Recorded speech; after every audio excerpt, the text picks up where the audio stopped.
Welcome back, everyone. Welcome back to another weekend edition of ESL Open Cup Asia number 221.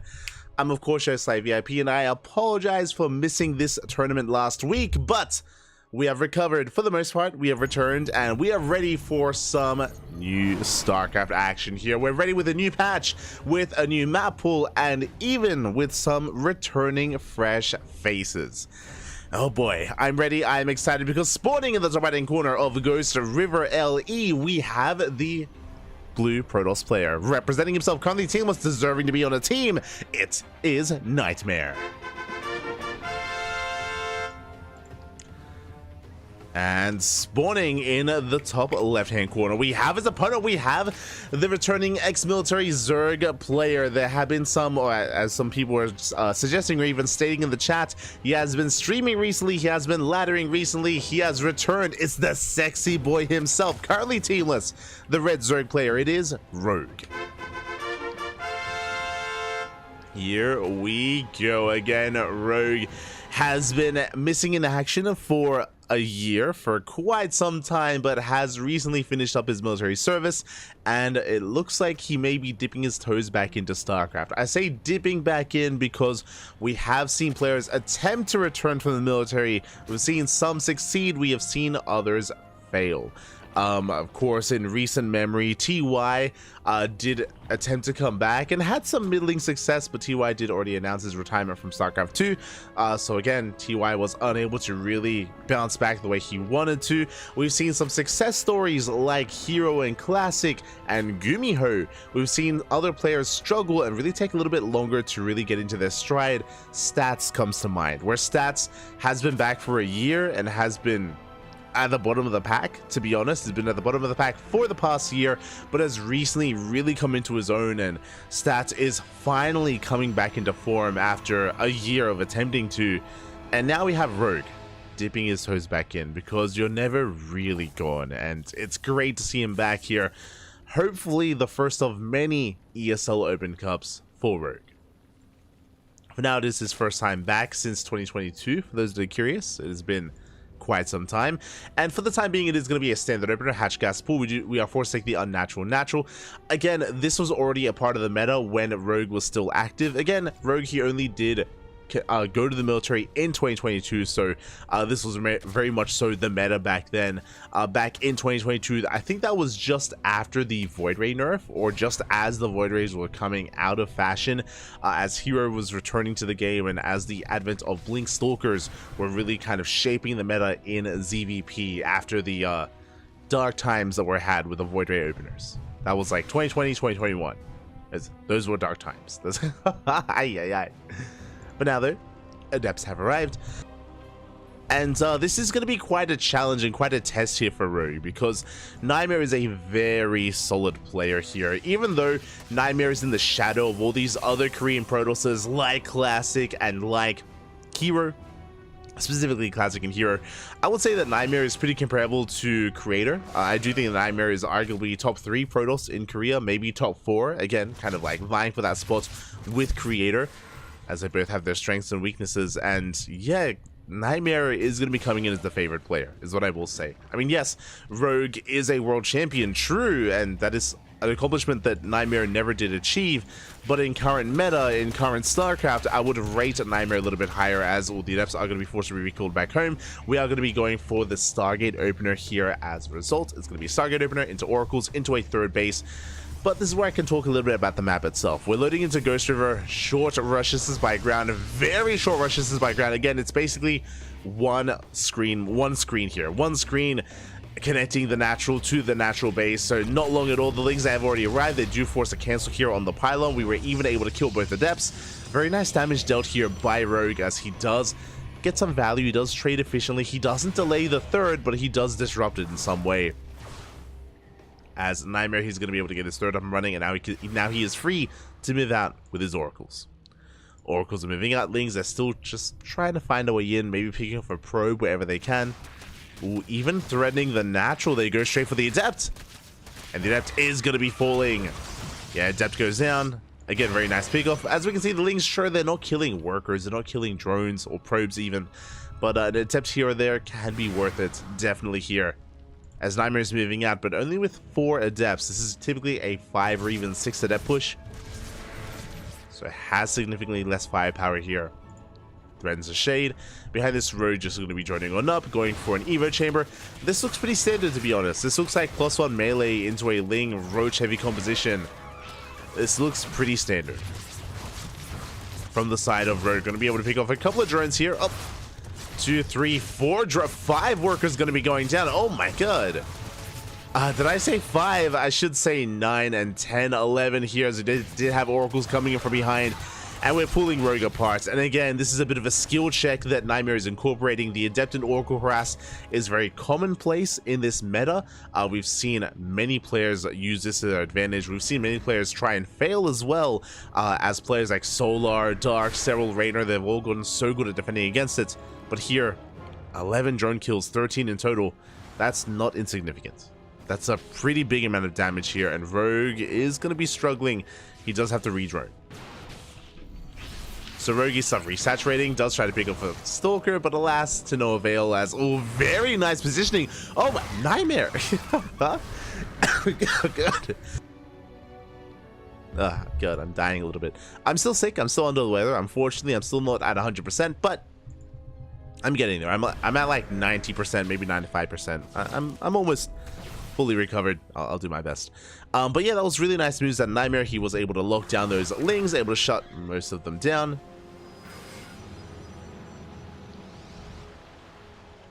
As Rogue is going to be threatening another run by. Meanwhile, across the map, we are back up to just under 3 base saturation. Adepts, once again, they threaten the shade, and looks like we will not commit, thankfully. Rogue is trying to get his 4th base up and running. Now again, what is scary about Ghost River is not just the fact that we have a short rush distance by air and by ground as well. You can be very assertive. Looking at the gateway counts, we have 5 gateways, soon to be 7, so nothing major here, but it looks like regardless, we are going to be reinforcing across the map. 5, 6, 7 gates in total. This is going to be a timing with +1 and Blink Stalkers. I do really like this. This isn't the cleanest 3-base all-in out of Nightmare, but because of his advantages, because Nightmare has done so much damage already, he knows that he smells blood in the water. He smells blood in the water. He knows that Rogue, he is vulnerable. Queen gets picked off. Lings are trying to come in from behind. So far, good defense here out of Nightmare. Shuts down some of these tumors, forces back the Overlords. Now we are massing Ling, Roach, Ravager, but only a handful of Roaches and Ravagers. We do pick up a Pylon. 1 pylon goes down, but we still have a 2nd pylon to keep this up and running. We can reinforce. Again, Rogue threatening a dive. Does threaten to dive in. Alas, won't be able to. Yeah, we're keeping eyes on these Lings. Nightmare forcing his way forward, but maybe we have taken too long from here. Again, we have a lot of Lings to work with now, and Ravagers. Nightmare, this is taking some time to really get going. Oh, oof, Files will connect. Files there out of Rogue. We do have another big warp in. Again, this push has been delayed from Nightmare.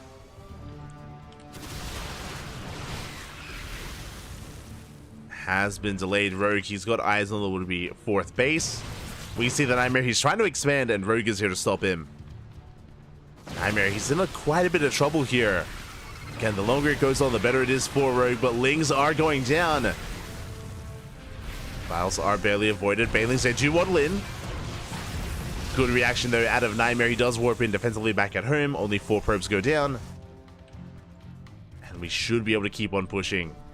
Now, what's important is that Rogue has been able to retain his Ravagers. His Ravager count has been getting higher and higher over the course of this game.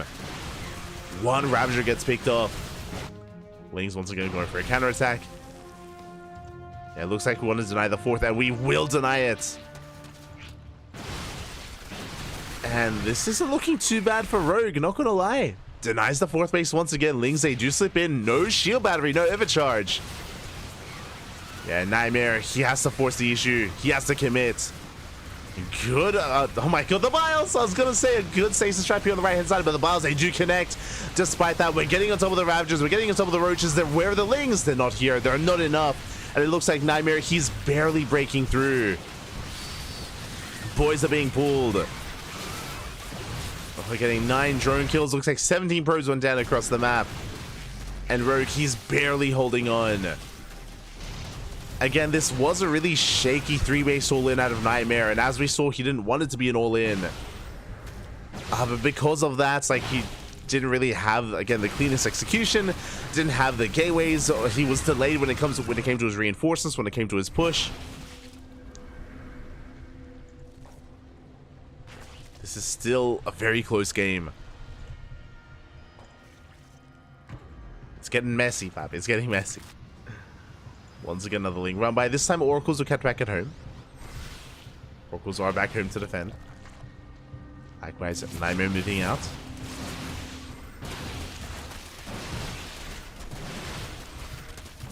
He is moving out. Lings, they come in for a surround as well. Oh, we do collapse on top of some of these Stalkers. And you can see how well Lings can trade against this, especially with +2 melee. Yeah, and Nightmare, he's running out of steam. Again, like, he just doesn't really have the economy to keep on going. He has no further tech. There are no Immortals, no Colossi, no Bay, no Storm. Just purely Blink Stalkers, not even Charge. Nightmare, he's being outscaled. And Rogue, he is running away with this for the most part. I say for the most part, Rogue still doesn't have an amazing economy, doesn't have an amazing drone count, so it's still looking quite close here, but Nightmare cannot take a fight. Speaking of, Rogue pushes out. Oh. Oof. As 6 drones go down, Rogue, he's down to 48 workers. He does have to resaturate these bases. Nightmare, can he somehow come back in this game?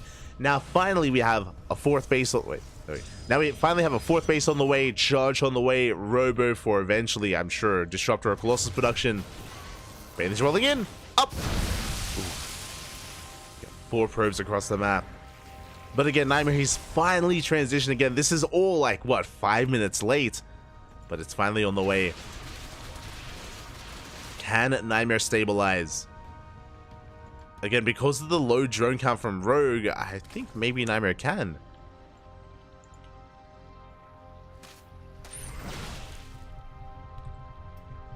I do want to believe that maybe we can.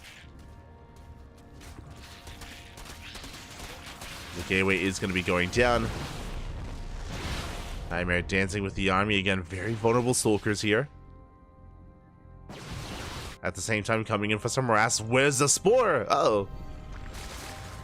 No Spore, only 1 Queen. More drones getting picked off at the same time. Rogue, he wants to go. He wants to send it. Committing across the map. Moving on with everything. You have the Bailings. Oh, they get in. Big connections. 13 probes go down.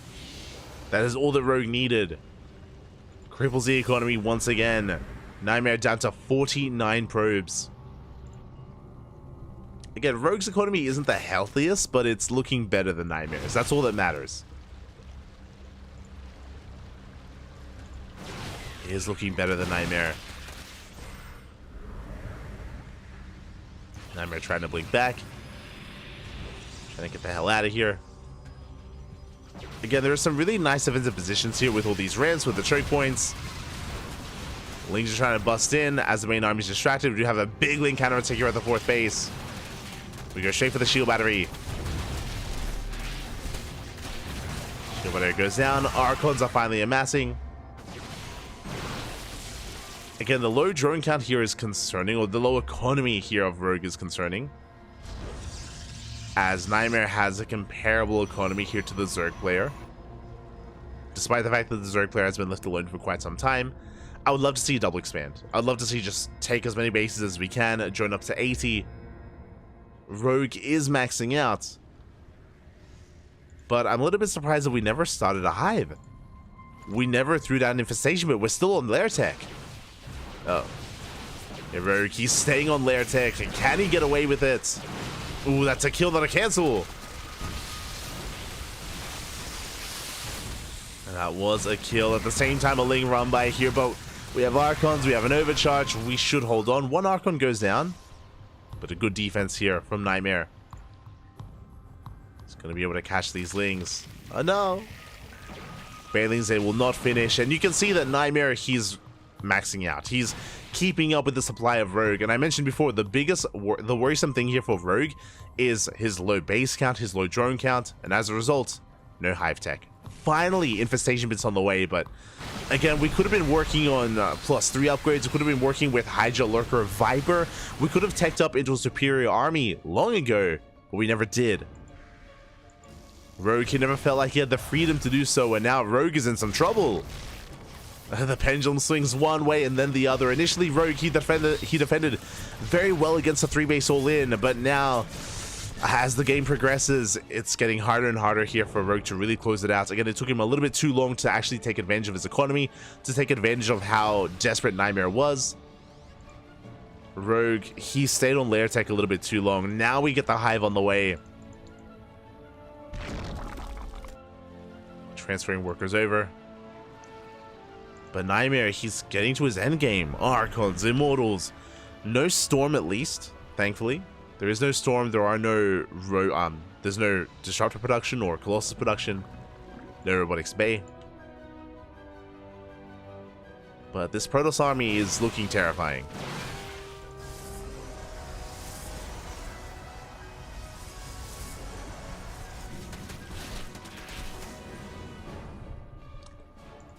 Is looking terrifying as finally Rogue is taking another base. Meanwhile, we went into mass Oracle. Oh my god! How many Oracles is that? 6 Oracles in total. Very limited anti-air. We're getting 15 drone kills. Ooh. And we don't quite get the Spore Clot Transfuse. Again, that costs us 2 Oracles, but 2 Oracles with 15 drones are well worth it here for the Protoss. Well worth it for Nightmare. Second Robo's on the way. Do we have a Bay? Not yet. We do have the second Robo for just Mass Immortal. Yeah, Nightmare is snowballing out of control. The soup does lie, and even though you can see that the army supplies are similar, one is of higher quality. You know, they aren't quite the same here. The quality of the army is just superior here for Nightmare. Rogue's army is designed to trade. But if we can't trade out, if we can't remax, then Rogue is going to be in some trouble. Bottom left, that's a kill, not a cancel. Another hatchery goes down.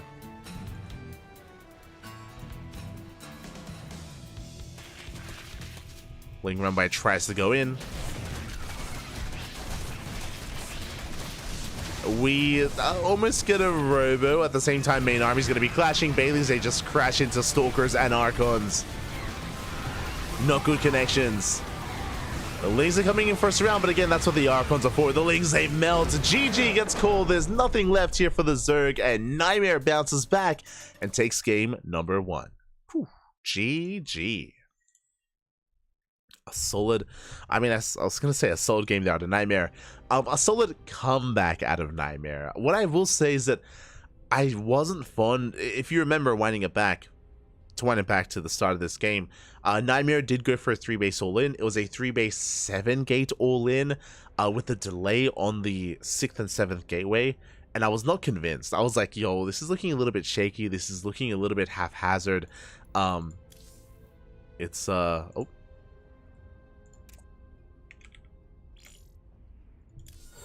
looking a little bit haphazard, and I wasn't too convinced by it, and we saw that it kind of fell on its face. It did fall on its face, and we saw that Rogue was able to defend beautifully and also make sure that Nightmare wasn't able to take a 4th base. And from that moment, I was like, yo, Rogue, he's got this, right? He punishes Nightmare. Nightmare maybe being overconfident and not respecting Rogue enough. As a result, went for like a subpar 3-base all-in that failed. But from there, Nightmare was able to turtle and able to take his 4th base and tech up. Unfortunately, in the aftermath of defending against the 3-base all-in, Rogue, it did look like he had a really hard time figuring out whether he wanted to go for his own all-in or try to tech up instead. He was doing a good job killing probes, if you remember, with bailing run-bys, but he never got an infestation pit, never got a hive, never teched up into Hydras, was stuck on Ling main Road Ravager and was outscaled. And with that, we're getting into game number 2, and spawning in the top left-hand corner of Golden Aura, we have our South Korean Protoss player, the Blue Protoss, leading the series 1-0. It is Nightmare. And spawning in the bottom right-hand corner, we have his opponent. We have the Red Zerg player, the ex-military returning player, currently teamless dipping his toes back in. We'll see if he dives back into StarCraft. This might be the beginning of something special. It is Rogue.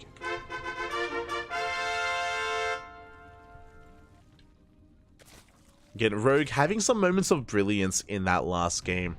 I think more than anything, I want to praise Rogue's early to mid game. I think that's clearly where he was strongest and where he did thrive the most. Again, maybe Rogue just misreading the situation there, and it did feel like he was of two minds, where he was kind of thinking like, oh, I should try to kill and end the game here and now, but also he was expanding and droning up a little bit, and he needed to pick a lane. He needed to go for one or the other. Either just double down and go all in, or be greedier and drone up faster. And you know, it's one of those things where in StarCraft you can't be indecisive like that. You can't walk that or go through that, go through the middle of the road like that. You have to commit. You have to commit. And as I cough my lungs out, we'll see if Rogue can bounce back here in game number 2. What I personally will say, though, about game 1 is that I'm impressed. I'm impressed by Rogue, definitely. He was able to hold his own, and at least based on what we saw, it did feel like Nightmare was kind of skill-checking Rogue a little bit and maybe overconfident in game 1, and Rogue showing that, hey, you can't, you know, you can't play like this against me, right? You can't kind of throw whatever you want and see what sticks to the wall. Not against Rogue, as clearly he is better than that.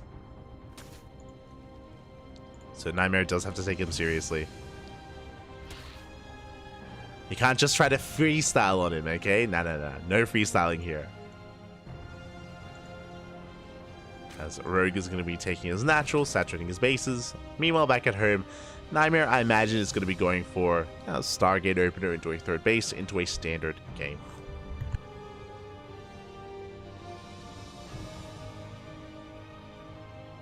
Now, the 3-base all-in that Nightmare had attempted in game 1, I don't expect to see it here in game number 2, especially as we saw it kind of fall on his face. I expect to see something a little bit more, maybe even defensive, and a little bit more turtly. Something more tech-heavy is what I'm getting at. Would not be surprised if Nightmare goes into a +1 blink, into 4 gateways, into a 4th base, into like a 2nd robo, for example, into Colossus or Immortal production. Definitely something you can go for, especially on Golden Aura. Meanwhile, I guess my eyes are a little bit more on Rogue to see how hard he drones, how hard he commits, you know, where does he cut workers, how aggressive does he want to be. I'm really excited to see kind of the playstyle that Rogue is currently working with. So far, I've only seen one game.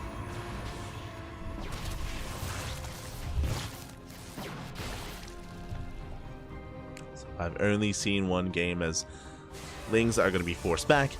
3rd base is being taken. This time, Nightmare being a lot more conservative with his first 2 adepts. Just now moving out. If you remember, in game 1, he was a little more active with these adepts, and he lost them as a result. Did end up losing both adepts in game 1. Very early on. But now we're actually going for a bit of a 1-2 punch. We have 2 adepts from one end, we have 2 oracles from the other. We do commit to the shade. Oh, not the best positioning. These adepts, they're going to get surrounded. Yeah, the surround is real. Oracles, they try to threaten that 3rd base, but no, the queen is in position. The adepts go down, and we do defend against the oracles. Good defense here by Rogue. Again, Nightmare maybe being a little bit too overconfident there, bleeding out his adepts. Behind this is a Twilight Council. There's a Forge. Forge was delayed. Bear that in mind. But I think that was a bit of an oversight. Not so sure that was necessarily intentional. Usually, if your Forge is delayed, it's because you throw down a faster gateways. But the gateways weren't thrown down earlier either. So Nightmare just getting into his game, settling in. And the game is going to be calming down from here. Of course, Nightmare is still going to be active with his oracles and with a handful of adepts as well. But this is some light aggression, some light harassment out of Nightmare. So on Rogue here to minimize his losses. Remember, in game 1, he did lose 12 drones to this harass.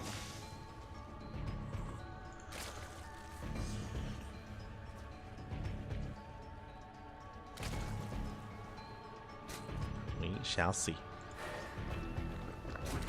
That's going to be shading in. Rogue so far keeping up. Oh, we do commit to the shade. I do think that was a bit of a mistake here, as yeah, the depths are going to be going down 2 for 2. Not the best trade for the Protoss. At the same time, Oracles, they get into the main base, getting an extra 3 drones, 5 in total. So far, it's been 9 dead workers for 4 depths. It's an okay trade overall. Still better for Nightmare.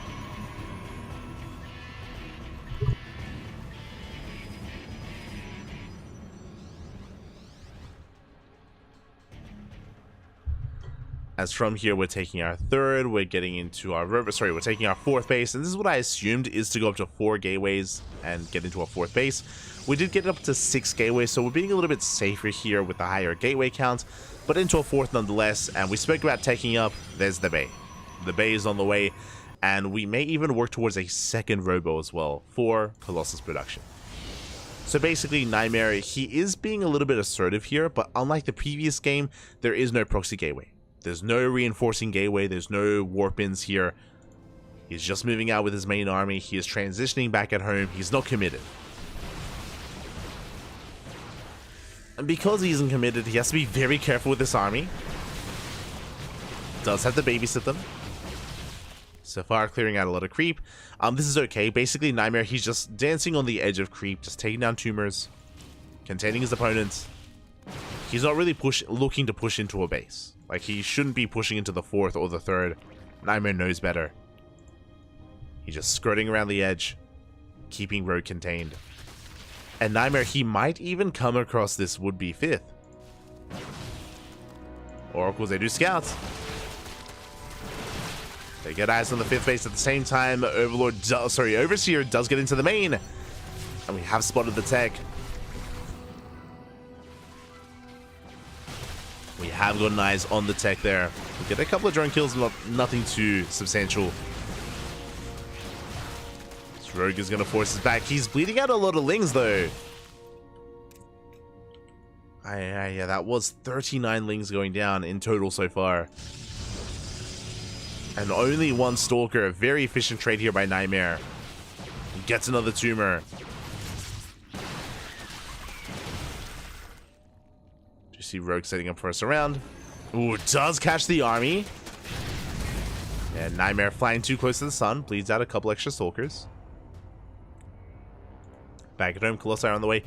I'm a little bit surprised that we only have 1 robo. Oh, there we go. I was like, do we only have 1 robo? 2nd robo is done. We're getting into double Colossus production. This will eventually lead into either Immortals or Disruptors. But remember, Rogue, he scouted. Earlier, he did see the bay. He started researching, so he knows that Colossi are coming. He knows that he needs a hive. And what does a hive give you? It grants you access to Vipers. Vipers are on the way. That is the answer to these high-tech units. Whether it is Disruptor or Colossi, both are vulnerable to abductions. So there's going to be a bit of a dance here. It's going to be the Vipers looking to yoink some of these units. At the same time, it's going to be Nightmare looking to feed back those Vipers with his High Templar. Assuming he has High Templar, and he doesn't. Ooh, Templar Archive still on the way. This is a risky move out. Zealot Rabbi runs into Lings. Good trade here for Nightmare. At the same time, he does come across the 6th base, and it is going to be a kill. Ooh, a kill, not a cancel. We've seen a lot of that here so far in this series. Delayed reactions out of Nightmare. Sorry, out of Rogue. Bathing trolling in, Vipers have arrived, but do we have enough to really punish these Colossi? We can get 1. 1 Colossus goes down, but we have 2 more behind this. And Rogue just doesn't have enough. Bleeds out his last Viper. Lings are coming in to reinforce, but we have Zealots. Yeah, we have Zealots to deal with everything here. Files do connect, but it doesn't even matter. And we're raining down on the base. 21 drones go down. We have Zealots on the right-hand side. We have the main army towards the left. A hatchery falls. And Rogue just cannot keep up. Again, he was being a little bit greedy, taking up into Ultras, and Ultras, they're not going to come into play. Just a little bit too greedy there. And it was unfortunate that all of his Lings were caught up by Zealots. Like, it was not the best trade. Another Colossus falls, but there's still 1 left over. GG gets called, and Nightmare will take the series 2-0, advancing on to the next round. GG.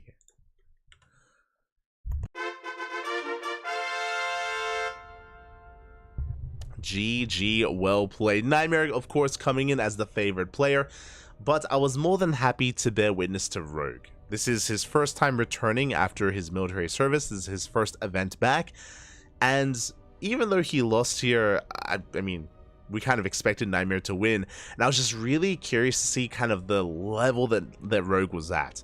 You know, it's been a very similar story with like Stats and Parting, for example, where they've also relatively recently returned, and it's always fun seeing kind of, or comparing them to other players and trying to see the trajectory of their improvement over time and kind of where they are at the moment. And yeah, Rogue wasn't looking too bad. Not looking too bad, still trying to make his way back in, and it's gonna take a couple of months before that really does come to pass, where he can really go toe-to-toe with the best of them. But I'm hoping he sticks with it. I'm hoping that Rogue does stick around and he does commit and he does look to improve and compete again. I hope so. I do hope so. Fingers crossed. There are examples of players returning from the military and doing so well.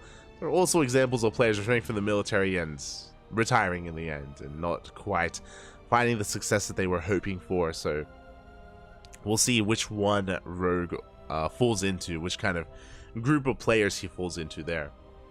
We'll see, but definitely something to look forward to, and we do look forward to it. Meanwhile, Nightmare advances on into the next round, where he has his next opponent ready and waiting. Up next, Nightmare versus Bunny in a PvT. Let's go.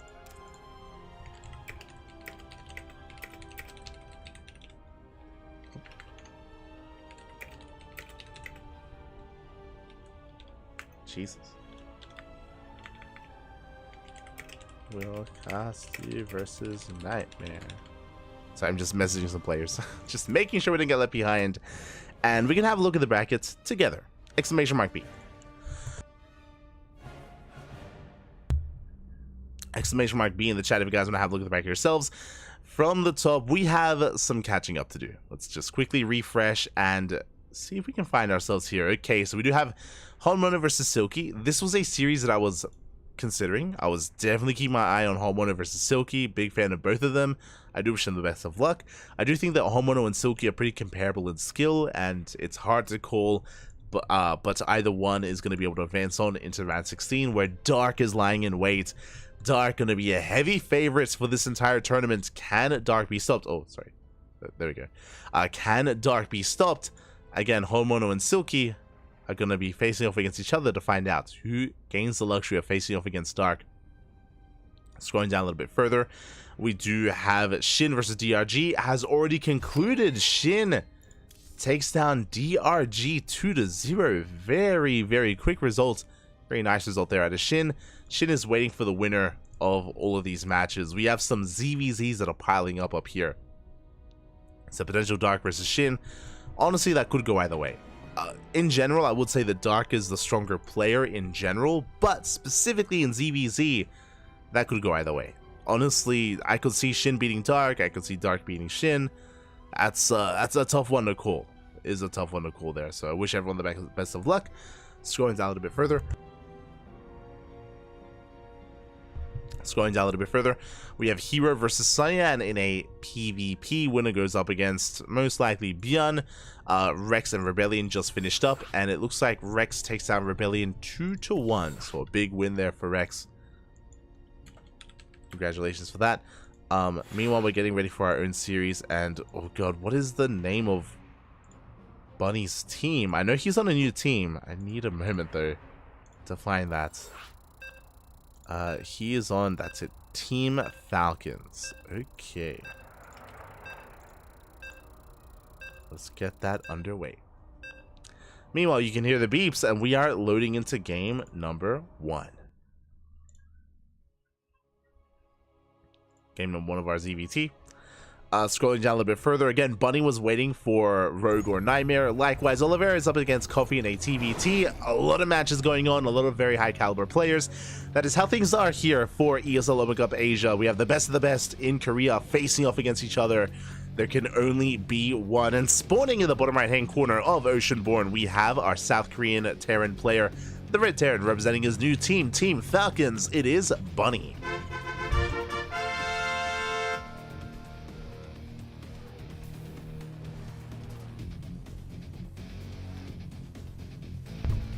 And spawning in the top left-hand corner, we have as opponent, we have the South Korean Protoss player. The blue Protoss just took down Rogue. Can he take down his next opponent, his next challenger? It is Nightmare. Let's go.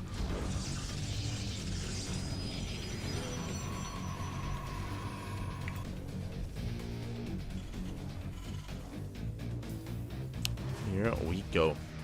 I see in chat, how can the Ultra Cavern be considered as being greedy? Rogue made the hide mercy for Vipers. Yes, if you're listening to the cast, we did talk about how specifically the Vipers were necessary because he scouted the Robotics Bay, if you remember. The greediness of going into Ultras is that he had invested resources into an Ultra Cavern and into Ultra upgrades, whereas those resources were needed elsewhere. They were needed with his main army to survive the initial push. To be fair, we were a little bit surprised by the timing of the push from Nightmare and how early it was. And I'm sure Rogue was caught off guard a little bit as well. But that is the greed that I was referring to, in the sense that we were taking up even further past Ling Bane, Roach, Viper into Ultra Tech as a move out was coming, as an attack was imminent. But yeah, that's what we were referring to. In case you are unaware. Catching up in the chat. As the probe gets locked into the main base and is going to be recalled back home. Meanwhile, we're just catching up.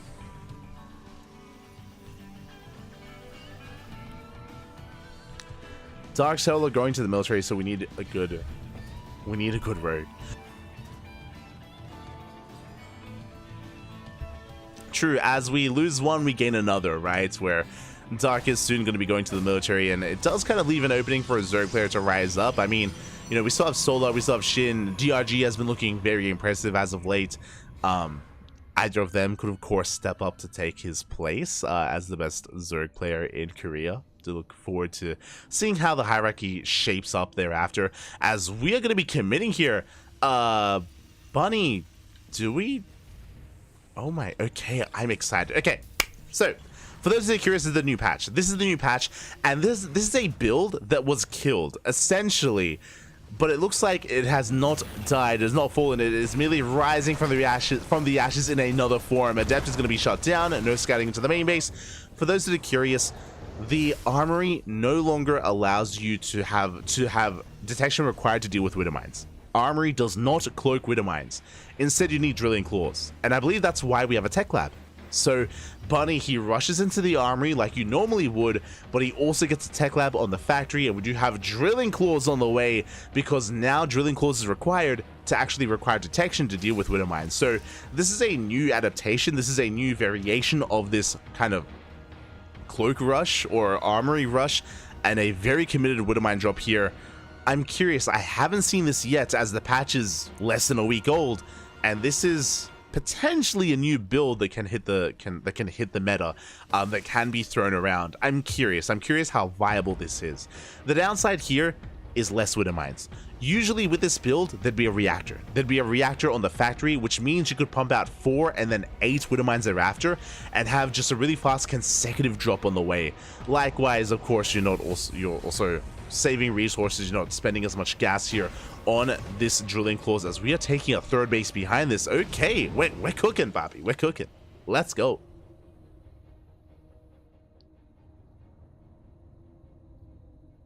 We are cooking as the drop is moving out. We do have a second Widow Mine, getting ready for the second Widow Mine drop. Again, traditionally, this second medevac should have 4 Widow Mines alongside it, but because of the lack of reactor, I don't think that's going to be the case, as it looks like we're stopping, at 1 extra Widow Mine. Very interesting. Mine drop is coming in. Phoenixes do get eyes on this. We're going for the drop. Ooh, one does get borrowed, the other does go up. Yeah, mine drop's going to be connecting. 9 probes go down. Likewise, another mine drop going off in the main. Oh, we don't pull away in time. 17 probes go down. Ay, ay, ay. And where is the detection? Observers on the way, and it looks like it will come out in time. We will clean this up, but that is so much damage being dealt. 17 worker kills. Again, late reactions there at a Nightmare. He also lifted up one of his probes by accident, so a little bit of miscontrol. Nightmare slipping up. Widow Mine, is it going to reset? It will not. Barely does not reset.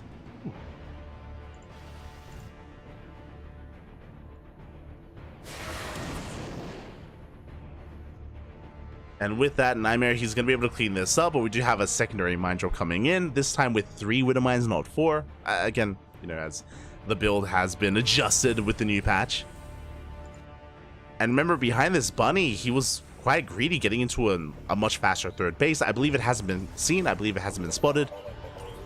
Yeah, Nightmare has no vision of this yet, as he's moving out with the Observer. We do have 2 more observers on the map though, so we have plenty of detection. Yeah, we have 1 here at the natural, 1 at the third, and 1 across the map. As long as we react in time, we should be okay.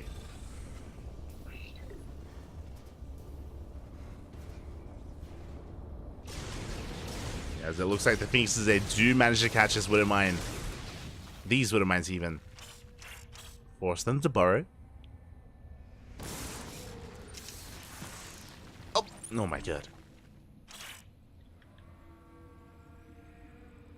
To force them to burrow, we should be able to clean this up here, yeah, with plenty of these Phoenixes. Yeah, we left every single Widow Mine up. So much better cleanup here by Nightmare. But honestly, the opener was worth it, right? It's like, considering we killed 17 workers, that was insane, and Bunny does have the economic lead. We're even in workers plus mules, so Bunny's ahead. Now, because he invested into the third base, it does mean that he doesn't really have much of a secondary push here to move out across the map. He is going to be much more passive defensive here, moving out with the double drop. As he moves out with the drop, here comes Nightmare though. Nightmare is going to move in. But does spot the drop though with the Observer. Pulls back. Pulls back home to deal with it.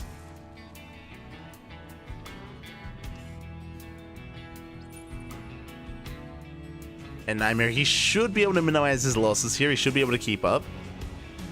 Yeah, forces the stim. Oh my god, Nightmare, is that... Classic, is that you? As Nightmare in the middle of this defense, as he's denying the drop with throwing down a fleet beacon, we're looking to rush into Sky Toss. I'm curious if this is for a second Stargate or if this is for Phoenix Range. We have seen some players incorporate Phoenix Range and Mass Phoenix and just double down on Phoenix Colossus, like even harder than normal. I'm curious what the fleet beacon's going to be for. There we go, second Stargate now on the way. God, but we barely have anything to protect these Colossi. Bunny stimming on forward. A couple of mine shots going off here on a Phoenix. We did get 1, I believe. 2. There we go. 2 Phoenixes going down.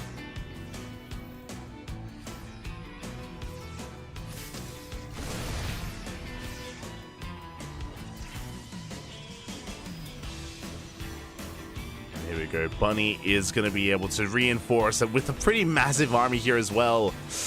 And again, Nightmare, he's been investing into a fleet beacon, second Stargate, +1 carrier production. That's why this army is looking so bare bones. This is his army. 2 Colossi, 2 Stalkers. We're up to 3 Colossi though. We're getting there. Again, Nightmare trying to get away with this Sky Toss rush essentially. And so far, Bunny doesn't pull the trigger. He doesn't know. He hasn't seen what Nightmare is up to. Doesn't know how vulnerable he is. Mine shot going to be going up.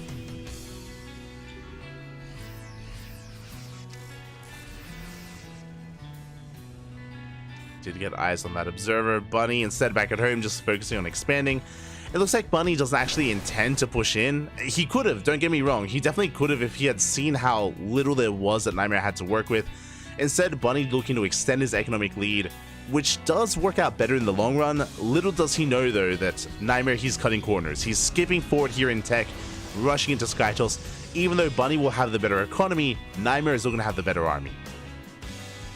A risky maneuver here out of Nightmare, but he's going for it.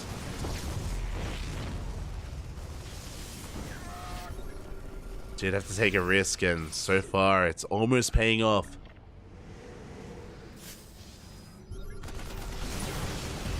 Bunny stepping forward. Doesn't quite commit. Ooh, mine shot going off here. These pieces, they're so battered, they're so bruised. They're so low. And how many carries are we up to? We're up to 3, soon to be 5. Again, the carriers have yet to be revealed. Now, what's important here is that thankfully, because of the Colossus, because of the Phoenixes, we're already making Vikings. Like, we're already working on a pretty solid army against Skytoss. We have EMPs, we have Marines, we have Vikings. The thing is that if Bunny saw this, if he knew what was happening, then he would be throwing down more starports. He'd throw down maybe another 2 starports, a fusion core, and get ready for mass Viking production. Here we go. As he moves out, finally, looks like we do reveal ourselves. Carriers, they have been revealed. We dive on top of the army. Vikings are going to be hunted down. When every single Viking does fall, one escapes. Yeah, behind this, Bunny has to back off. Good EMP. Good EMP on the army. Behind this, +1 ship weapons is on the way. We are making 4 Vikings at a time. I mean, that's definitely helping. We are prioritizing Viking production. Scan reveals still more carriers on the way. Behind this, we're throwing down a wall of turrets. Oh, mine shot even doing a bit of friendly fire. So you have to be careful. Good EMP on the army. Yeah, and a good concave as well. Never going to be going off. Does not connect. Boys are being pulled. The spread is looking good, but do we have enough Terran here as Nightmare? He's barely breaking through. The carriers are just too much. Where is the anti-air? The ghosts are gone. The Marines are gone. We only have Vikings. We get 1 carrier. We barely get a 2nd carrier as well. We're running out of Vikings. We get a 3rd. It's so close. We get a 3rd carrier and a Colossus. Nightmare, he barely wins that fight, but he can't keep pushing. He's running out of steam. He has to back off. He has to consolidate his army, and Bunny, he's barely holding on.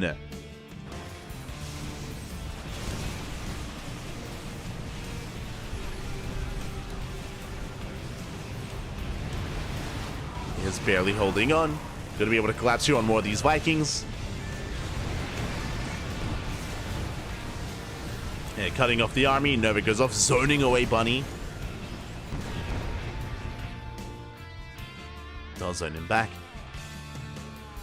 Ooh, and what's important here is that Bunny, he survives still with a better economy. He may have lost, what was it, like 16 workers. He pulled so many boys there in that defense. Sorry, 13 SCVs fell there. But we're still on 71 workers plus mules. Nightmare, he's on a 3-base economy. He's on 66 drones, 66 probes, sorry. Barely 3 bases. Nightmare was pretty committed there, and the longer this goes on, the better it is for Bunny. As his production was left unscathed. Again, his economy left unscathed as well. Yeah, Bunny, he's remaxing. He's faster here to remax. How many Vikings? 10 Vikings. 33 Marines. A good amount of EMPs. And what would we need to counteract this? I mean, it would be amazing if we had some storms, more disruptors, anything to zone away the army. We have 2 disruptors. We go for an adventurous blink. Very adventurous. Nova goes off, gets a single Marauder. But again, a good spread, a good split, and Bunny may just have too much. We do have the overcharge. Bunny's respecting it. He backs off. Yeah, just waiting for reinforcements, fighting out of range. And Bunny, he is overwhelming. It was a good effort here out of Nightmare to try to rush into Skytoss the way that he did. He almost got away with it. It was one of his only options there. After losing so many probes there to that mine drop. So I have to commend Nightmare, but alas, it just was not enough. And Bunny, he's breaking through. Is breaking through. No more Colossi, no more carriers. We're down to a handful of Stalkers. We've broken the main army. GG gets called. And Bunny takes game number 1. Ooh, GG.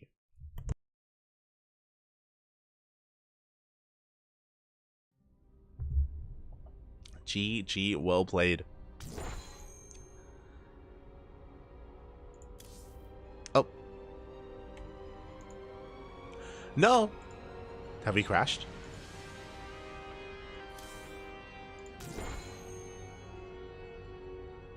As I mentioned before that there was a bug occurring, and it looks like we're okay.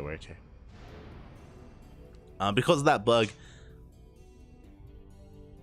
We do need a moment here to set up game number 2, but regardless, GG, well played. Again, Nightmare was up against the wall after losing so many workers, right? After losing so many probes to the mine drop.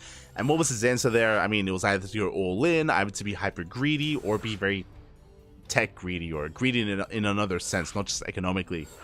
His answer was to rush into that fleet beacon, into Sky Toss. He almost got away with it. It did go unscattered, and his push did very well for itself, don't get me wrong, but again, Bunny, he just had enough of an army. He was able to get a scout off, able to confirm what's going on, able to slow it down, able to pull back, kite back to his bases. And because of his better economy, he was able to build up, remax, and whittle away at Nightmare. GG. GG, well played. A solid game there out of Bunny. And again, I'm really excited to see how these Widowmine builds evolve over time. We spoke about it, but because of the change to the Widowmine, because of the nerfs that did occur, it does mean that that Armory Widowmine build is weaker. Straight up, it is weaker than it otherwise would normally be. There are less Widowmines to be incorporated, but at the same time, it's got that surprise factor, I guess, because we're still in the early days of the new patch. Maybe something that Nightmare didn't have in the back of his mind to be ready for, and now we're getting into game 2. And spawning in the bottom left-hand corner, we have our South Korean Protoss player, the Red Protoss, representing himself down in the series. Can he bounce back? It is Nightmare. And spawning in the top right-hand corner, we have his opponent. We have the South Korean Terran player, the Blue Terran, representing his new team, Team Falcons. It is Bunny. Going for Proxy Racks.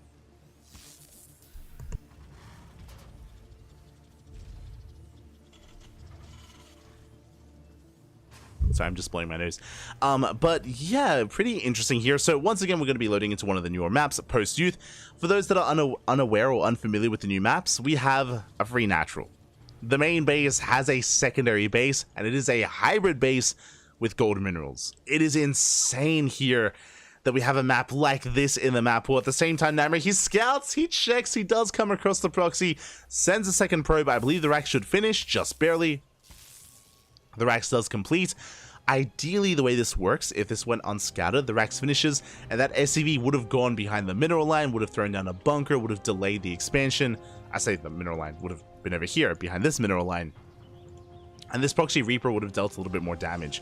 But so far, a really good scout out of Nightmare. The SCV is forced back home because it's so low, and Nightmare will have a much stronger defense here, back in his main base. And yeah, it's wild. It's wild that we have not just this map in the map pool, but there are a lot of really aggressive maps. There's Post-Youth, there's Dynasty, which has a pocket gold base.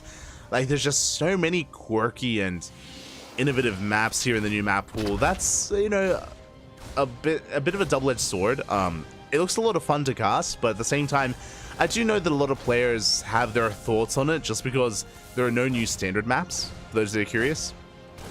Basically, every new map has its own quirk, has its own unique feature that makes things a little bit more chaotic. But I guess that's what ESL wants out of StarCraft right now, which is interesting, and we'll see how the meta shifts and how the meta settles with this more chaotic map pool. As Rax is floating back home, we've got our CC on the way. We're going to be settling into our game. Ooh, interesting. Okay, as a probe scout, does get eyes on lack of add-ons, does get eyes on the expansion.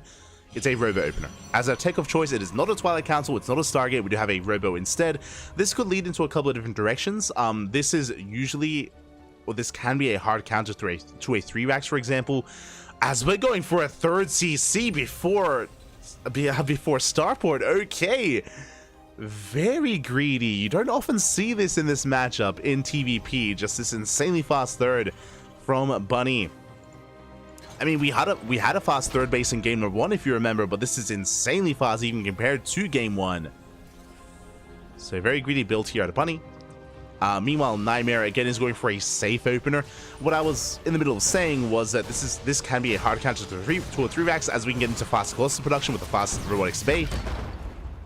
Army is forced back, and a big scout, Bunny, does get eyes on the robo. Sees that it's already done, sees that it's already building.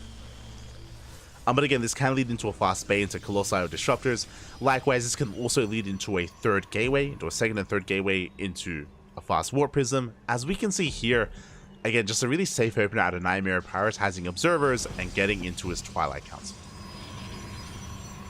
Now, this is a bit of a give and take. Because the Twilight Council is delayed, Nightmare is stuck at home. I mentioned before that usually a Robo Opener is much more defensive, just because you relinquish map control. Unlike the other openers, you don't have Phoenixes or Oracles to be active on the map to harass to get economic damage done.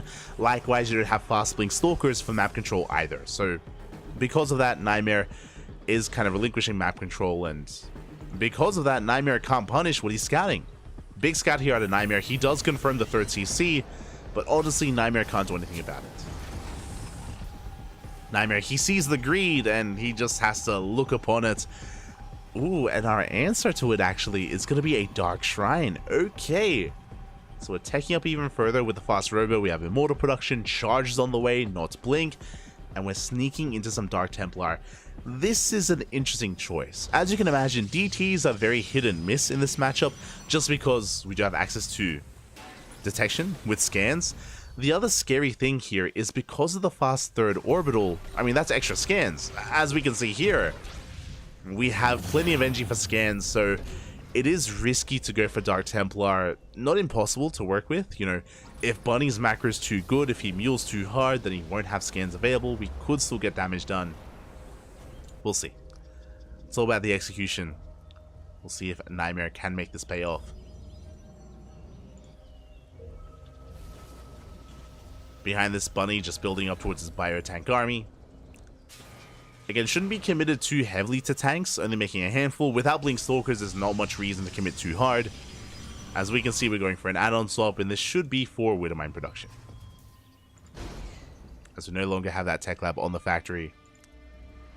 Prism is moving out on the right-hand side. That's going to be to reinforce and to warp in Dark Templar across the map.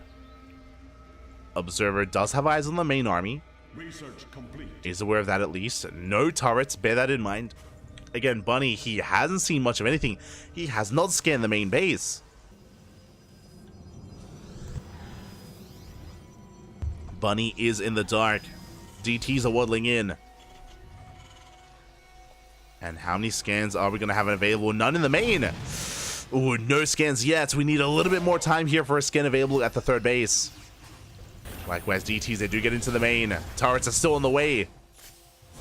Workers are gonna be going down. And again, despite the 3 orbitals, there are no scans available. Probes, SCVs are falling. Oh, can we get the turrets? Looks like we barely can. Turret is gonna finish. DT still wreaking havoc at the natural, at the third, in every single base. The Prism, no! The Prism does get hunted down, but we get 15 SCVs. Very nice damage done here by Nightmare. And we still have that one Dark Templar alive in the main. Or even out here at the third.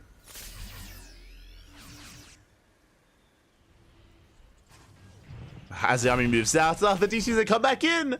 No, sure, they come back in. They wreak havoc here in the bases, and Bunny, he turns back around. He's racing back home. We have 6 SCV kills. Again, well worth it for Nightmare. Turrets weren't done in time, obviously no Raven. And thankfully for Nightmare, there were no scans. And now Bunny gets across the map, but this push is so delayed. Again, it is so late. We do have 2 tanks, but the Zealots are getting on top of the tanks. Mine shots going off, forcing even a bit of friendly fire. The tanks go down, Colossus arrives just in time, and Nightmare, he holds. He holds quite easily. He only lost gateway units there, preserved everything else. He's on 4 bases. Bunny's still on 3. As we're going for a triple drop towards the main. Bold move. Nightmare, though, is in position. Oh, does focus on one of those medevacs. Full medevac goes down. GG gets called. And just like that, Nightmare bounces back, tying up the series 1-1. Let's go.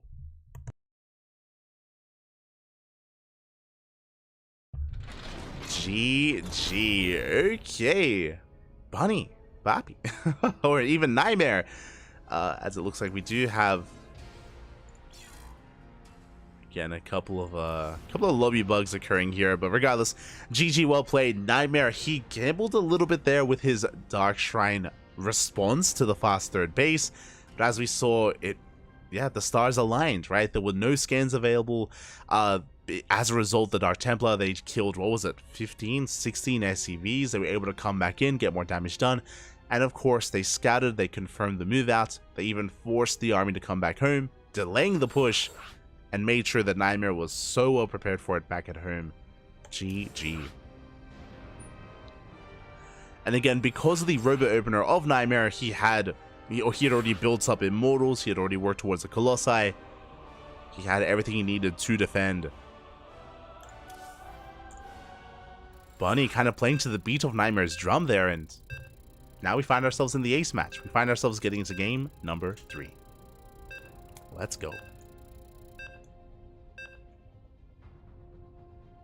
This is ESL Korea? Kind of. It's ESL Open Cup Asia. ESL Open Cup Asia. I think it's only called ESL Korea on Wikipedia.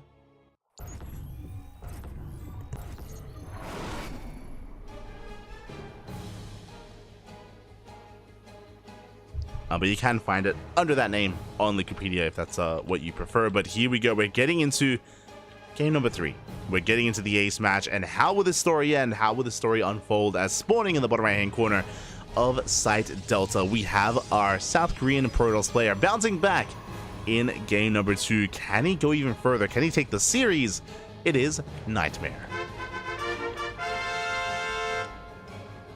And spawning in the top left hand corner, we have his opponent. We have the South Korean Terran player representing his new team, Team Falcons. It is Bunny. We go. Whew. Oh boy. And as we settle into this, a big shout out to Green Soup in the chat. Papi ga, thank you so much. Or I say thank you so much. Big shout out to Green Soup. Thank you so much for dropping by. For those that are curious, Green Soup, he is an ESL admin. Without Green Soup, this event would not be run anywhere near as smoothly. Would not, or possibly not be run at all, actually. So big shout out to Green Soup and the other ESL admins out there working on all the Open Cups. People like Green Soup, of course, Ice Scar, Sinistro, every blue moon, Zatros as well. Big shout out to all the ESL admins. And many others. There's too many to count. It's a big team. Big team, and they put a lot of work in for esports, for StarCraft. So much love. Much love, Papi. As we are settling into an economic opener from Bunny. As a reminder, last game he did go for a proxy. This time a Rax Expand into a factory. Just a single gas opener out of Bunny. Meanwhile, Nightmare going for a standard opener himself. As we load into Side Delta, we can calm things down a little bit. You know, this time there's no free pocket base, or there's no free main or natural. No shenanigans like that. Side Delta, in a way, a little bit more defendable, as we do have a ramp coming into the natural. It's very spread out, very widespread, maybe a better way of putting it. Basically, you spread yourself quite thin as the game progresses. It can favor more dynamic, aggressive play. As we're getting into our tech of choice, and this time it is not a robo, this time it is a Twilight Council. With a Twilight Council opener, this should be Blink. Should be a Blink-based opener. And we're going to be keeping our eye on how many gateways. Is this going to be 2-gate Blink, 3-gate, or 4 gateways instead? The amount of gateways would signify how aggressive or how defensive we want it to be. There are different levels and variations of Blink-based play. So we'll see what Nightmare decides to go for. For now, going to be threading a shade. Pulling back. You have that second and now third gateway on the way. Okay, so for now it's going to be 3-gate Blink. With this, we can be quite assertive on the map. This should still be leading into a third base, into an expansion. We can apply a bit of pressure, but should be focusing on teching and transitioning out of it.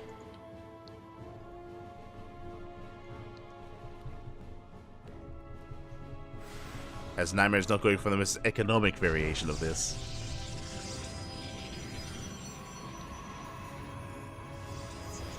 Oh, my apologies, as we do actually throw down another gateway.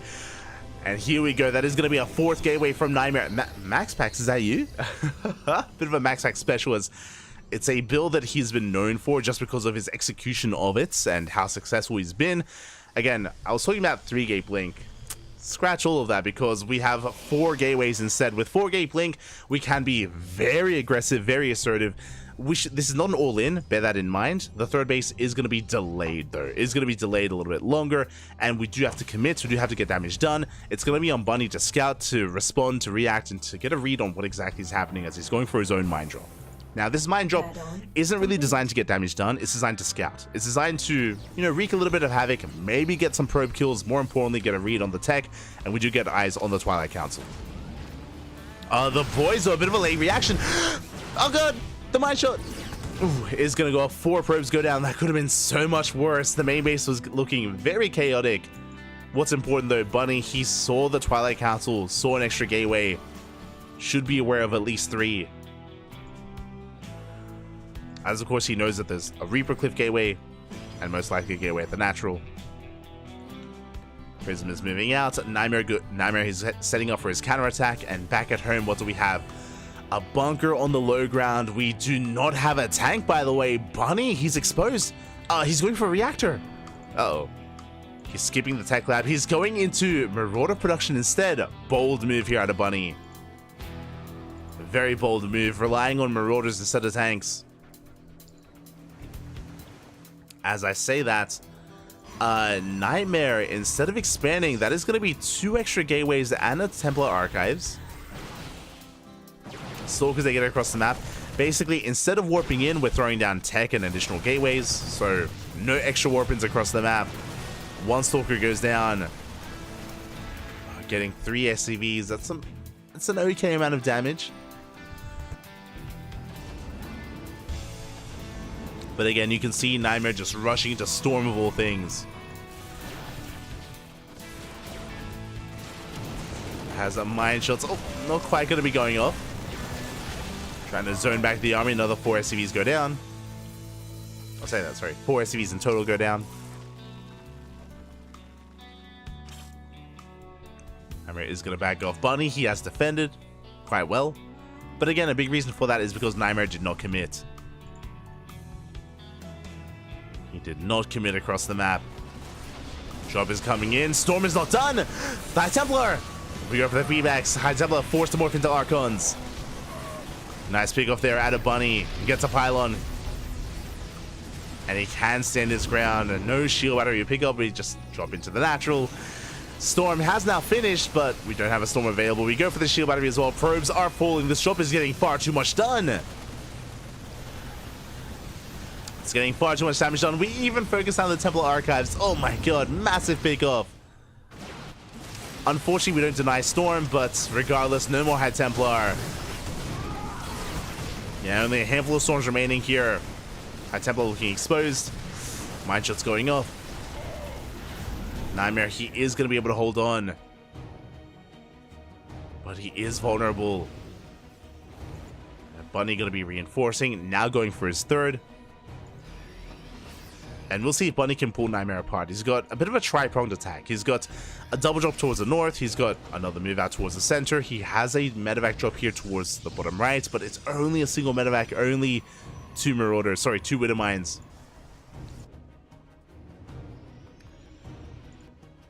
Yeah, it looks like we're just consolidating our army, bringing everything together. There are 3 High Templar. We do have some Storms available.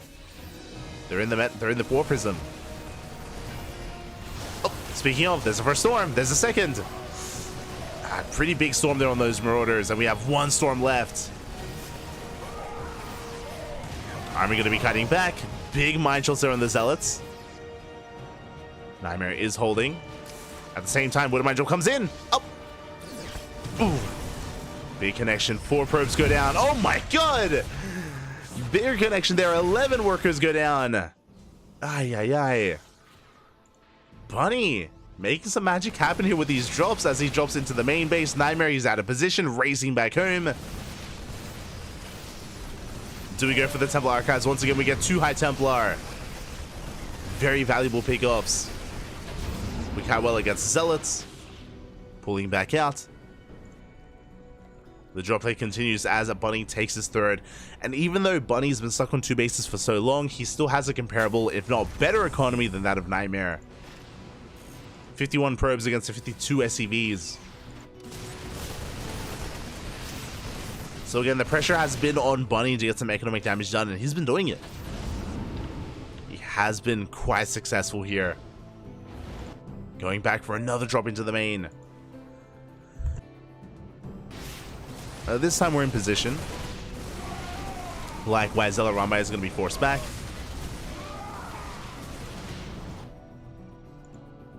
Bunny looks like he's going to be bringing everything together here. The storm! Oh. Big storm on the army. Feedback takes down the medevac. Good reaction at Nightmare. That was a pretty close call.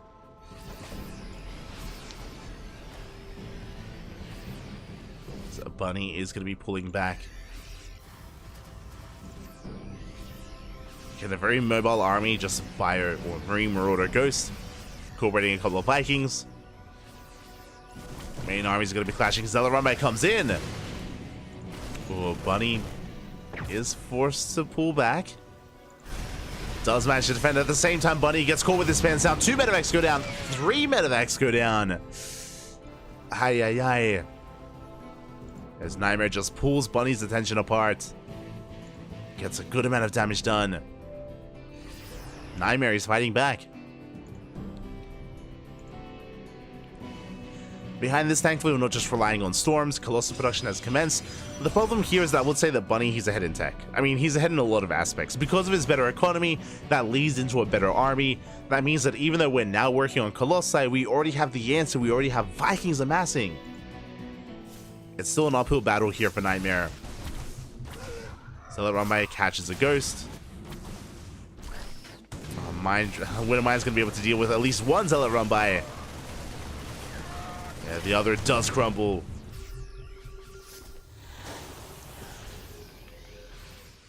And Nightmare relying so much on these storms.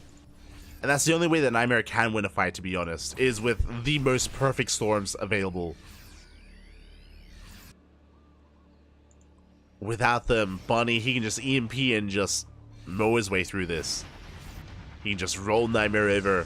How many do we have? 7 High Templar. I do love the spread. You can see here the High Templar, they're all spread out. Making sure we can minimize the effectiveness of EMPs. And Nightmare, he just has to survive. Good EMP here on 1 High Templar. He gets one. Ooh, the storms they're going to be landing. 1 storm lands, but the Colossi go down. The Vikings, they go ham. Where are the ghosts, though? The ghosts are not here. Big storm on the Marines. And Nightmare, he is forcing this back. The problem here, though, is that he lost all of his Colossi. This was not a cheap trade for Nightmare. You can see here he lost his Colossi, the Prism, High Templar, 22 Zealots. And Bunny, he could afford those losses. Nightmare cannot. He is pumping out 2 Colossi at a time. Again, Nightmare, he needs a little bit of time here to lick his wounds. The scary thing is, after that fight, Nightmare didn't kill any Vikings. Like, the Viking count is still very impressive. It's terrifying. So, Colossi aren't really too threatening here. Not to Bunny.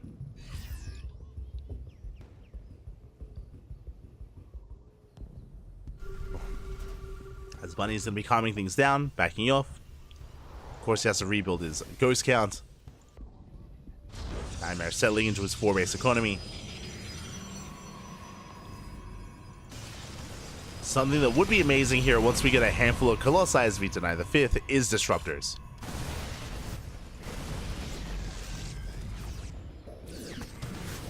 Now, big Novas and big connections aren't really what we're going to be looking for if we do get into Disruptors, but more than anything, just zoning back the army. Nice pickoff.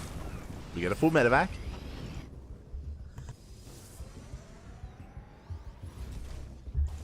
But unlike High Templar, Disruptors are unaffected by EMPs. Which is why that's such a great zoning tool here for the Protoss army. I don't fault Nightmare for prioritizing Colossi though, just because they are consistent splash damage. The problem is that I'm not sold on the Colossi just because of how many Vikings there are. And Bunny, he's remaxed. He has remaxed, he's moving out.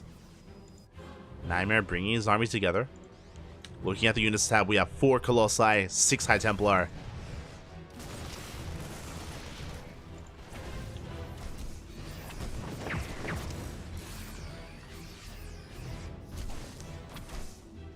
And even though Bunny is maxed out, it looks like he's giving Nightmare time, or giving Nightmare the opportunity to max out as well. Nightmare is keeping up in the supply somewhat. Needs a little bit more time. Bunny going for the, thinking about that dive.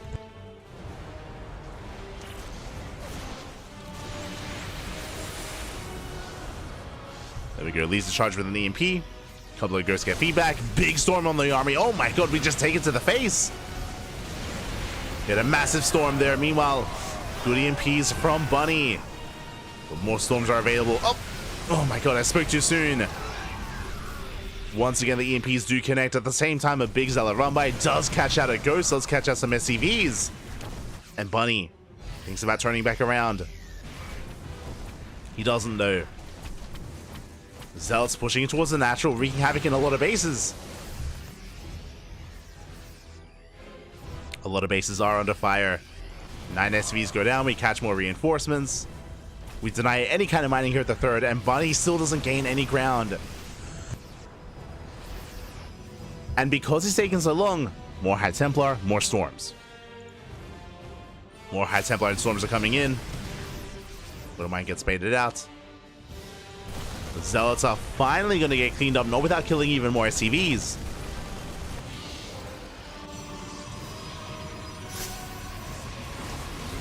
Here we go, Bunny does end up committing here, gets High Templar, forces an Archon. Ooh, once again takes the storm to the face. And we still have more storms available. Ooh, even forcing friendly fire. And just like that, Nightmare, he's going to be able to clean this up.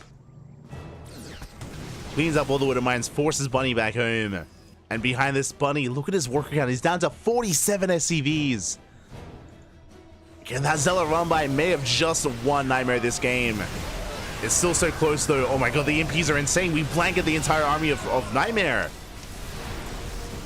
EMPs are good, and they might just be too good. Oof. Oh my god. We just walk into the storms. We take the storms to the face. Nightmare, he holds. Again, it's becoming a little bit scrappy here, a little bit of a slugfest, but it looks like Nightmare is going to be able to chase us down. Once again, Zealots get across the map. They get 12 SCV kills. And Bunny, he no longer has an economy. His economy is in shambles.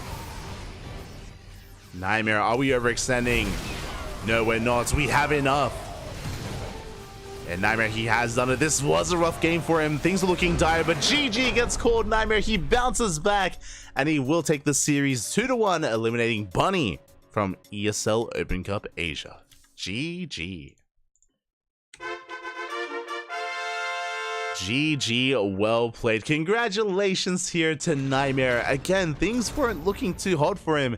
Things are looking a little bit dicey there, as Nightmare, he was being pulled apart initially. He was losing a lot of High Templar, he was losing a lot of probes, was losing his Colossi, but he was able to just hunker down, get up to 4 bases, and build up towards a higher Colossus and High Templar count. And Bunny also gave him a lot of time as well, right? It wasn't just Nightmare defending, but also Bunny second guessing himself, you know, seeing the army of Nightmare, respecting it quite a lot, and backing off, giving him breathing room, giving him the time that he needed to build up to max out.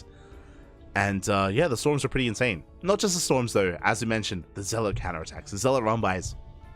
Because Bunny was maxed out, he had very little to defend back at home. You know, his army was on the map, very few reinforcements. Because of that, Zealot run-bys or harassment in general is that much more difficult to deal with. GG.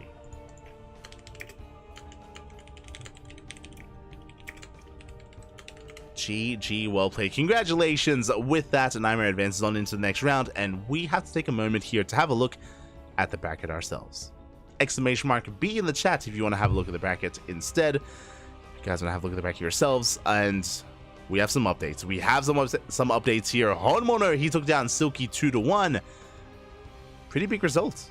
Very impressive there. Very impressive by Honmono as he took down Silky. But Dark takes him down 2-0. Dark now begins Shin in a ZVZ quarterfinals match to advance on into the semis. Meanwhile, a big result coming in. Oh my god, I was about to say, when I saw Hero versus Cyan, I was like, yo, that's not going to be an easy one for Hero. We have seen these Chinese Protoss players pop off and bring Hero down before. We've seen Jeshi, we've seen Firefly, we've seen Cyan. All three of them, the triple Chinese Protoss setup that they have there, they're terrifying. And a lot of people overlook them. A lot of people look at, you know, these brackets, they see players like Hero and MaxPax and Showtime. All three of those players that I just mentioned, they've all fallen to the triad that is these three Chinese Protoss players.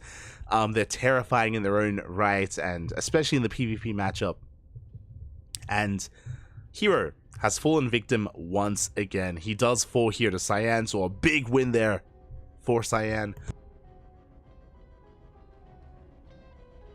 Does advance on into the quarterfinals, waiting for either Rex or Bjorn. In said quarterfinals, likewise, Oliveira dropped the map to Coffee. Oh my god, Coffee, the second best Terran player in all of China, was able to fight back and bring Oliveira to his knees a little bit. So very big result there from Coffee. Oliveira wins, he was the favorite player, but a shout out to Coffee for making him work for it. Very big win there. Very nice result out of Coffee.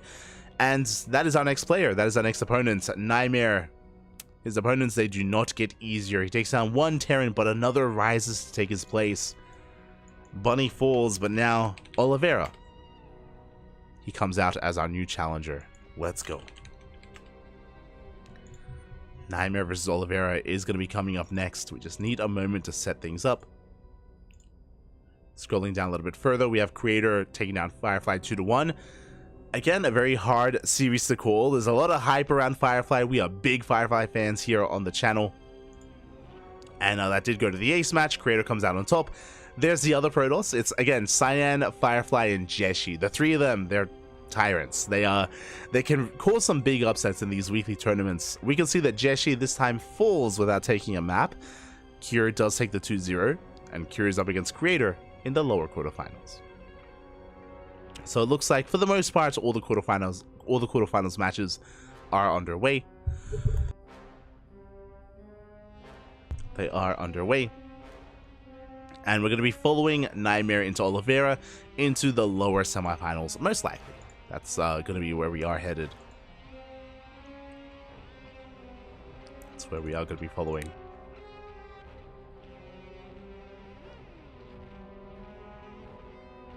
It's catching up in the chat. Radizit Redux. Oh no. We thought we got rid of Radizit Station, but it's still there, Papi. It's still there. It's still there. But shout out to Easy Feel in the chat. I see Once Wings 24. Giving Green Soup the respect he deserves. That's why he's the VIP in the chat.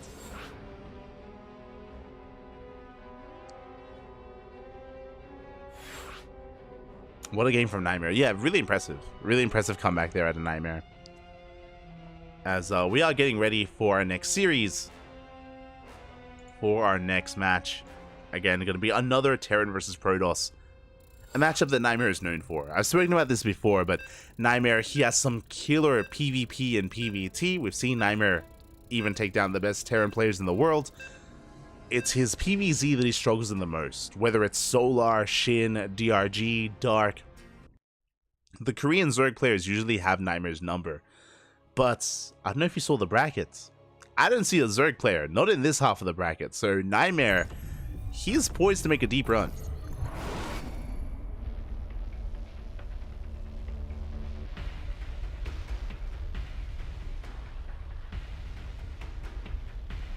But we'll see how deep he can go, because spawning in the bottom left-hand corner of Amphion, we have our Chinese Terran player, the reigning world champion representing Dragon Kai Z Gaming. It is Oliveira. Looking to avenge his fallen Terran comrade, and We'll see if he can. As spawning in the top left-hand corner, we have his opponent. We have the blue Protoss player. He just took down Bunny 2-1. Can he go even further? It is Nightmare. Here we go. Oh, as again, we have alerted into Amphion. I think this is the last map that we haven't seen yet of the new map pool. I believe. I think we've already seen... Oh, actually, we haven't seen Crimson Court yet tonight. I don't think. But I could be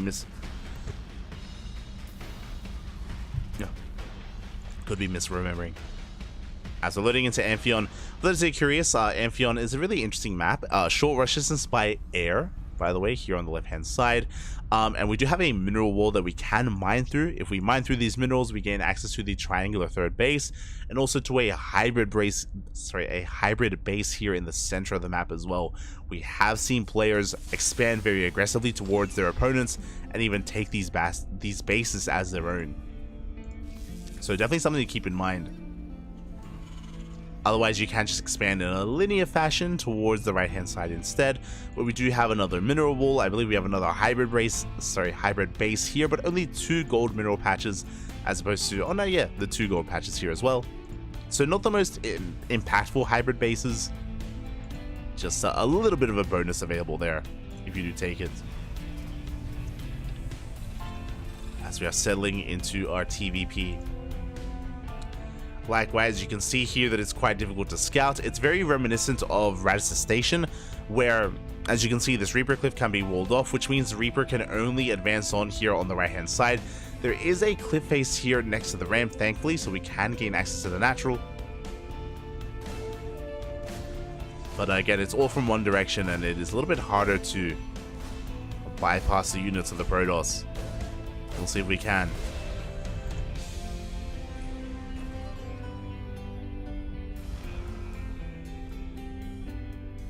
So Oliveira's going to be forced back. Behind this, we're going for a double gas opener. This is a factory before CC, so a very aggressive build here out of Oliveira. I should also be fixing up the player name as well. One moment. Damn, there we go. Oh, that is not how you spell Oliveira. Hold on. There we go. Damn.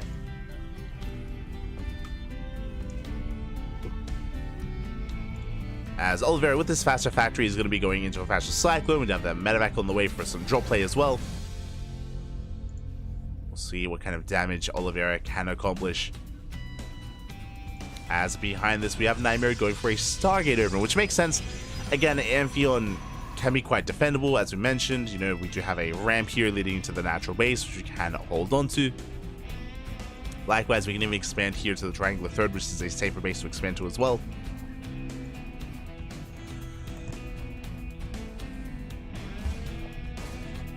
So we'll see if Nightmare can defend. Pylon going to be delaying things. Yeah, it's going to be delaying that natural expansion. Going to be a bit of an annoyance. But the job has been able to bypass those Phoenixes. Gets across the map, goes to the Pylon. And will get it.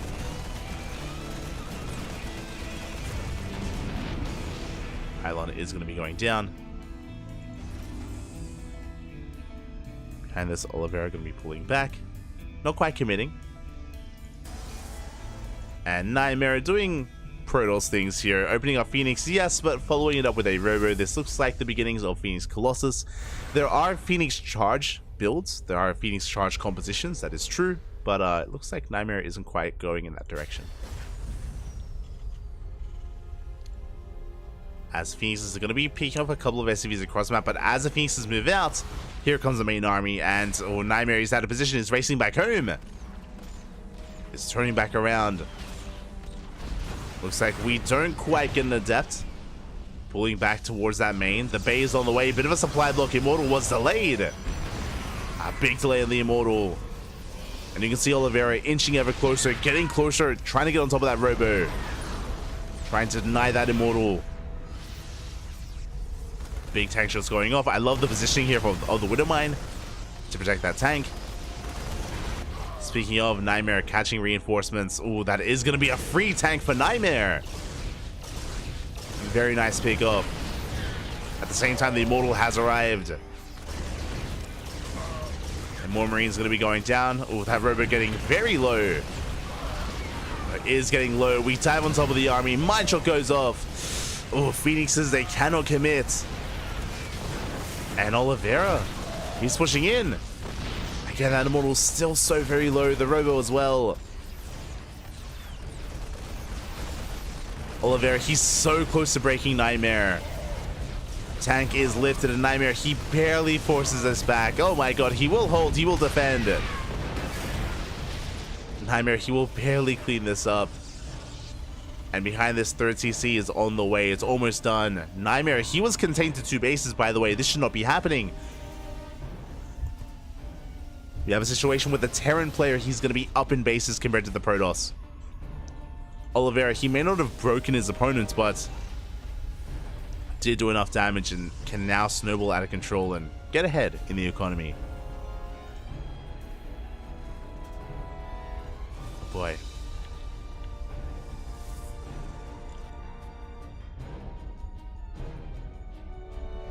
Behind this, Nightmare, he's settling on back at home. Getting into his own third as we speak. Just now starting. Building up his Colossus count. And because Nightmare lost so many units, quickly just checking the units lost tab. Because he lost the Phoenixes, because he lost the Immortals, Nightmare's stuck at home. He just can't really be active on the map, which means the Terran player is free to expand and is free to saturate this third.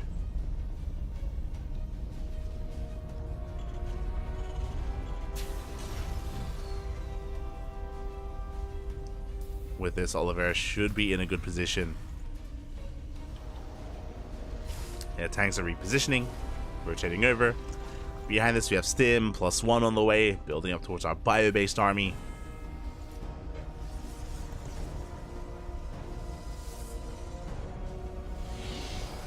And yeah, we're just kind of entering a lull period here. We already have a 4th? Oh my god, sorry, I didn't even recognize. Phoenixes, they barely pick off a Viking. Not bad, but we have a 4th CC on the way already. Very bold move here by Oliveira. To see Nightmare setting up his proxy gateway, he is moving out. And Oliveira being quite greedy here. I don't think this 4th base was quite necessary, but again, he wants to expand and extend his economic lead. Ooh, did see the warp in. Did notice the army.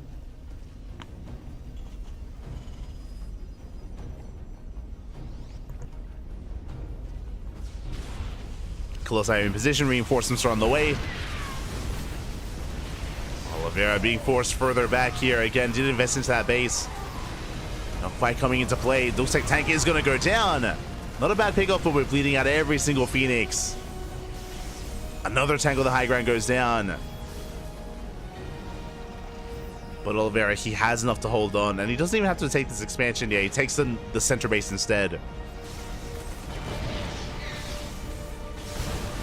Will take that center base. No bunkers, by the way. Once again, the tank is lifted. Colossi pushing forward. We overextended, though. It's so close. We get one Colossus, the other barely survives. But we're cleaning everything up. And Nightmare, he does overextend. Sure, he kills 10 SCVs, but Oliveira, he has workers to spare. He has a 4th base. We can afford to throw away workers. And Oliveira, he holds.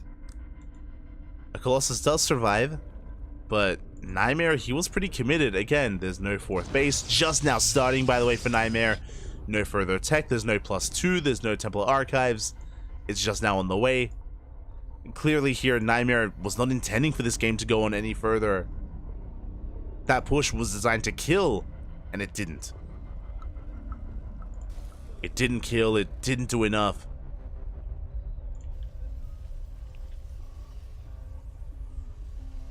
Nightmare, he has to back off, and with this, Oliveira, okay, he's looking to just take advantage of this 4th base. Gets it up and running. The probes are on a mission here to mine through across the map. They're getting there. Oliveira, he's looking for the 4th. Trying to get a read on where exactly it is.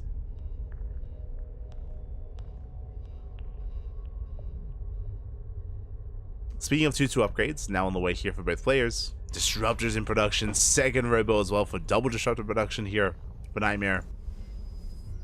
Is a good way to bounce back. And the Marine Scout is going to confirm top right. Yeah, we do get eyes on the Nexus.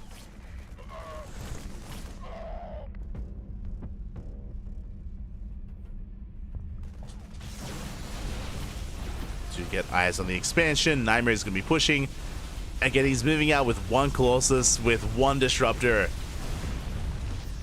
It's a bit of a bold move. I don't know if we can really take a fight.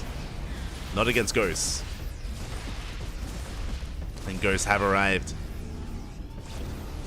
Okay, you can see Nightmare, he has to back off. He knows he can't take a fight, not right now. We can't push into this tank line. Nightmare does have to retreat. And we may be in for a long one here. Just because there are so many bases that you can expand to here on the bottom right, here towards the left. You can cut the map in half.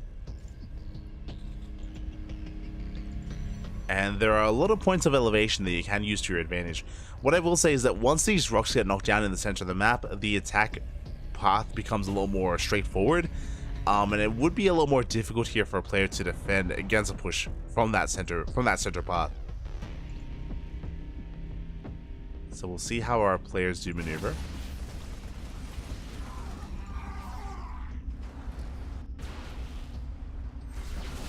I say that just because you don't have like any high ground advantage or anything like that. Never goes off, takes down the tower. Do you see Oliveira rotating over towards the right?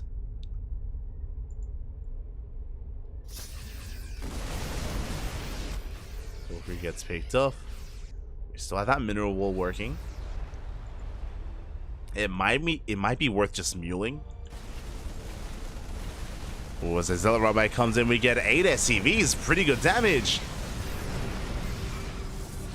At the same time, the armies do clash for a moment. Forced to recall here towards the top right. Clutch recall out of Nightmare. He's in position. Forces back the army.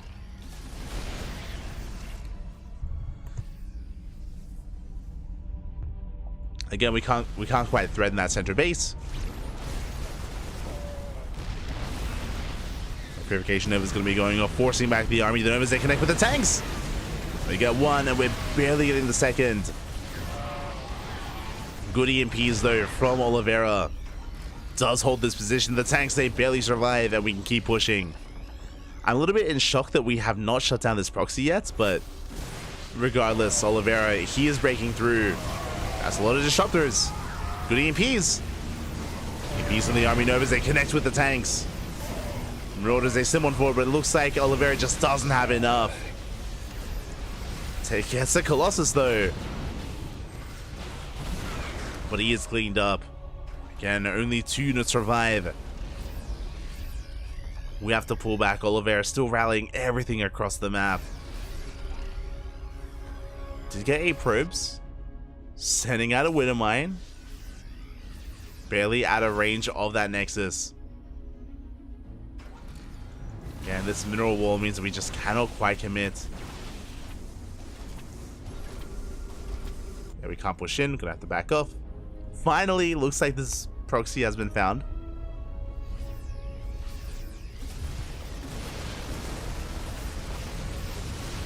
Is finally going to be shut down.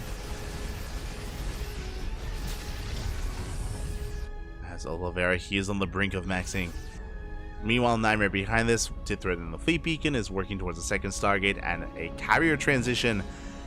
But unlike the series against Bunny, it's taking a little bit longer to get into this. We didn't rush into carriers this time like we saw earlier today.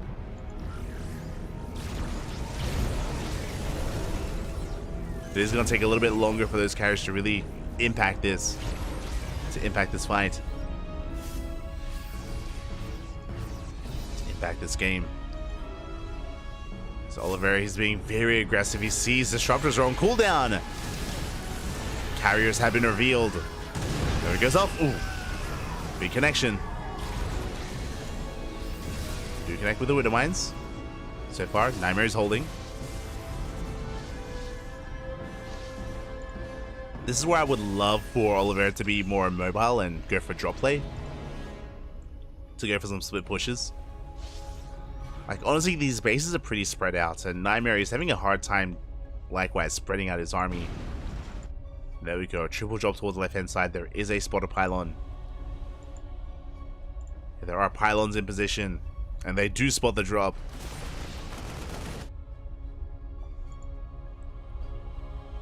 Nightmare at the same time pushing in. Oliveira a little bit out of position, which means we can go straight for the base. Yeah, Oliveira not where he needs to be. The base is exposed. We're going for the planetary, and we're going to get it. Nervous go off. Oliveira trying to come in for a surround. Attempting to sandwich the army. Gets a disruptor. Gets two. And a Colossus. Not bad. The base survives. I'm a little bit in shock, but the Nexus does live. Carriers are coming from behind. We stem on forward. We dive on the army. And the ground army is plummeting. The ground army is melting here. Nova goes off. Big connection on the Ghost. Oh my god. Ghosts are going down, but at the same time, here comes that triple drop that we saw earlier. Gets into the natural. Camps the production. Yes, we have carriers, but that's all we have. And carriers, they're not going to be good enough. Yeah, big EMP. Ghosts are being forced back. We do focus some of them down. Meanwhile, across the map, we got a kill on the natural base. Nightmare trying to take the center expansion. Bold move out of Nightmare.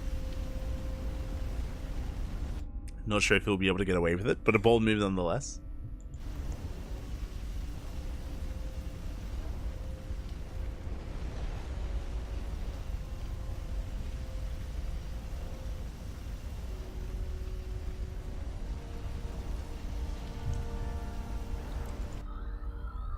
Scan does reveal them. Looking at the units tab, we have 3 carriers, we have 2 disruptors. Planetary's not quite done. Nightmare getting needs a little bit more time to rebuild his army. He lost so many of his high-tech robo units. And remember, he also lost the robo as well. So that is slowing down his reinforcements and his remax. Establishing the center base. Is spotted by the Terran. Mineral field depleted. Oliveira, he sees, he knows. I'm a little bit surprised we have not got into Liberators. That is kind of a big moment here for the Terran, is once you get into Liberator production, you can ease up on your ground army, focus more on your Vikings. Up against Skytos. It can be easier to bully back the ground army as well. Now though, good dodges. It goes off, oh! Takes down a Marauder.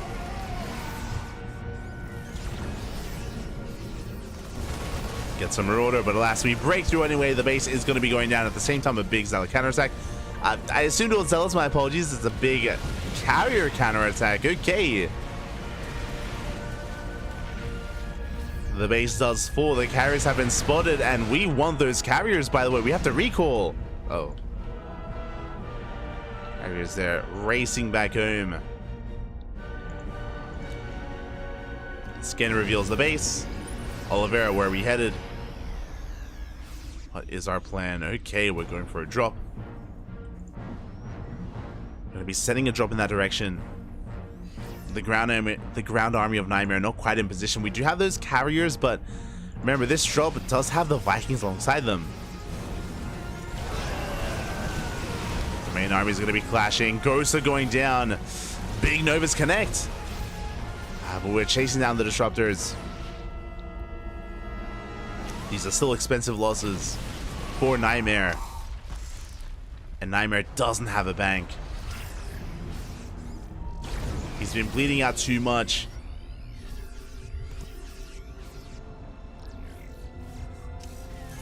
He's been trading too inefficiently so far. And he's hurting. Hasn't gone back into carrier production. There we go. Fusion Core finally is on the way. We're finally working towards Liberators. Let's go. Give us the libs.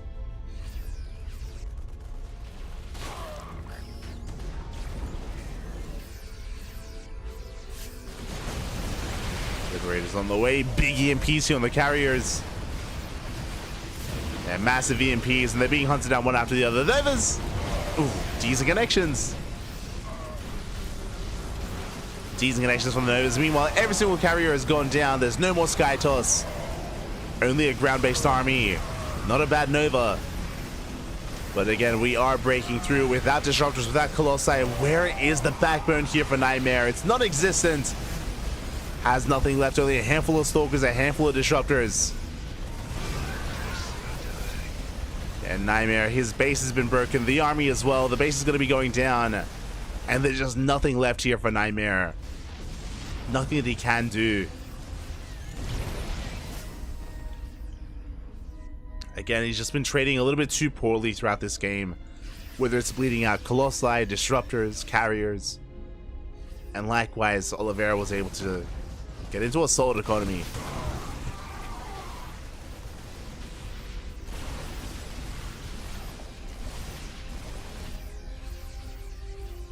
Remember, Oliveira heals so fast to take his third and so fast to take his fourth base as well. Just a booming economy there for Oliveira. If you remember, that first Colossus push from Nightmare had to end the game. From there, Oliveira, he has been in the driver's seat. And even though Nightmare, he's expanding and taking more bases, Oliveira's remaxed. Oliveira, he has remaxed already. Liberator range finally on the way, but I'm not sure if we're going to be seeing any Liberators this game. I don't know if we need them anymore. Ah, we have two. Let's go. Oh, we're scanning everywhere. We're looking for the army. We're like, where is it? And the answer is there is none. There is no army. Is nothing left here. Focus on a disruptor. Army's breaking through these rocks. And Nightmare, he is at death's door at this point. He's trying to hold on, trying to bounce back. Like, if Oliveira had left him alone, then maybe Nightmare maxes out. But GG gets called, and Oliveira will take game number 1. GG.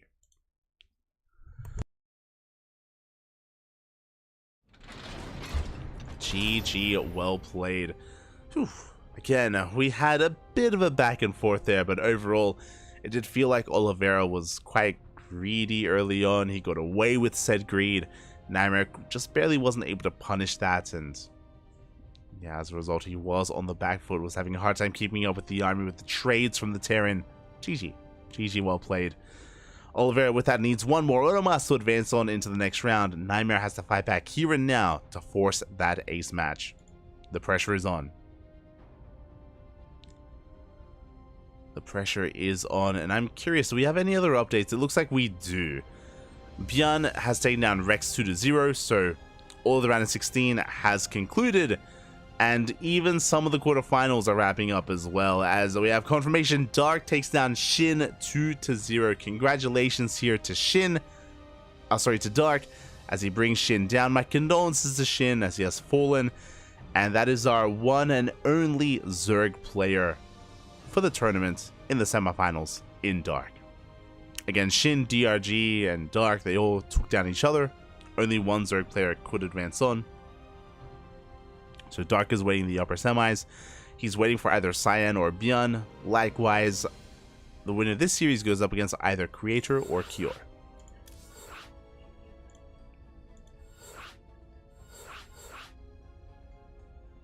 We go. Here we go. As game number 2 is going to be on Ghost River. Oliveira didn't remove the proxy gates, so it's going to be quite annoying. Yeah, that proxy gateway actually did quite a bit. We saw a number of Zealot Romais actually get SCV kills and pull back the army a couple of times. So, you know, that was helping Nightmare alleviate some of the pressure and try to bounce back in some way. Unfortunately, it still wasn't quite enough.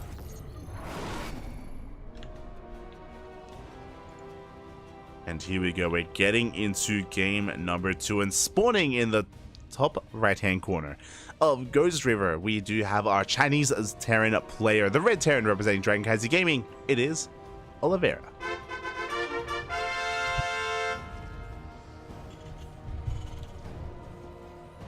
And spawning in the top left hand corner, we have his opponent, we have South Korean Protoss, the blue Protoss player representing himself, Looking to fight back. Down in the series, he needs to fight back here and now to force the ace match. It is Nightmare.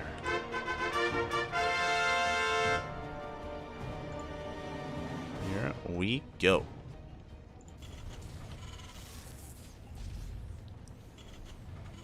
As we are setting up.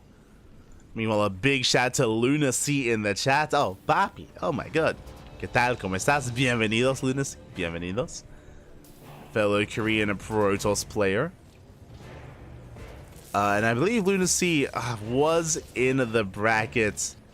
Kind of in the bracket. Lunacy. Did you play out your series? Did you play it out? Apparently faced off against Jeshi, but it looks like there may have been a walkover in the first round. Uncertain. Regardless, hope you've been doing well. Hope you've been enjoying yourself.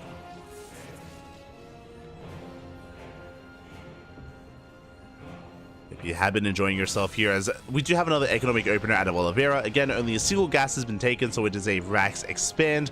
Whether the CC gets thrown down on location or in the main base, because of the short rush distance by ground on Ghost River, in the main base makes sense. And there it is, CC on the high ground.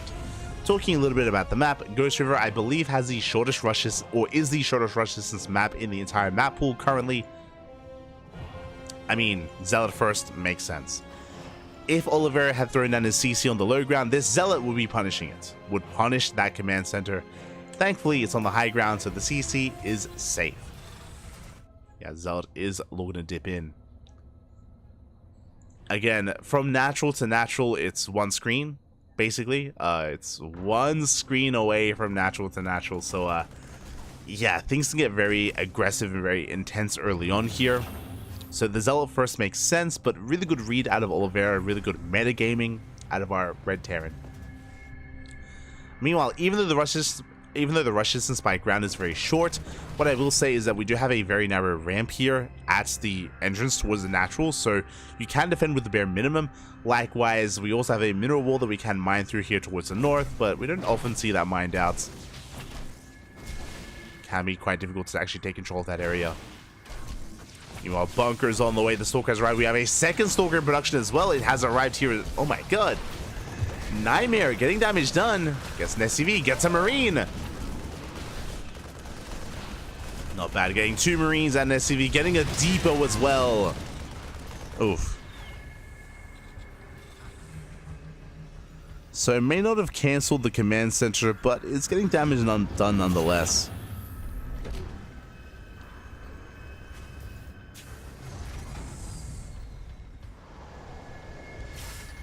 As behind this, upon seeing the opener, Nightmare is going for a Twilight Council. This should be for Blink. Should be for Blink Stalkers. Whether it's 2, 3, or 4 gateways, yet to be determined. We'll see how aggressive Nightmare wants to be. Behind this, we're getting to our 1-1-1. This time, we're not going for a third CC before Starport. Thankfully, I think that'd be unwise on Ghost River.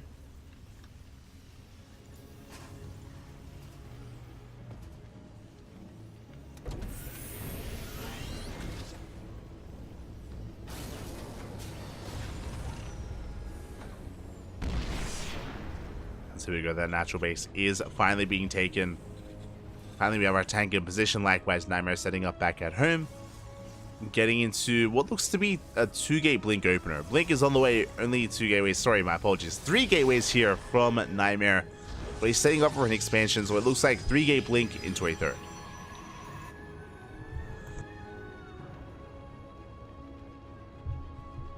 As a War Prism is on the way. Behind this, we see Oliveira just hurtling up, getting into his tank production. We have 2 tanks covering this entry point. Raven on the way as well to shut down any observers. Again, just a safe follow-up here out of Oliveira. Now, this safe follow-up can turn into an aggressive one once we get up to 3 tanks. Once we get into Stim, for example, we can break free. But until then, Oliveira is stuck defending. Okay, there's that third base from the Protoss. Nightmare rotating into the main. Oliveira is in position. Oh. As I say that, Marines are going to be going down. one, we get two, we get three Marines already. We get a fourth. So far, just trading with Marines.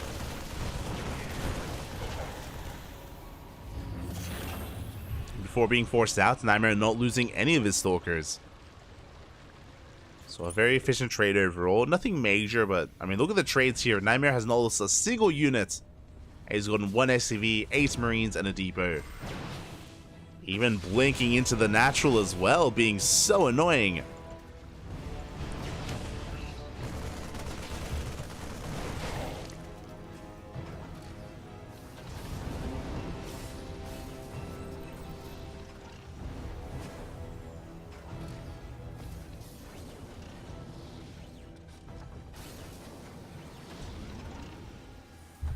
Sorry, I'm just dying a little bit.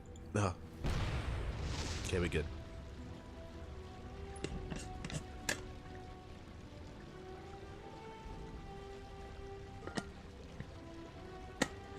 We are good. But behind this, we're just getting our third base up. We're taking up even further in towards a robotics bay for Colossus production. We have Charge on the way as well. Nightmare just working towards a longer game. Meanwhile, speaking of, Oliveira also throws down his own third base. Far later than what we saw in game 1, but it's on the way nonetheless. And we're just going to be slowly expanding and slowly taking a third base. Again, this is kind of the dynamic that we do have here in TVP, especially if we do go for Blink, where the Terran is just stuck at home. But again, it's on the Terran to minimize their losses and to expand sooner rather than later. We have to break out. Do have to break out. Stim is done for the Terran, by the way. Now, what's important about Ghost River is that, yes, it does have a short rush distance. That is true, so it doesn't take long to counterattack, doesn't take long to snowball into a win, if you take a good fight. The downside, though, is all these ramps. There's so many points of elevation here to outside the third, outside the natural. There's so many areas that you can just take advantage of. And it's so difficult to be aggressive as the game progresses. Speaking of, here we go. Oliveira tries to push in. The mine shots. Oh, big mine shots going off. Zealots are going down. We have more Zealots coming in for a flank. And Nightmare, does he have enough good target firing on the Colossi? Yeah, the Zealots are going to be cleaned up. And with that, Oliveira, he maintains this position. Meanwhile, across the map, Zealot run by gets some damage done. Gets a couple of SCVs. I don't think we have W's this game hard. But the War Prison was sniped by the Viking.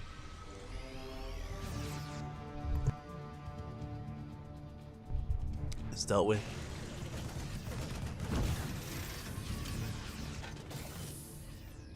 Even catch an observer.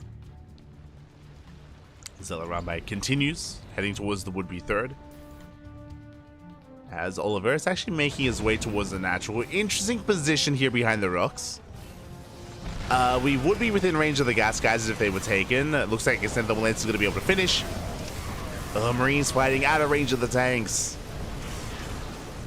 And so many Marines get roasted. We do depower the bay, but again, 1 second too late. Upgrade did finish. The bay is going to go down. At the same time, Zealots are wreaking havoc across the map. They get a lot of SCVs. Oh, they're crippling the economy here. We're down to 41 workers. Oliveira with barely an economy to speak of.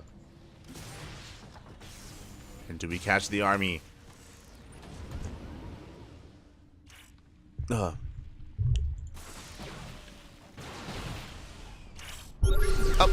Oof. As we don't quite manage to dodge those little mine shots, but overall, good cleanup by Nightmare.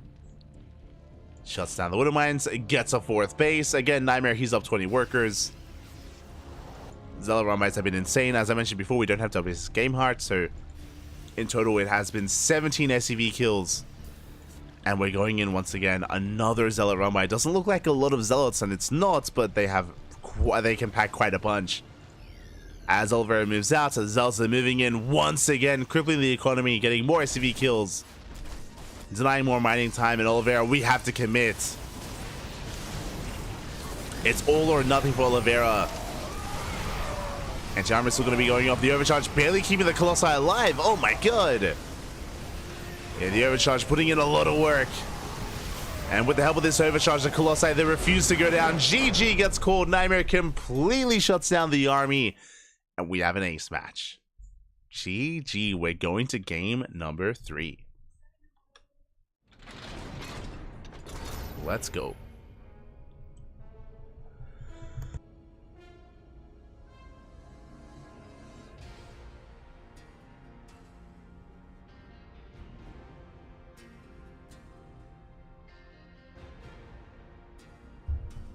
Okay, we're good. Again, I do apologize. Have been sick and unwell for the past week, essentially. Actually, over a week now? Question mark? Yeah, just over a week now I've been sick. But I've been getting better. It's just, you know, we're getting there. We're getting there. Oh, God. We're getting there as, we're getting ready for the ace match. We're settling on in. And honestly, a really solid game there out of Nightmare, able to accomplish quite a lot with his 4-gate blink. Sorry, with his 3-gate blink. Able to contain his opponent, get his third base up and running. And it wasn't just the fact that he was containing Oliveira, but he was trading so well. The non-stop Zealot run-bys. Again, we didn't quite have the kill count on the right-hand side. But SCVs were falling non-stop in the main, at the third base location.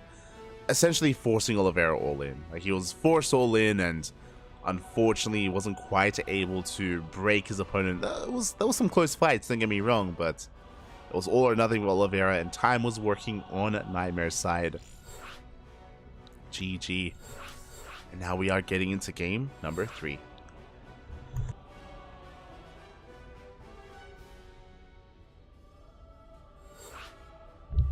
Let's go. Meanwhile, I'm gonna actually take this moment to quickly get some water. Let's go. You can hear the beeps. We're gonna be loading into game 3. It's gonna be on Oceanborn. It all ends here. All ends under the sea. But one moment.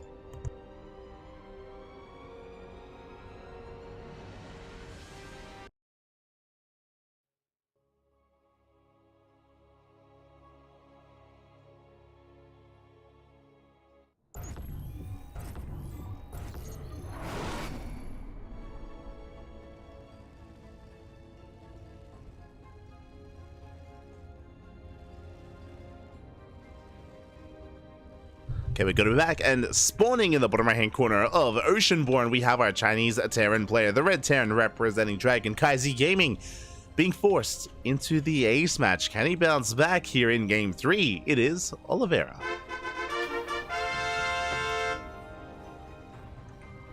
And spawning in the top left-hand corner, we have the South Korean Protoss, the blue Protoss player representing himself, currently teamless, but fighting back and putting a point on the board. Can he keep that momentum going? Can he go all the way and advance on to the semifinals? It is Nightmare.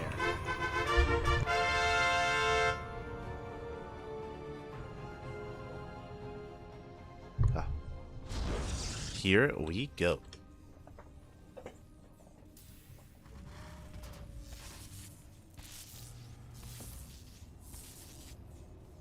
As again, because I was unwell, we actually missed out on ESL Asia last week. We weren't able to cast it, but we're making up for it this week, and yeah, I'm here for all of it.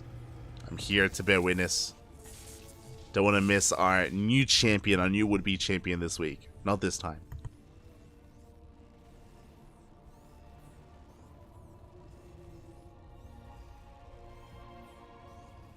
And so far we've had some really good games. It's been a pleasure to bear witness to the return of Rogue. Likewise, Nightmare has been popping off here in the PvT. Oliveira likewise, holding his own against him. And once again, single gas opener, racks expand. Once again, we do see Oliveira going for the CC on the high ground, not on the low ground, just to be safe.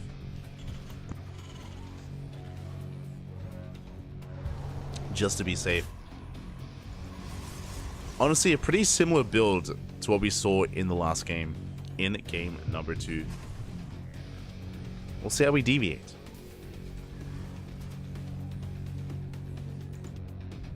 We'll see how we do deviate. As for now, we're getting to our openers, just to gate expand. We'll gate cyber expand here from our Protoss player. Reaper gets across the map, gonna be dipping in. And Nightmare, he is able to keep up for the most part. Gets one shot off. Reaper denied entrance into the main. Forced to rotate around. Now we have our tech of choice. It is going to be a Twilight Council. Okay. Very important that we get eyes on this, just because we have seen a lot of Nightmare's PvT today. We've seen Robo-based openers. We've seen Stargates and Twilight Councils as well. He's shown us that he's willing to really vary things up here, depending on the map, depending on his opponent. And this should be for Blink. This should be a Blink-based opener. Whether this takes us into 3-gate, 4-gate, or even 2-gate Blink, yet to be determined. Now, if you remember, we did see an attempted 4-gate Blink against Bunny earlier today, but we actually didn't commit. If you remember, we went 4-gate Blink into a 5th and 6th gateway into Storm before a 3rd. It was a really interesting playstyle out of Nightmare that, I mean, worked to great effect against Bunny. Curious if he does something similar here against Oliveira, as that is going to be 2 gateways in the main, 3rd gateway here at the natural. So for now, 3-gate Blink.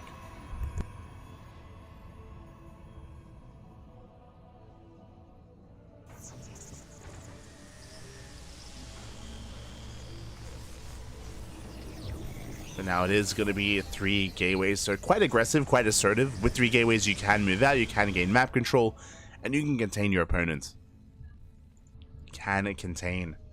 We'll see if we throw down another gateway or if we just expand from here. I'm feeling an expansion, but we'll see.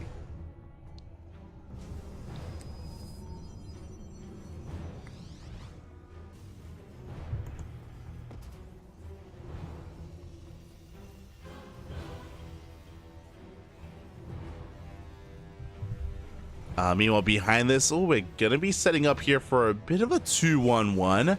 That was a second Rax before Starport.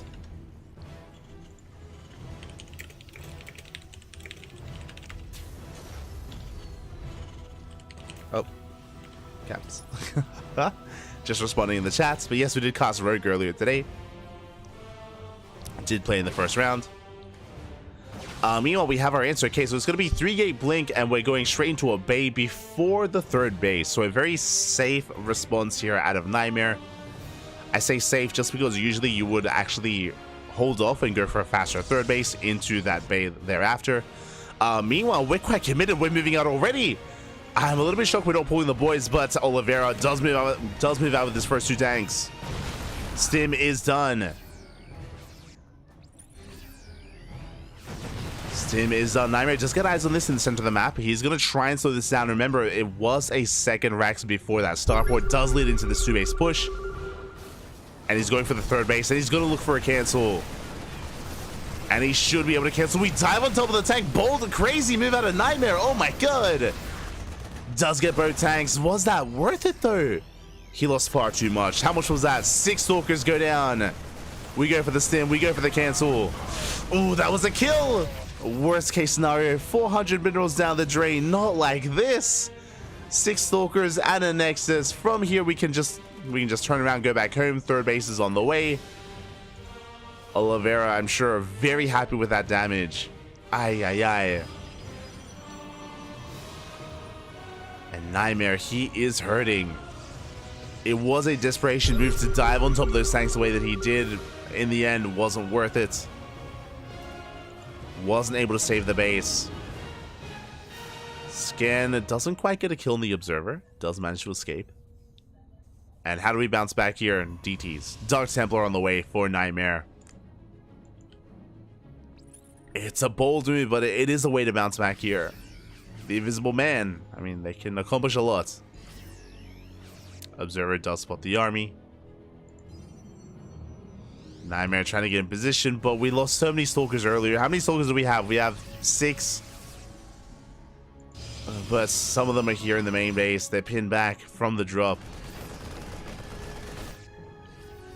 Looks like we should be able to hold on with 2 Colossi. So Nightmare, he does hold, but behind this, the Terran player is going to have the better economy.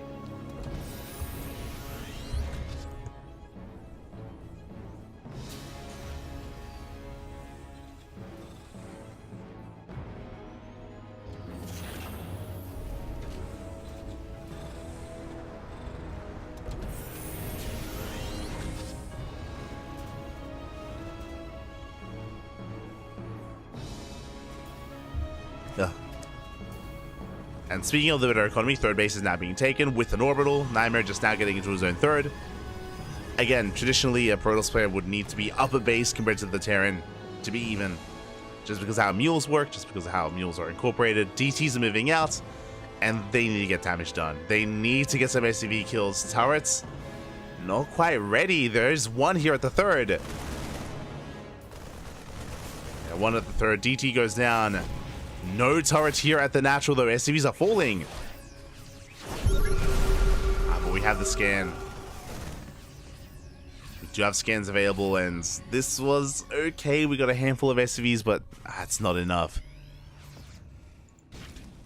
Not enough here for Nightmare. And you can see Oliveira just skyrocketing ahead here in the supply. And he did so much with his first push.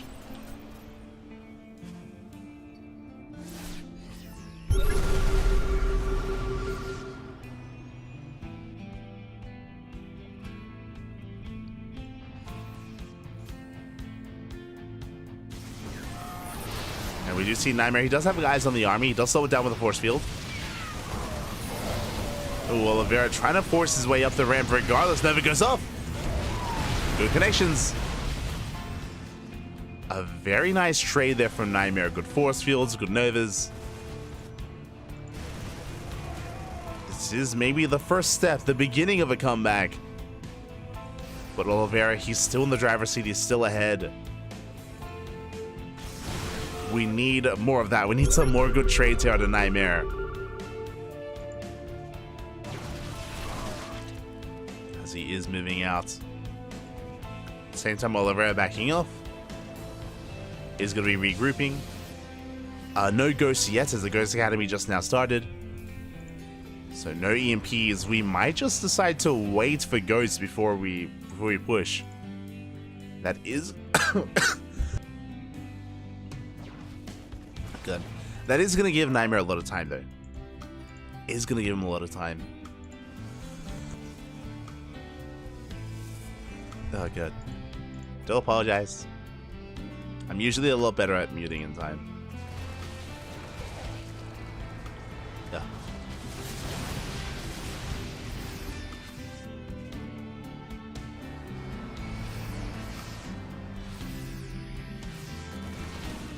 Actually, a lot better here as these are going to be dancing with each other.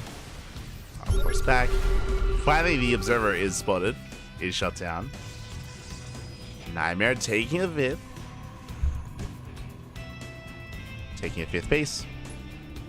Likewise, so is Oliveira. Again, Oliveira, his base is already done at this point. Is going to be saturated. Still maintains his economic lead.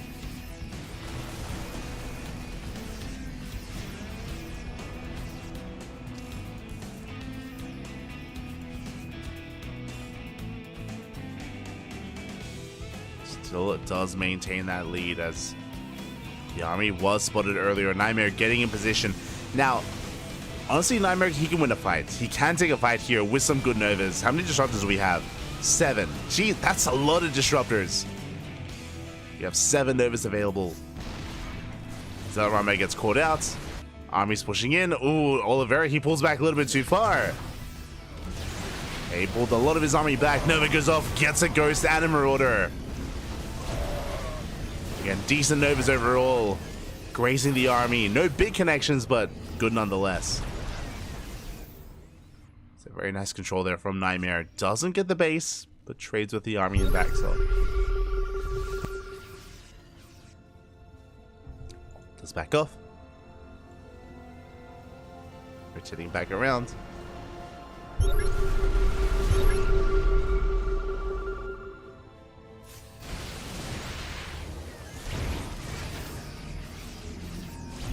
What's important here is that we haven't lost any disruptors yet. We haven't thrown away any high-tech units.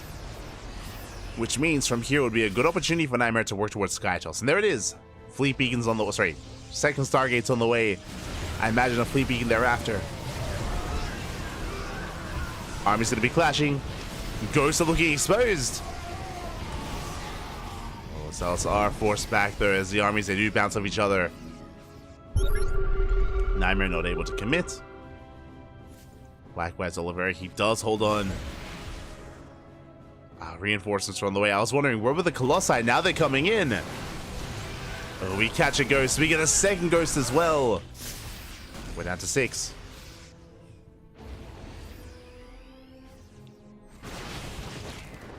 There's our fleet beacon in production in the main. Fleet beacon's on the way. We collapse on the army. Nova's going to be going off, and we zone back the Marauders. We zone back the ghosts. Again, Nightmare, he is gaining ground. So let's be careful. Ooh, better connection there at a Nightmare. Very nicely done. You can see Oliveira plummet in supply. How do we deal with these disruptors? I mean, typically we would have more of an anchor point here. Whether it's tanks, whether it's liberators, we get one tank, we get the second. 2 tanks go down, Widow Mines as well. Finally, some disruptors are getting sniped, but it's too little too late here. Nightmare, he's breaking on through, snowballing out of control. Purification Novas, the balls, they were a little bit too good here for Nightmare. And Oliveira just cannot keep up. Oliveira, he had such a good start, such a strong start to this game. But Nightmare, he's clawing his way back in. Give this man some balls, give him some disruptors, and mate, we can make some magic happen. We can fight back. And again, there's just nothing here to hold the line. A handful of bio units, it's not good enough. You can see the army just being bullied back. GG gets called, and Nightmare will take the series 2-1, advancing on to the semi-finals. GG. GG, well played. Congratulations here to Nightmare. Again, things are looking rough. Things are looking dire. Things looking a little bit dire for Nightmare, but alas, he's able to bounce back, able to claw his way back into that game 3 and take the win in the end. Honestly, just really good disruptor control, really good unit control overall, despite the fact that he was behind economically, despite the fact that, again, he was down in bases, down in workers, down in tech. He was able to rush into disruptors a lot earlier. If you remember, he cut Colossus at 2, I believe. I think he made 2 Colossi, then into as many disruptors as he could.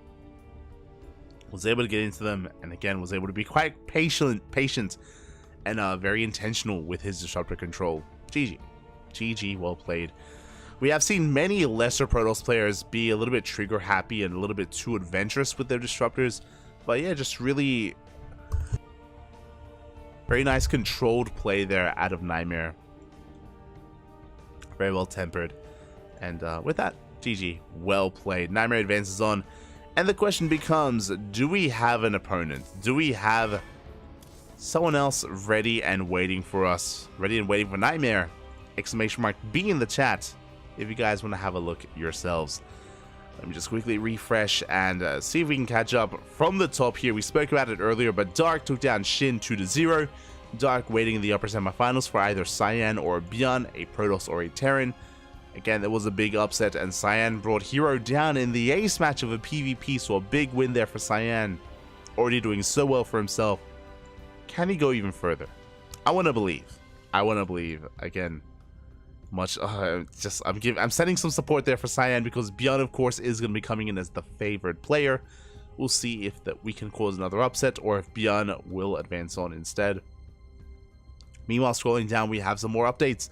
Cure takes down Creator 2-1 in a best of 3, and the PvTs, they just don't stop. We had Nightmare versus Bunny. He took Bunny down, took Oliveira down, and now it comes down to Cure. Nightmare versus Cure is going to be coming up next after this short break. Again, we're going to be having a short break. Take this moment to Hydra, stretch your Marines. Stretch your Roaches, massage your Marines. Take care of yourselves, everyone. Take care. And we'll be back soon with Nightmare versus Cure. See you then. Ha.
And welcome back, everyone. Welcome back.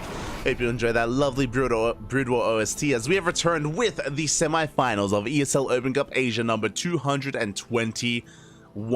Both semis have begun, and we're diving into a TVP. We've been following a certain Protoss player for most of this tournament, for all of this tournament actually, and we'll see if they can continue their run or if their run ends here and now. Is spawning in the bottom right hand corner of side Delta, we have our South Korean Terran player, the Red Terran representing Team Liquid. It is Cure.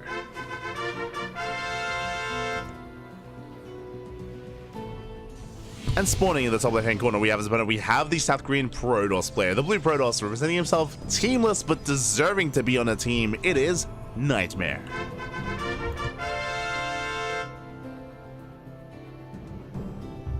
Here we go. Again, Nightmare, he has some of the best Protoss versus Terran out there in South Korea. And we have seen him bring Cure down in the past, but I would still give the edge to Cure. Cure, he's a beast in his own right. I'm hoping for fireworks. I'm hoping for a back and forth. We saw, at least score-wise, that Cure did or was forced into the ace match against Creator. We'll see if we can get an ace match between these two as well. I'm greedy like that. I would love to see a game 3, but it's not on me. It's up to our players here. As a reminder as well, the upper semis is also underway. I believe it's going to be Dark versus Byun in the upper semifinals. I believe that's being casted by both Wardy and BMO.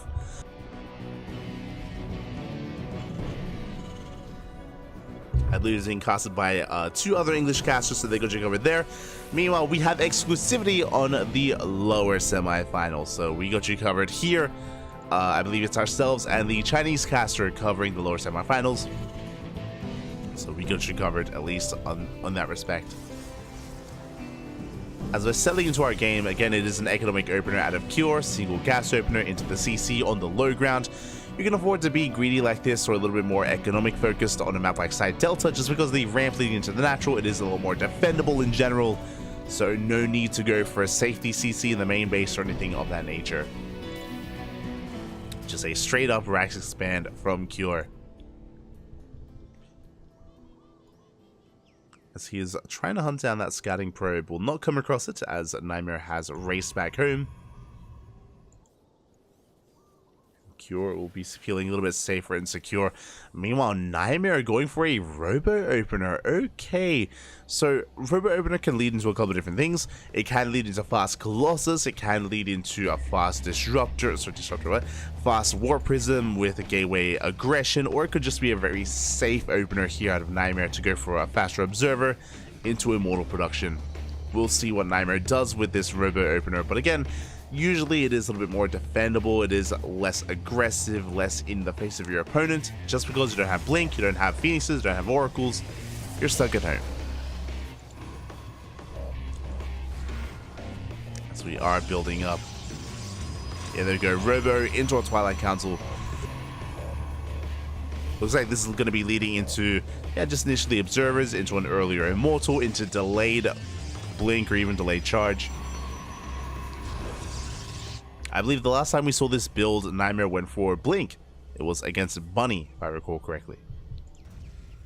Not against Oliveira, but against a Bunny earlier on. Meanwhile, behind this, Cure, not Oliveira, Cure is going to be getting into his own 1-1-1 setup. Early tank production, going for a Marine drop across the map, which is spotted by the Observer. Big scout there by Nightmare. Does confirm what's going on. Observer likewise will soon get eyes in the main base to confirm that there is no fast third TC. Does confirm the 1-1-1 build instead, as well as the add-ons on said buildings. So he's aware of the tank production, he's also aware of the Raven production. Medevac has been spotted. Nightmare is going to be able to rotate and keep up, as he has enough in position. Handful of Stalkers, has an Adept. Does force the big up. Behind this Nightmare, he is going into Heroics Bay, into Colossus production. We spoke about it, but again, a faster Robo can lead to faster Colossi as well, which is the direction that Nightmare is headed in. Again, after seeing the main base, he saw that his opponent wasn't being greedy, so he couldn't get away with something like Dark Templar. We're going for a longer game. At least Nightmare is.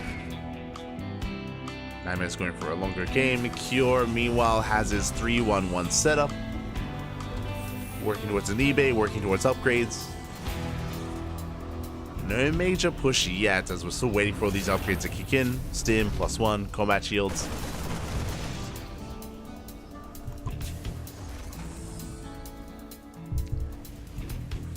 There's going to be a bit here before Cure can really be too active on the map.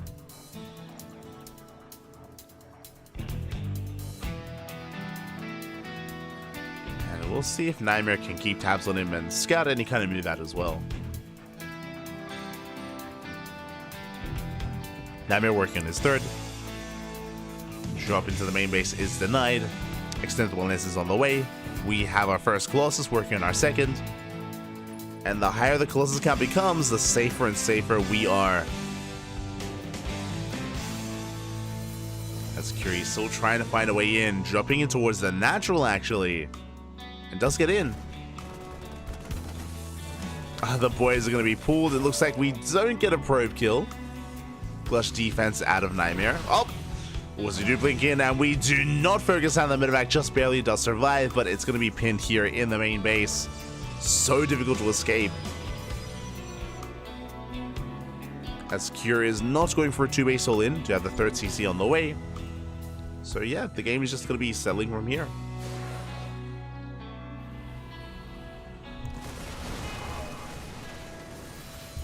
Now, as Cure is taking his third, and as all these upgrades kick in, Cure can be active with his army. And we'll see if he will be. So there we go, he's now moving out. Okay, we have Stim, combat shields, +1 finishing up in a couple of seconds. No observer in the middle of the map, which is concerning. There is no spotter unit. Back at home, we do have a decent Colossus count. We do have a shield battery and an overcharge. But we just now see the army. Oh, nice disable. Where's the storm? And no storm. We go for the feedback instead. Big disables here on the Colossi. And alas, without Colossi, there's nothing to defend. We stim on forward into the natural base. High Templar goes down. Mine shot's going to be going off. Looks like the tanks are going to be cleaned up, but the Bio Army gets into the mineral line. That's 19. That is 23 probes going down. We're crippling the economy. We even focus on the Nexus. Oh my god.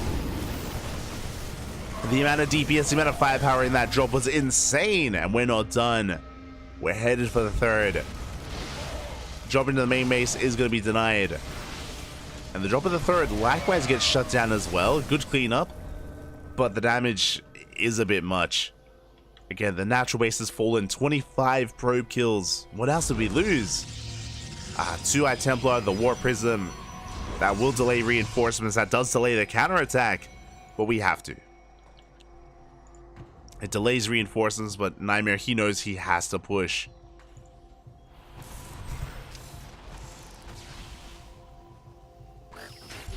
He has to move out with everything he has. And denying the third base is nice, but very good force fields. We clean up those SCVs, we clean up the mules. Looks like the command center is going to survive. Is going to be able to float away into the main.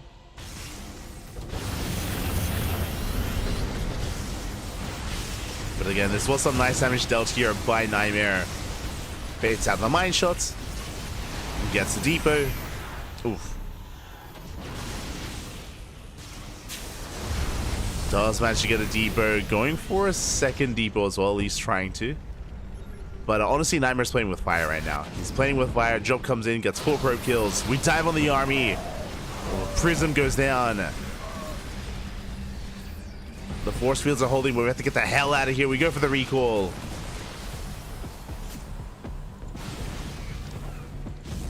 Are forced to recall back home. Again, not because of the chaos ensuing back at home, but because we were getting caught out. And again, Curie still has such a massive supply lead. Because of the damage she dealt earlier, I say supply lead, a massive economic lead. Nightmare, he's still on 44 probes. That's just not good enough.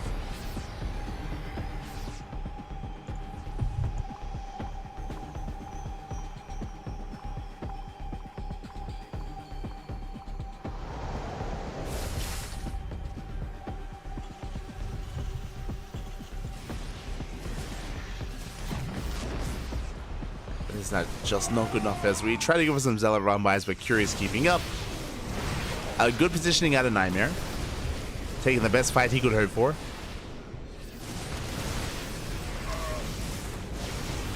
But even then, it might still not be enough.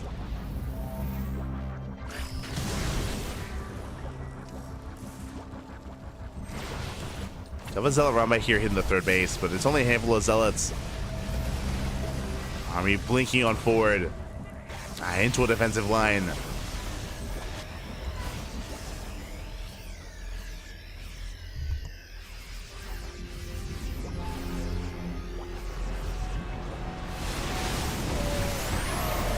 And Nightmare, he's just going for one last ditch effort here. It's all he has. It's all he can do. Bleeds out his Colossi. Two of them go down. We're hunting down the third. And we just don't really have a standing army. And Nightmare is being completely cleaned up. That initial push from Cure, that dive into the natural, killing all those workers. And that did end the game. Well, that did give Cure just such a massive lead. And he never let go. You have a reinforcing disruptor, never gets off. Splits it too good. That was the only Nova. That was the only disruptor, and that means there's nothing holding Cure back. Force fields are looking pretty good. Force fields are honestly quite necessary here. They're steaming on forward. A second disruptor has arrived. Oh, good connection. It's a good connection, but it doesn't even matter. We're just steaming on forward. We're snowballing out of control. GG gets called. It just becomes a little bit too much, and Cure will take a lead in the semifinals 1-0. GG. Again, a very crisp and clean attack there from Cure early on to go for that push to strike Nightmare where it hurt most there early on. Again, unfortunately, he was out of position. He was not protecting that natural base. He was unable to stop that insane amount of damage from being dealt. And Nightmare getting caught off guard a little bit. And with that, Cure takes the lead.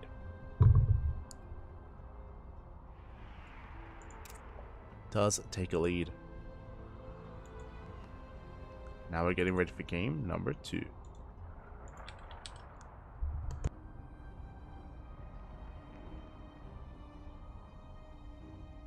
Getting ready for game 2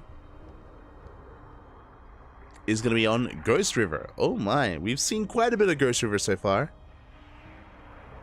Again, short rush distance by ground, but there's a lot of points of elevation. There's a lot of ramps that you can make use of. I'm curious what our players have in store for us and how we do mix things up. Again, I'm concerned for Nightmare just because if Cure does have some more aggressive openers and aggressive builds, I mean, we saw he looks terrifying. Looks scary, but we'll see, as it looks like our players, they need a moment. Yeah, it looks like they do need a moment here to set things up before diving into game number 2. Again, I hope everyone in the chat has been enjoying themselves. I do apologize for missing out on ESL Asia last week, but we'll make sure to keep it regular and consistent here on the CranKy Ducklings. Doing my best. Doing my best. I mentioned before that I'm still under the weather. I'm still, unfortunately, unwell. Because of that, we're trying to take it a little bit easier on the casting. Usually, I would cast 2 events tonight. I would cast ESL Asia, and I would cast ESL Asia and Stars War 11, the Korea qualifiers, but unfortunately, they're clashing, but I mean, we would just do one and then the other. But I don't think I'm up for back-to-back casts right now. I don't think I'm quite there right now, unfortunately. I usually am. I'm all for just non-stop casting, but not today.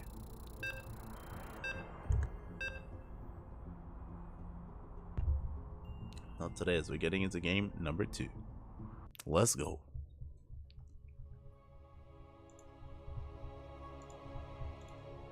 Let's go.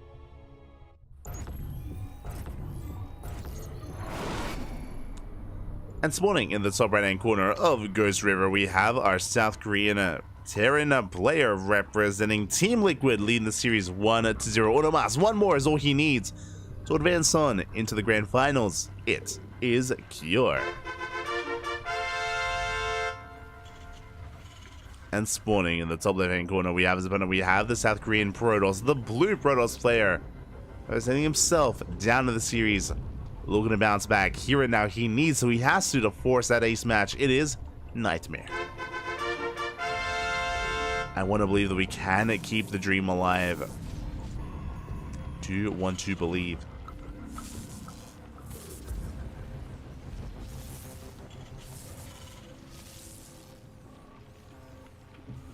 Let's do see Cure forcing back that probe.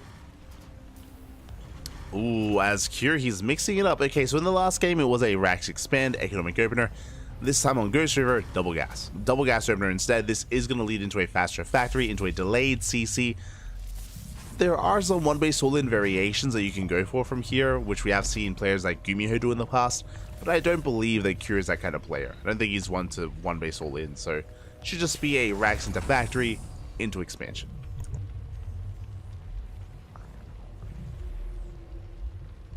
Should be. Behind this, Nightmare settling into his own opener. Gate Cybercore into expansion. Everything as it should be. Probe being a nuisance. Scouting in the main base. Even delaying the deeper. Oh my god. Nightmare. He's a menace. Is a nightmare. We'll pull back. Is going to pull back with that probe. Once again, did make a Zealot first. We spoke about this in the previous series, how with the Zealot first, you can punish the CC on the low ground. You can apply a lot of pressure. He hides on the Reaper, does avoid it. Reaper moves out. Zealot likewise moves in. And the Stalker comes out just in time as well. Again, it was the Cybercore before Expand. Zealot gets across the map, but bunker's on the way. Again, we need that bunker to be able to hold on, especially with that Stalker going to be reinforcing. We had to have a second Stalker as well. Quite a lot available here for Nightmare.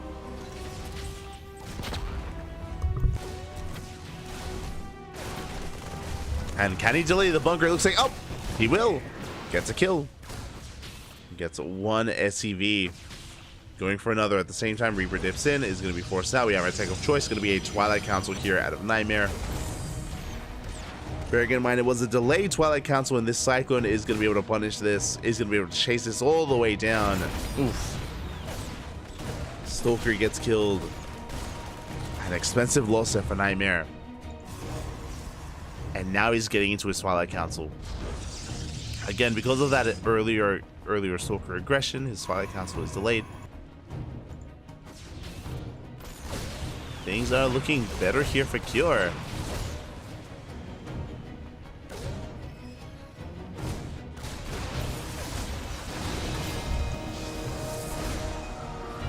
As he is trying to force his way in, but good target firing here out of Nightmare. Does get the Cyclone, does force it back. Instead, Cure going for a split push. There's an army towards the south and an army getting into the main. I mean, I say army, a handful of units, and it looks like Nightmare is going to be able to hold on. Wouldn't mind is welding in. Up. Ooh, doesn't quite connect. Do get out of range. Mind Drill gets baited out. Bit of mine goes down. Behind this, the command center is finally being taken. We're throwing down two more Raxes. That is after the starport. So it looks like Curie's just going for a longer game. Doesn't look like he's building up towards any earlier rush or earlier push.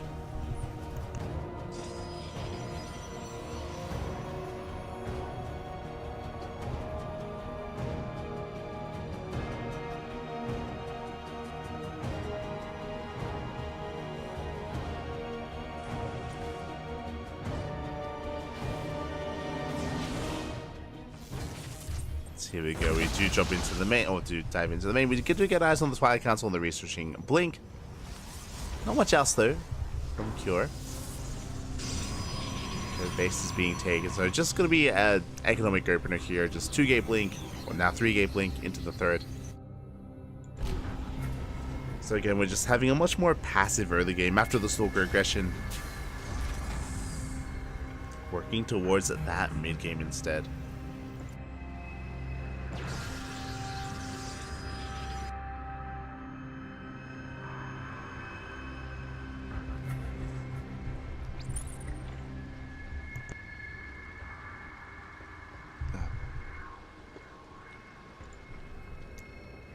You can see Nightmare as he takes his third base. Now we have our Bay on the way. It was a little bit later than we saw previously.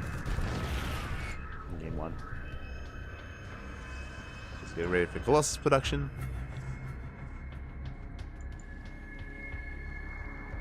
Working towards charge, and basically until then, it does feel like Cure has the reins here. He can kind of go for whatever he wants.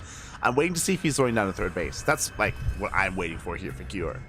Do we throw down a third, or do we pull the boys? Stalkers have arrived, dropping into the main. We could even try to go for Stim. A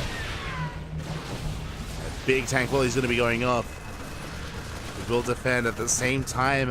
Orders harassing at the natural, getting some probe kills.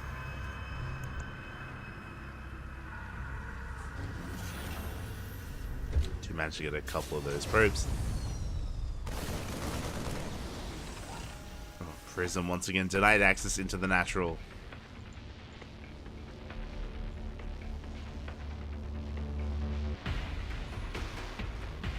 And both players are just posturing. We do find a way in. We slip away in between the natural and the main. Getting 2 extra probes.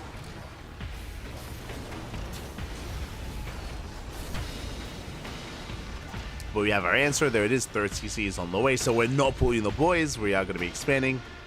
Prism is going to be recalled back home. And a Cure finally breaks free from his contain. Now, throughout all of this, Nightmare has been able to take an economic lead, which is nice, but also very necessary given the game state. Cure is pushing.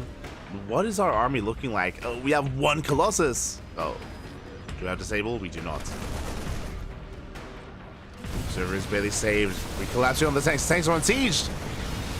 Yeah, Curie gets caught with his pants down. The tanks are going to be falling. Very nice catch here from the Protoss. We get both tanks, and it looks like we can maybe even, get the Marauders as well. A very efficient trade. You can see here that was 10 Zelts, 2 Stalkers, and 1 Prism. Orders Harass comes in. Got that Mine Drop. Not getting much done. The mines are shut down.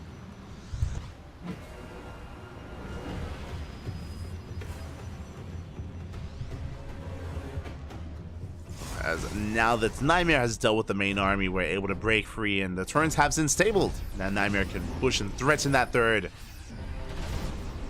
Cure, meanwhile, looks like he can take a fight here at the third base.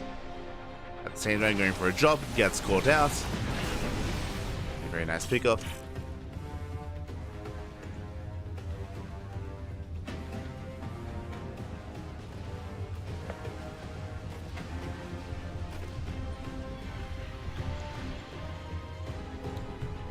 And I don't see Nightmare actually committing and pushing into this base. Not into the Sim City, not into the tanks, not into the army. Just rotating around, hoping to catch any kind of stray command center or stray units. Likewise, as Nightmare is vying for map control, is expanding, taking another base. Raise him into the natural. So let's get a couple of zealots.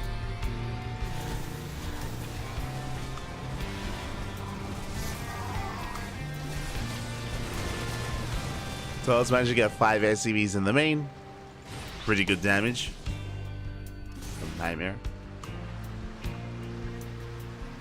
Ooh, it does feel like this army is a little bit delayed. Because he now here working on the army, working on eventually 2-2.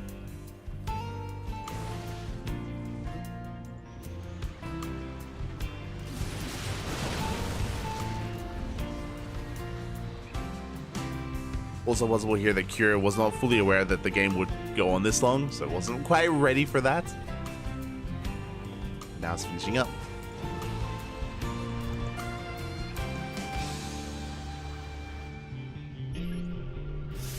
And yeah, we've had just more of a passive couple of minutes here, where players are vying for map control, but no one is going for any kind of major fight. No one can. If anyone does, I feel like the attacker is going to lose. And we've built up quite a number of disruptors here. That's a lot of balls, Bobby. 4 disruptors so far, soon to be 6.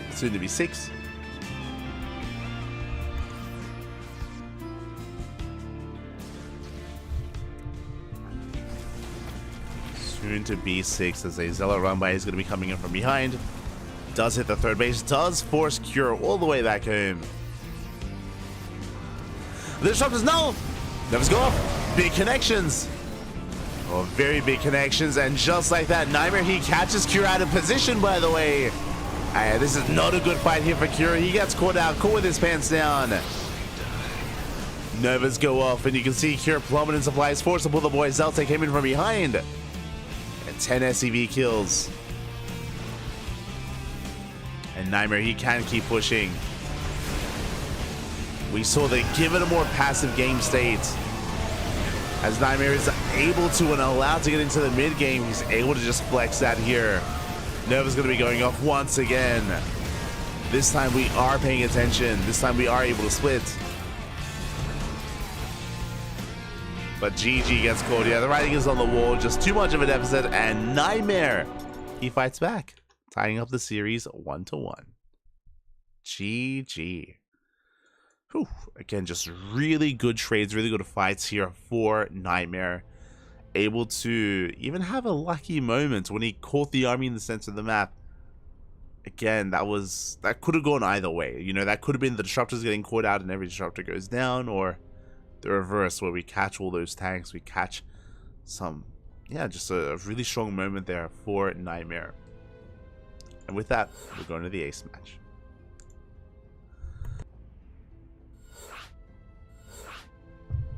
With that, we're going to game number 3.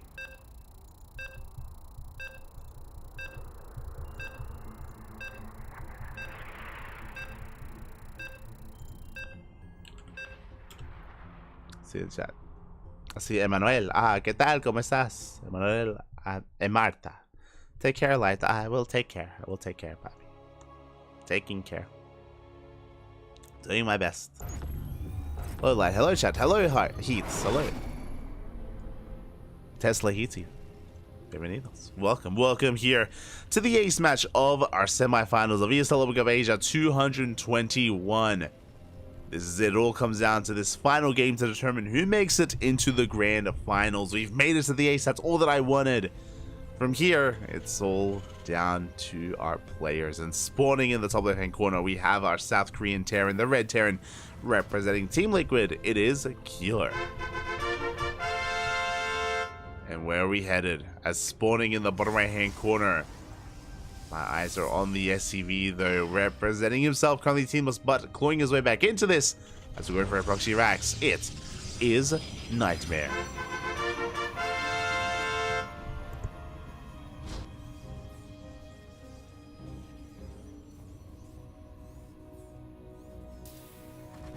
Now this should just be Proxy Reaper. As we saw in game 1, this should just be Proxy Reaper with the SV headed towards the natural base to throw down a bunker as well. There's a wild kind of game state out there where we try to float into the main base and go for Proxy Marauder in the main of Nightmare. But I don't believe that Cure is that spicy. We have seen him go Proxy Marauder in the past. He's quite fond of it. But in the main, that's just one step crazier. Thank God. As there it is, Reapers are in production.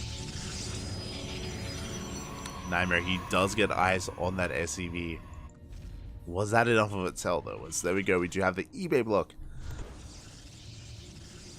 Oh my God, we have the eBay block at the natural, and we're going for the unnatural natural instead. A very bold move here by Nightmare. This is out of fashion, by the way. This is fallen off.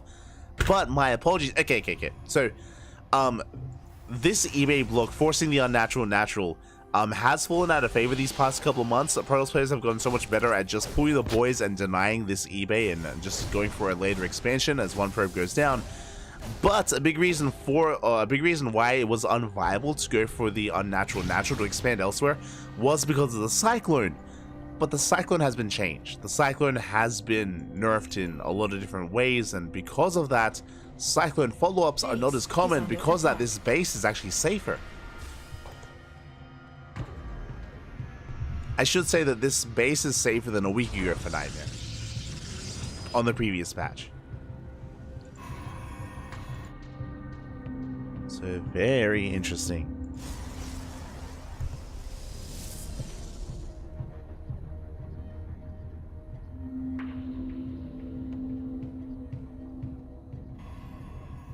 As we have indeed floated into the main base. Wait, do we have eyes on this? We don't! No shot. No shot here as we're making Reapers in the main base. Oh, I mean, may as well just throw it on a tech lab and go Marauders, right? Like, may as well just send it. If we're clanning it up. But the Reaper is on the way. To have our tech of choice, it's going to be a Twilight Council here as a part of the main cluster of buildings in the main. Reaper going to be wreaking havoc. We get one probe kill. Oh, we do get a surround though. Don't think that was quite ideal there for Cure. Under attack. But he is able to just slow down any kind of cleanup here. Delay the expansions.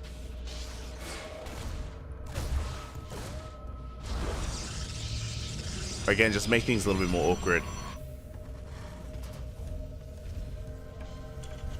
Behind the CC's on the way, we have two more Vaxes as well. You're building up towards eventually drop play. Eventually.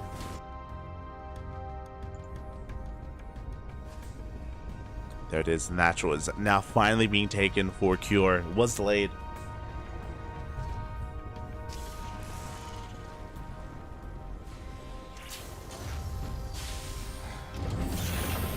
It was delayed. Now being taken, getting into our 3-rack setup. Nightmare's going to be the first to move out, but again, I do believe he's just looking to contain his opponents. Maybe get on top of that bunker.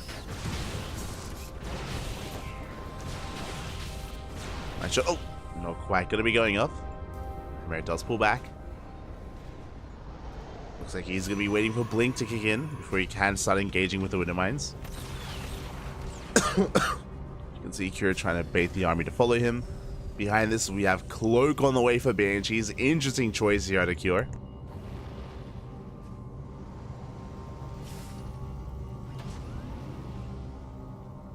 A very interesting choice. Protection has arrived. Oh, we don't have a tank, by the way. Uh-oh. No tank, but no reinforcements either. And Cure, he is a bit lucky there. Observer does confirm the researching tech lab. Speaking of, we could even dive into the main. Drop is denied. Speaking of, we do go for the dive. Can we deny Cloak? Can we go for the Banshee? There we go. The Banshee's going to get targeted. It does get sniped. Meanwhile, forget about Cloak. Can we deny Stim? If we only had more Stalkers. If only we had an extra warp in. 2 Stalkers go down. Cloak is going to finish. Again, it was only a 2-gate opener here into a bay, into Colossi, so Nightmare couldn't be as assertive.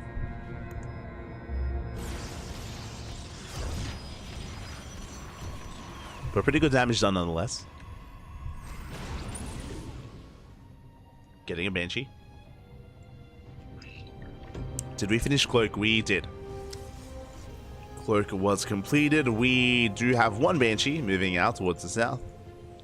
Ravens on the way as we are a little bit supply blocked.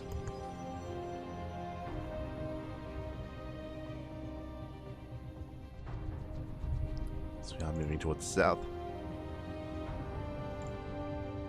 And again, the game is going to be settling a little bit from here. Now, when it comes to the game state, we're in a really weird position just because Nightmare was forced to expand elsewhere, but now he's taking his third base as we speak.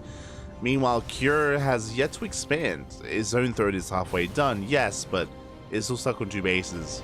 Is thankfully, though, working towards a third.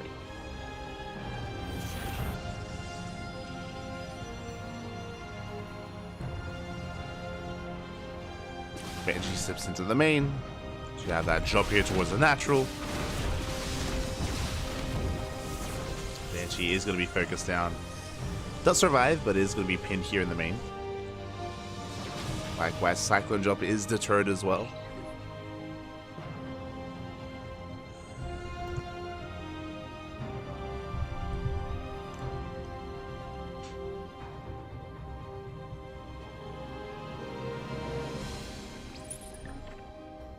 It's going to be forced back. Third base is not being taken. It's spotted. And I assume that we would just be settling into a 3-base economy. And we kind of are, true, but Nightmare is spicing it up here. Going for a Dark Shrine. Going for some DTs. Bold move out of Nightmare. Likewise, he's also hitting critical amounts of Colossi. We have reached 3 Colossi.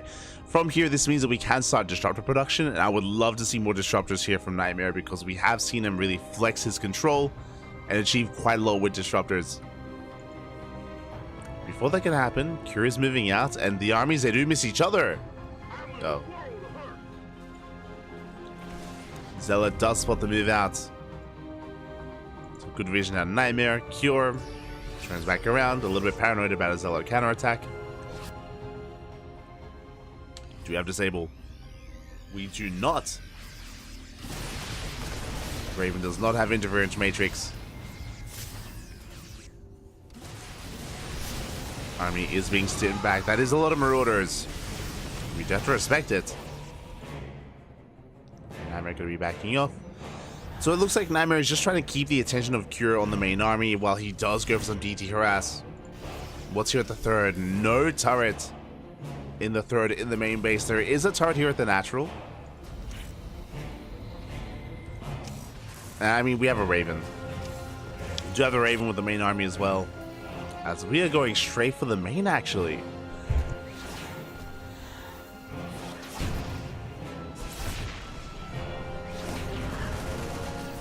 Again, bold move here out of Nightmare. Going straight for the main base. Gets 4 SCV kills before being shot down. Getting a 5th SCV here at the natural. Getting a 6th worker as well. Oh my god. Almost 7th. 6 worker kills, the Prism goes down. I'm not so certain that was quite worth it for Nightmare. That was a pretty big investment for 6 worker kills. Not worth it, not yet at least. As you can also go, he can always go for some more DT harass. Towards we snipe the Raven. 2 Vikings as well. Good pickoffs by Nightmare. Again, this is what I spoke about, is that at least from what we've seen, Nightmare, he's just such a fast player, and again, whenever he sees an opportunity, he will dive on it.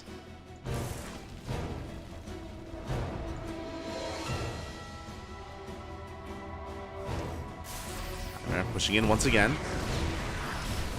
How many tanks? 2 tanks are in position. Never goes off.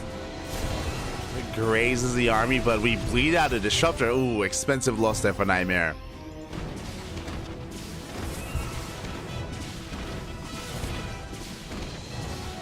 It's going to be an expensive loss. How many Disruptors? 4. We're down to 4 Disruptors. Cure now on his own 4-base setup, working on the 5th.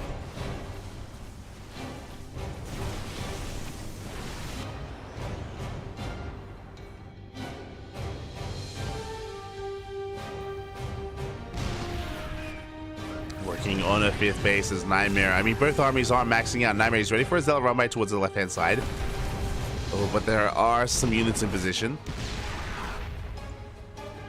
Again, breaking this 4-base setup, it's not going to be easy. Honestly, I would love to see Nightmare as he takes the 5th. I would love to see him just throw down a Fleet Beacon and start working towards Skytoss. Speaking of, there's the second Stargate. Skytoss is on the horizon. And blinks on forward. Nova's going to be going off, forcing back the army. a bad connection. We have 3 more Novas left. Down to 2. Down to 1. There it is. Last shot goes off, but it was a little bit too late. We get on top of the army. 2 disruptors go down. Good pickoffs there out of Cure. And as Nightmare retreats, where is that fleet beacon? The Stargate does help. It's working towards Skytos. Also, my apologies. That's the first Stargate. And now we're throwing down a second and a third. And soon I imagine that fleet beacon.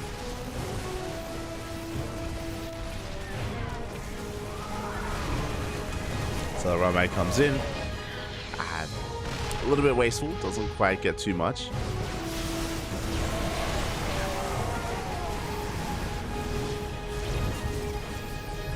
As the armies do clash, +1 air attack on the way, and more disruptors are amassing. Cury's holding his own. Now, as Nightmare's working towards Skytos, we need Sky Terran, and there it is, Fusion Cores on the way. This is something that Oliveira was lacking, if you remember. Oliveira was always quite lax when it came to transitioning into Liberators and heavier Viking count. So Cure, he recognizes what's going on, and he's working towards it.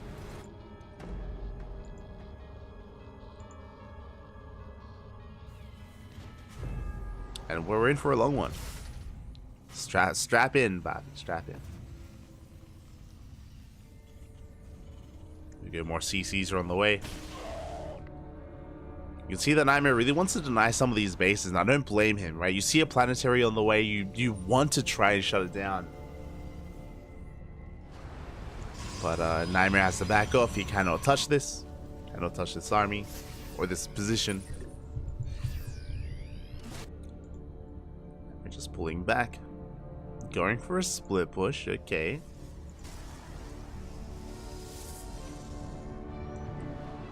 Disruptors are sticking around. +1 air attack is finishing up.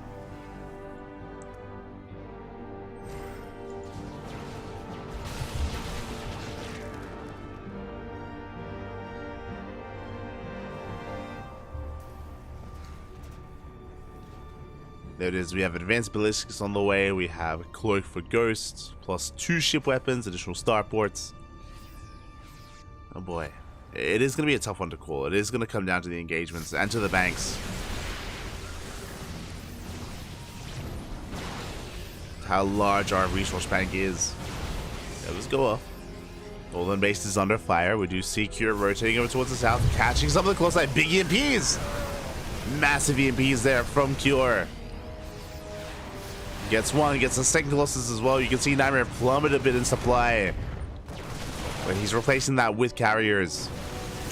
As we dive on forward, we get another carrier. Sorry, another Colossus. We deny the set to the southern base.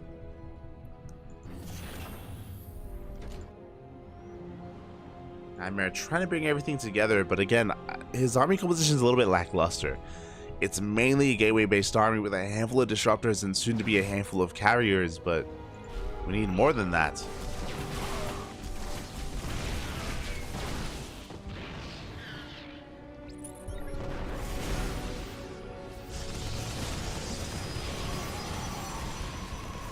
There we go. Cure finally taking another base. Taking one of Nightmare's, at least trying to. Let's go though. They go off. One connects.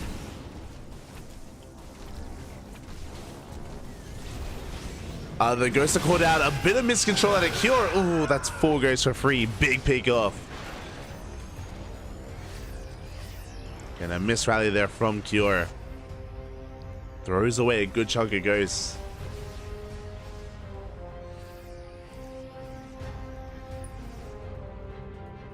Again, that was not intentional. Behind this, we're getting into more Liberators, more ghost production, rebuilding what we lost.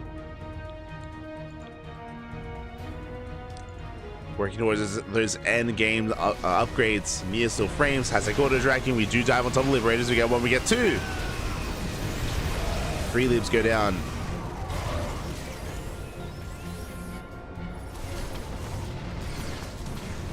See Nightmare trying to find another way in. Unable to.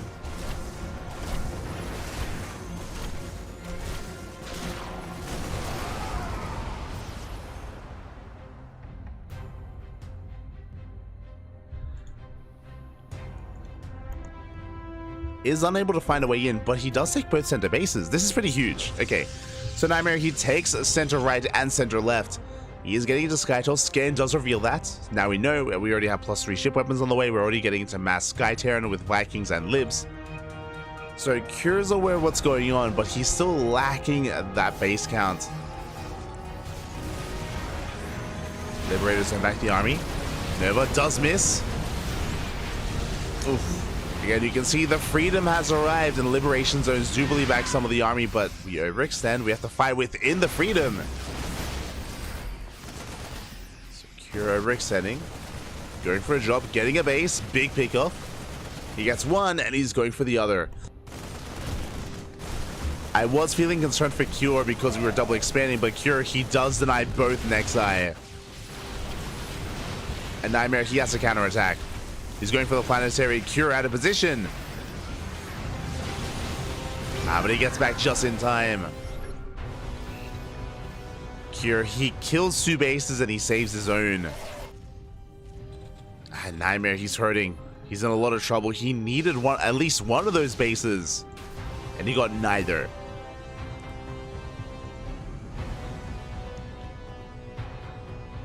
Nightmare pulling back.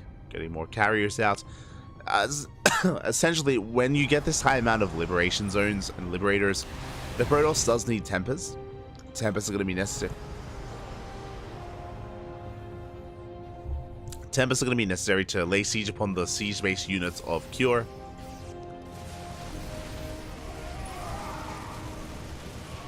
It would be carrier tempers with a nice amount of Archon Storm Stalker to help support on the ground. Was a big scan. DTs, they get caught out. We even have a nuke here towards the center, and we barely have any mining. We barely have any mining. The nuke looks like it will connect, but there's not much to kill. But we find bottom left. Yeah, the most important mining base here for Nightmare is going to be denied. At the same time, we're pushing forward into these planetaries. Liberation zones have been thrown down. And you can see there's too much freedom. There's too much freedom. We cannot push in.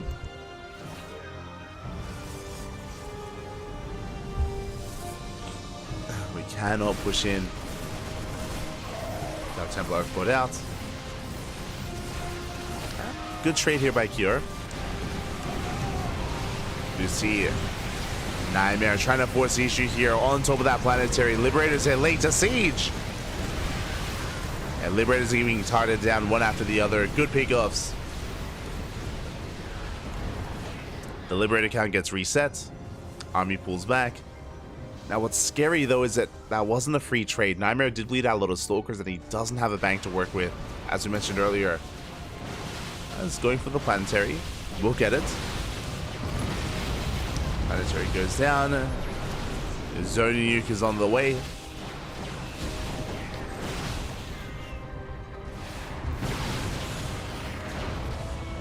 Oh, got the nuke! No! Oh my god, I was gonna say we were trying to focus it down. It does barely graze the army. That could have been so much worse. Oh my god. Nuke doesn't quite connect. 14 SCVs go down. Jesus, but so many of these Stalkers got so low. That was the wrong moment for me to blow my nose.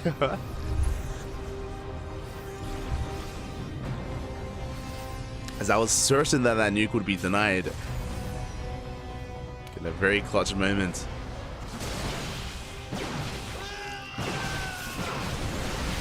And we're pushing forward, getting the planetary, getting the CC. Oh, big Nova connects. Big Nova does connect. DT counterattack, not quite getting the planetary. But Nightmare gets 2 orbitals and he does expand behind this. He does have a mining base.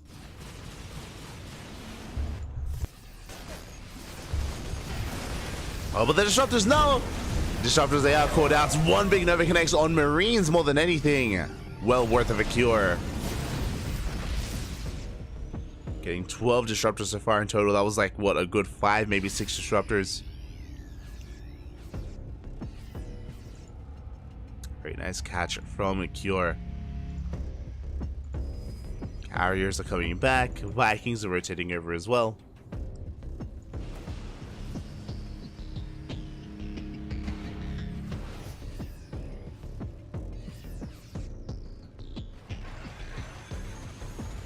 Again, I still want to favor Cure's overall army composition, just because we don't have any Tempest.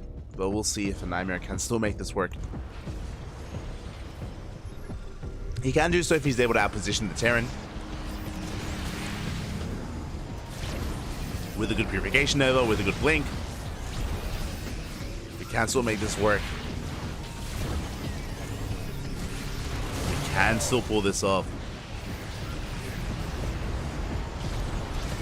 Again, the dance does continue. Both players maxed out. We do catch a carrier. Carrier goes down. A lot of Stalkers as well. Oh my god, that was a meat grinder. Stalkers do fall. Yeah, and we're just cutting the army off from the mining base. Yeah, Liberation Zones are set up and Curie comes in with a hit squad, gets the Nexus. Speaking of, DT hit squad is moving out as well. So is the main army. Again, that is all we need to do. As Dark Templar, they catch some ghosts. Nice CMP here on the Stalkers. As we come across another base and Nightmare, he's running out of steam. Running out of economy.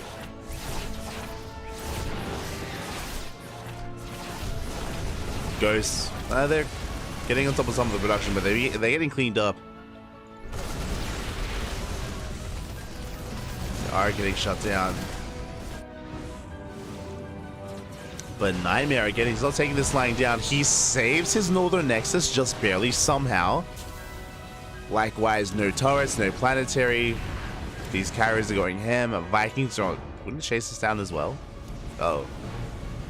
The carriers, they get 19 SCV kills. Very nice number. Do we have a recall? We need it.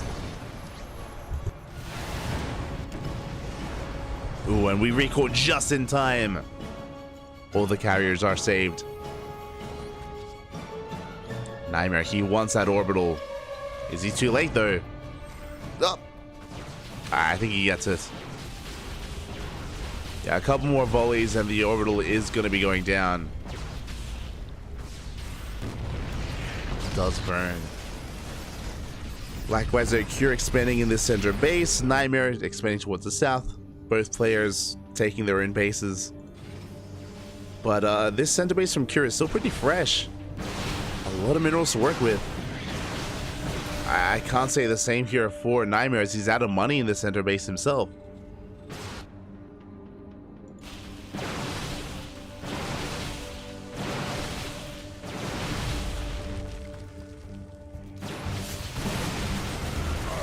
Moving on forward. You're looking to trade. Carriers once again skirting around the edge of the map, going straight for the kill. Didn't we just recall? Oh. We did just recall. Recall is on cooldown, by the way. Bold move here out of Nightmare. We'll be able to recall those carriers.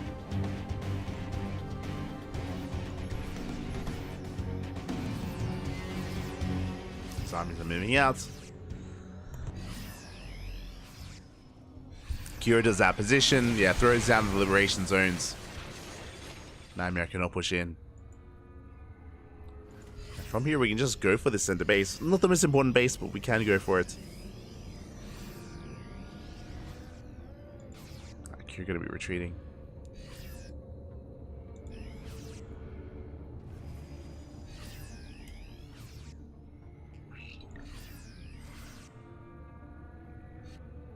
He's going to be retreating here. That's a lot of DTs. That's a lot of Dark Templar. Nightmare, can he somehow pull this off?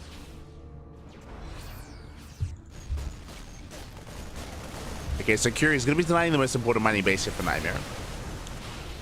Likewise, Nightmare going for the Northern Planetary. Oh, DTs are called out.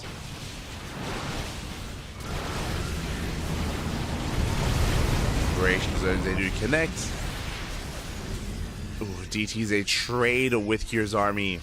That is a kill on that planetary. Meanwhile, though, Cure, he's expanding here. Picking up his natural base, landing it as his, what is that? 2, 4, 6, 7th, 8th? 7th base?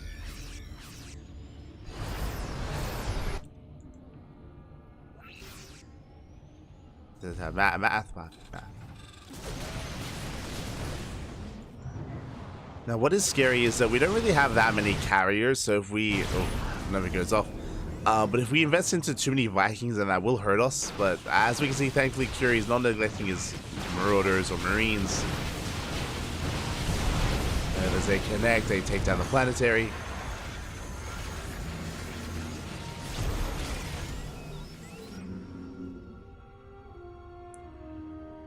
Army's looking a bit pinned. We're going for it. Army supplies are pretty similar to each other. Cure missing some macro cycles. Both players are. And we catch the carriers to go. Well, we get 2. 2 carriers go down.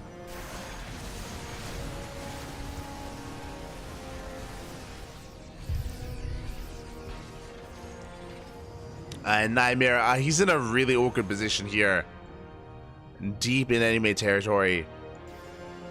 Oh, but will he bounce? He will be able to rotate back around. Out positions Cure, gets a couple of libs. Gets a couple of liberation zones. The Vikings, they're trying to hunt down. They're looking for the carriers, by the way. Looking for the carriers. DTs, they come in. They do get a kill. They get the Planetary. Nightmare is coming in. Somehow, someway, Nightmare, he's still in this. Is he though? We snipe another base. Liberators are falling. We get 2 Liberators for free. We back the hell off. The natural is gone. The 3rd base, the 4th base, the 5th base as well. We're down to 1 orbital here for Cure. The main base is floating over. Cure is supply blocked. Cure barely has, or he has 1 base economy. Nightmare. He's expanding towards the center. He's taking more bases. Oh. Has to be careful though. Has to respect this army. Once again though, I am concerned that we have too much supply in those Vikings.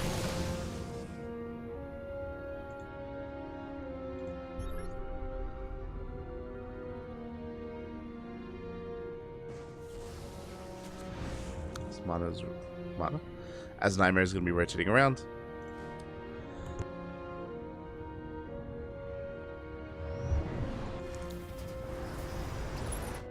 He could try to collapse on this small army. Gets a medevac, gets 2 medevacs.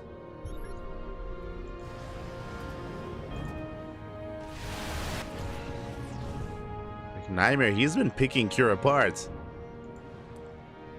I mean, Cure, he's still up in supply, and it's because of these bases. Now he has his bases back up and running. It was going to be going up. Quite connecting. But now that Cure has an economy, he's able to build up and max out. Speaking of, he's just slowly building up this Marine Marauder force. Yes, Nightmare has his own bases, but he needs more time. He needs more time to get them up and running. We get the last lib. Liberator goes down.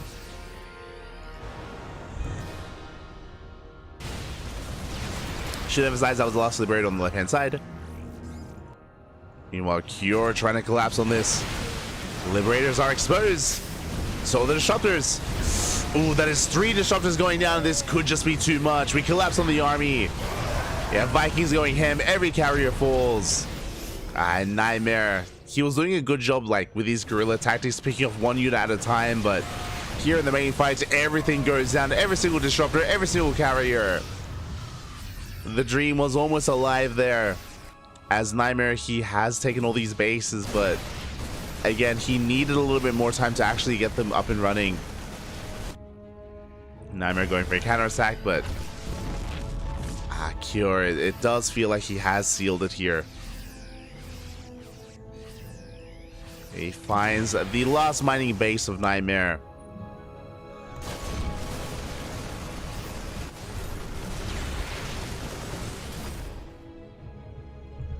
Nightmare trying to counterattack.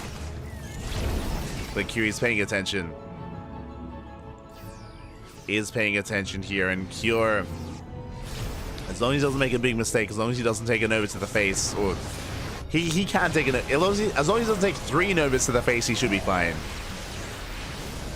Should be okay. Stimming on forward, a little bit overstimmed. Nova doesn't connect. And this is the last stand. This is the final army here of Nightmare. He's run out of steam, run out of units, nothing left. And with that, Cure has done it. GG gets called. Cure takes the series at 2-1, advancing on to the grand finals. GG. GG, well played. Congratulations here to Cure again. He found himself in a very strong, very dominant position in that game. It almost slipped through his fingers. Nightmare was being very active, but as is even being pointed out on the chat, it was interesting that we saw that Nightmare never went into Tempest. What that means is that he never went into this kind of robust main army where he could like dance and trade. Instead, he was focusing on these hidden run tactics with his Mass Blink Stalker Disruptor, trying to outposition his opponent.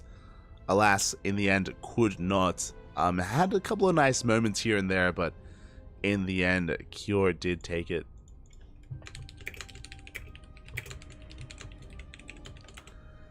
Congratulations, and with that, we have our first finalist. We have our first finalist, and who will face off against Cure in those grand finals? We're here to find out. Exclamation mark B. Exclamation mark B in the chat here. From the top, we have our answer. It's going to be a TVT. Oh, I was hoping to catch a Zerg player today. Another Zerg player today. I was hoping to catch a little bit of Dark, but that is not going to happen. Beyond takes down Dark 2-1. It is going to be Beyond versus Cure in a TVT best of 5 grand finals. Let's go.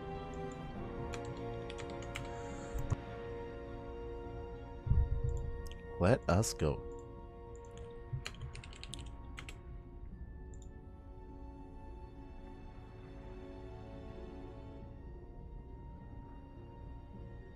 As I quickly set that up here. And we're going to be going on a short break. We're going to be going on a short break here. When we return, I mean, I just mentioned that we have our grand finals. It's going to be Beyond versus Cure in our final series of the night. It all ends here. It all ends in this TVT.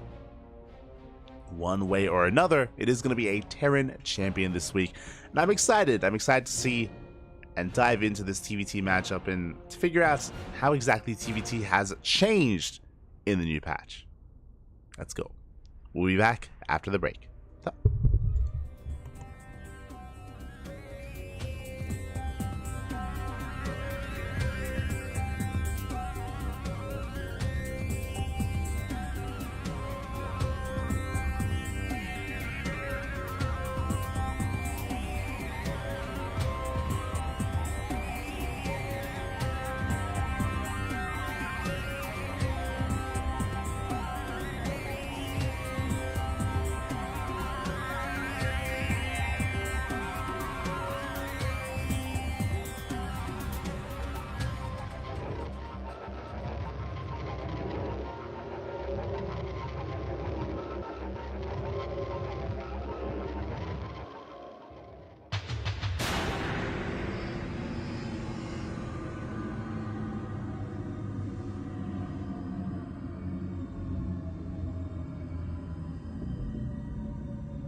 And welcome back, everyone. Welcome back to the grand finals of ESL Open Cup Asia number 221.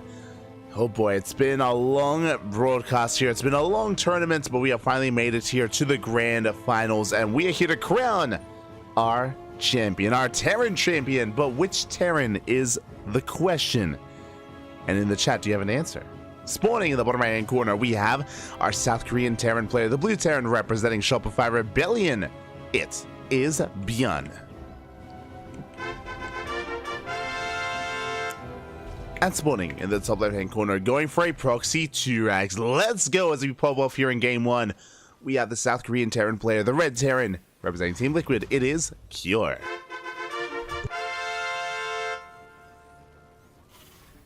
There it is. The 2-rags is upon us here. Cure being very, very risky with his build, going for a proxy 2-rags. This is not an all-in, but this is very committed. Meanwhile, Byun, despite the fact that we're loading into Side Delta known for being a defensive map, Side Delta known for economic openers, it is a double gas opener. What does that mean? Double gas means a delayed CC, means a faster factory. This is ideal for Byun, because if he did go for a faster command center, then he could be in some trouble against the proxy of Cure.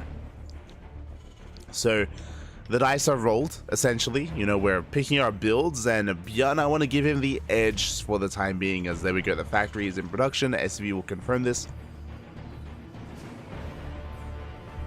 Cure is aware of what is going on, and we'll see how Cure is able to approach this, as the SVs are racing back home as we speak, and Cure, I'm sure, is working on his transition.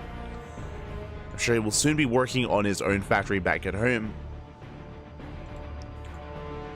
Ooh, as Byun moves out with his first Reaper, by the way, he doesn't know there was no SCV scout. There was no SCV scout here by Byun. He's out of position. Reaper's out on the map. Meanwhile, we're banking up those Reapers here by Cure, and he's going in. He goes straight for the main base. Does delay the CC on the low ground. Getting a kill on that worker. Hellion is on the way. Boys are going to have to be pulled. There it is. Boys are being pulled so far. Good control here out of Byun. Does force back the army, and there it is, CC on the high ground. CC is on the way.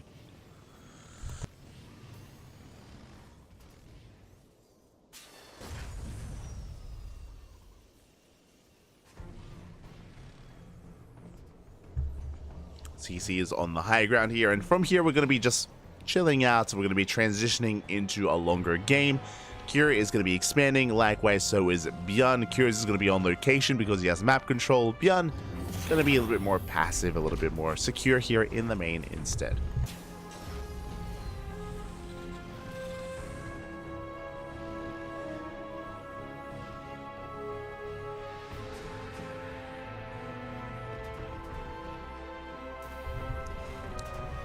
Here we go.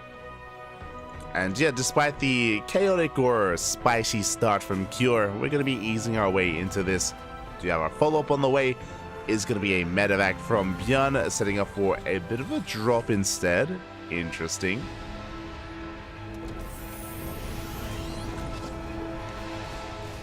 We'll see if Byun can get anything done here with his drop play. For now, going to be dealing with this Rax again. Such an annoyance here, delaying the command center even further for Byun.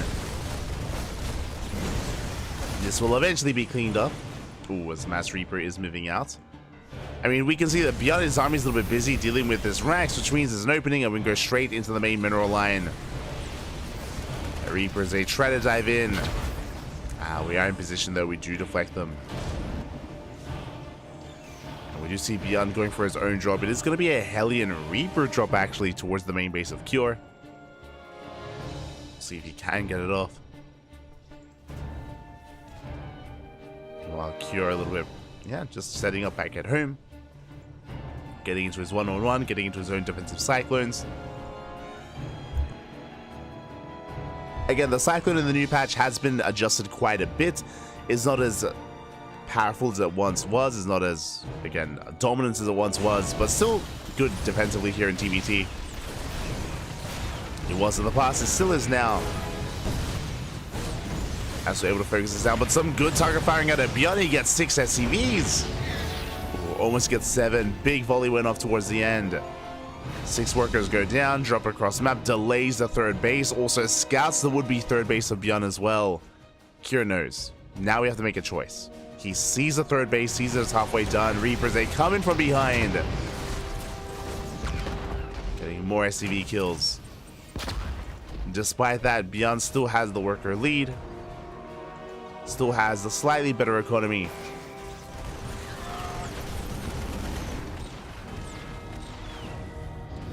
And Bjorn also has that third base. So Cure, do we go for a 2-base all in? Do we pull the boys? I mean, with the Raven, with the Interference Matrix, he has potential to break this defensive position on 2 bases. True. Does have that available, but thankfully we're not going for the all in. There it is. Third CC is on the way for Cure. He is working on that next step.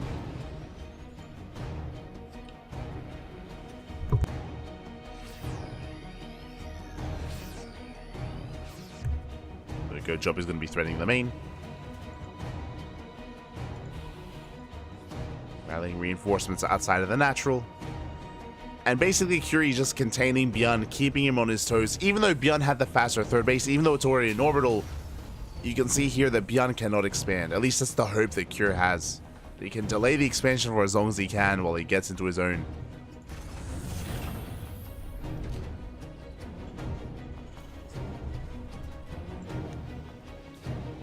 See if that continues to be the case. Again, Bjorn most likely is gonna not move out until he at least has stim. Building up his tank counts. He has his interference matrix. Stim +1 is on the way. Cure working on his own double E base for a 1-1 upgrade timing. Even getting into 2-2. Is going to be playing catch up with those upgrades. But again, at least is containing his opponents. So Bjorn finally going to be looking to expand. You can see here as he's expanding, Stim is finishing. Is lined up. Ooh, one of the tanks is about to get caught out though. Oh. Ravens pull back. Ravens are saved. Bjorn not losing anything so far. Good defense here by Bjorn. Cyclone's coming in from behind. Looks like we want that Raven. We're going for the Ravens. Big disables here on the tanks, but the Marines, they stim on forward. Remember, stim is done. And we can just hunt this all down. A good cleanup here by Bjorn. And Cure, he overextends far too heavily here. Bleeding out almost every single unit. Down to 1 Cyclone. Will manage to get away. Tank does siege. Even the Raven survived. I'm a little bit in shock. I thought it was certain that at least 1 Raven would go down to the Cyclones, but no. The Raven survived. The tank survived as well. Bjorn has a massive lead. You can see here 4 tanks to the 1 of Cure. He's got double the Raven count, or 2 Ravens to 1. Higher Marine counts, higher SCVs. Bjorn is ahead in almost in basically every single metric here. Now, what's important, though, is that these advantages, they're slight advantages, and they can be overcome in TVT. Like, TVT is very much so about positional play. You can be down in supply, down in tanks, down in Marines, but still win a fight. As long as you can outposition your opponent.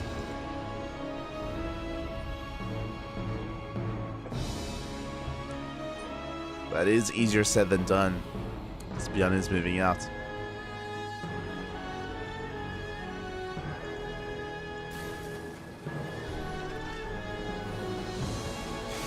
Is moving out, yeah, disables our tanks, makes his way into the natural base, and there's nothing to stop him. There's just nothing here. Tank does go down. GG gets called. The writing was on the wall, and Bjorn takes game number 1. Whew. GG. A solid game there by Bjorn. Again, it was just a really rough start, seeing that Cure went for a proxy 2 racks, and we saw that it kind of fell on its face, didn't really accomplish too much. He was killing some SCVs, but he was also losing SCVs back at home. Again, it was very fortunate that Bjorn had decided to go for a double gas opener instead. So Bjorn had just a much easier time handling that situation.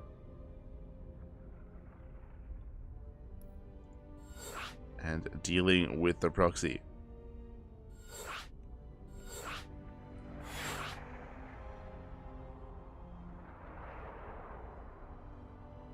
As we're now getting into game number 2. Now, as a reminder, it is a best of 5, so even though Bjorn has a lead here, there is plenty of opportunity for Cure to bounce back, and I want to believe he can. I want to believe he will.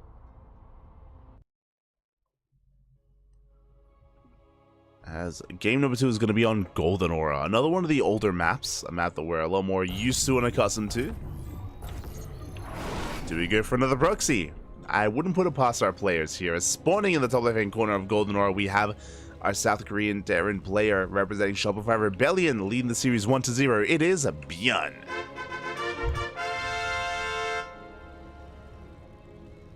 And spawning in the bottom right-hand corner, sending out an SEV. Sending out 2 SEVs. It's another proxy Rax. God damn it. We have the red Terran player representing Team Liquid. If at first you don't succeed, try and try again, as we're going for another proxy Rax. It is Cure. Now, to be fair, what are the chances that Bjorn goes for a double gas opener 2 games in a row? Right? Likewise, what are the chances that Cure goes for a proxy Rax 2 games in a row? Now, it is a double gas opener. God damn it. Okay, so we have mirrored builds from game 1. It is the exact same setup here from game 1, where Bjorn opens up double gas, which means a faster factory, which means a safer opener overall. Cure throws caution to the wind, takes a risk here going 2 Rax Reaper, but unfortunately for Cure, his opponent will have the tools to defend. Emphasis on the tools. It doesn't mean that Bjorn has already won. It doesn't mean that he's already shut this down. It does come down to his control, it does come down to his micro, it does come down to the execution of the defense.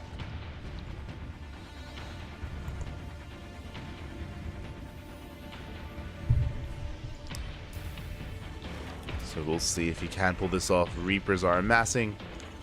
Once again, Bjorn does not go for an SCV scout, so he's in the dark as to what's going on. Doesn't know to be wary of Reapers.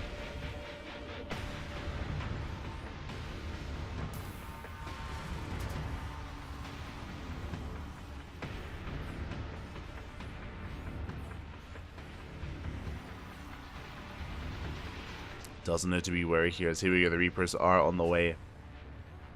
We're just banking them up, amassing them, and here we go, 2 Reapers, they head in towards that main base. They're looking to try and delay the factory. It looks like they will.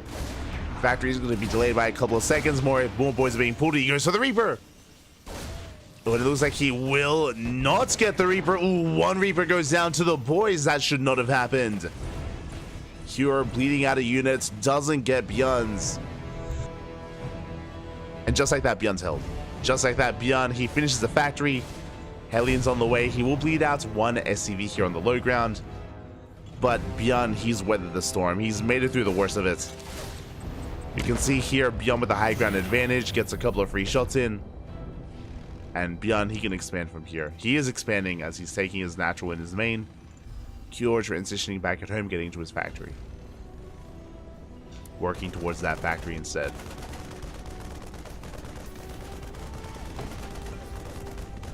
So just like that, Bjorn, he's ahead in SCVs, he's ahead in bases, he's ahead in tech by with a faster starport as well. Everything is coming up Bjorn.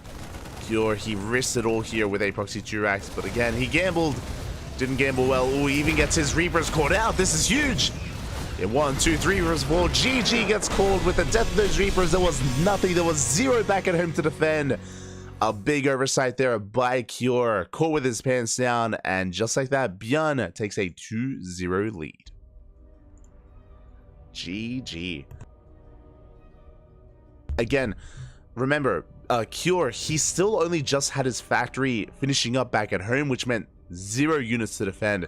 He had his Raxes floating back home as well, so to lose all of his Reapers out on the map, that was it. That was his army. That was game then and there. A big misstep by Cure, and now he's in a lot of trouble. Now he's up against the wall.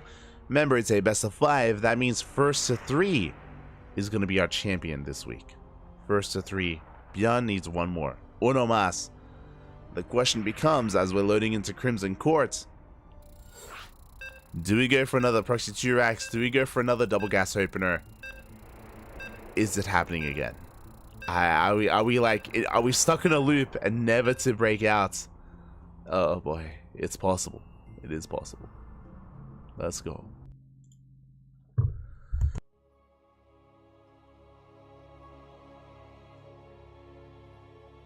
Here we go. As we're loading into Crimson Court, and spawning in the bottom left-hand corner of Crimson Court, we have our South Korean Terran player, the blue Terran, leading the series 2-0. Onomas, one more is all he needs. SCV's moving out. No shot, Bobby, no shot. Second SCV's moving out. He's still gonna get 3 games in a row. No shot. 3 games in a row. If your first don't succeed, try again. Ay. In the bottom left-hand corner, we have the South Korean Terran player representing Shopify Rebellion. It is Byun. And spawning in the top right-hand corner, going for another Proxy Churax, 3 games in a row. Representing Team Liquid, it is Cure. Now, to be fair, it's a single gas opener. To be fair, this third time is the charm. True, that's the saying, right? Third time's the charm. This is best case scenario for Cure. This is a Rax expand setup here by Byun. Single gas opener. This is going to be for a CC on the low ground. This means that the factory is going to be delayed. This means that Cure can pop off with these Reapers. He can pop off. He can bank up these Reapers, dive into the main base. He will have the Reaper advantage. Boys are going to have to be pulled.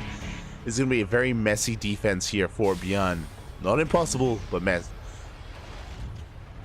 How does he know? It's okay. So because it's a single gas opener, he no Reaper. There is no Reaper available here. He goes, but he still goes for a Rax into factory nonetheless. Marine first, then into Reaper, then into Hellion. Interesting. Okay, is this gonna work out here? As we're looking, we're scouting, we're checking. This first Marine is not gonna be ideal. Of course, it cannot regenerate its HP, and it's not as mobile as other Reapers are. Here we go. Cure dives into the main base. Marine is in position. Yeah, forced to back off. The Marine is going to be hunted down. Yeah, CC and low ground is going to be delayed as well. Good damage dealt so far by Cure. Diving into the main. Hellion's in production. Boys have to be pulled. So far, good control here out of Byun, but the Reaper count is getting higher and higher. We get 2 SCVs. The Hellion has arrived, and Byun is going to be able to hold on. Again, it does feel like a bit of a greedier defense here out of Byun, but he is pulling it off so far. As I say that, ooh, bleeds out the Hellion. Hellion goes down to 4 SCVs, the Reaper as well. This could just be too much damage. This is snowballing out of control. 5 SCV kills. And Cure, he's popping off. He's dealing critical damage. 7 worker kills. Again, you can see here that he even forced to cancel the natural base. Cure's ahead. For the first time this series, this build has worked out. Again, thankfully for Cure, it was not a double gas opener, so we saw that the Marines were having such a much harder time dealing with this. No Reaper either. And Cure, he will take the economic advantage. He's up in workers, he's up in bases. Byun, it's going to be an uphill battle here for the Blue Terran. It is going to be an uphill battle as we delay the CC once again. And again. This may just be game, to be honest. This feels like too much damage. Marines are falling. We're getting some of the Hellion as well. Cyclone finally comes out. Finally, we can expand. But even then, Cure, he has his own Cyclone.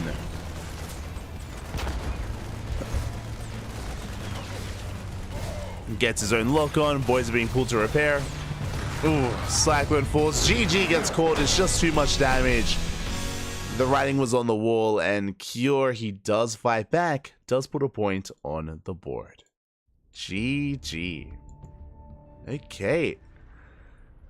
Again, Cure, he gambled quite a bit there, and I wonder, fourth time the charm? Do we go for another proxy Turax in game number 4 as well? It has finally worked, right?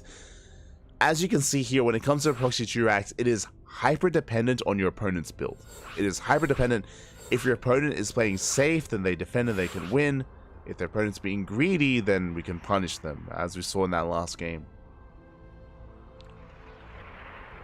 So a lot of this does depend on the openers. These have been some very quick games so far in this series. We'll see, as game number 4 is going to be on Dynasty. Oh boy. That is the Pocket Goal Base map. It's crazy, it's wild. And you often see this map vetoed, but not here, not on this TVT. I'm ready for it.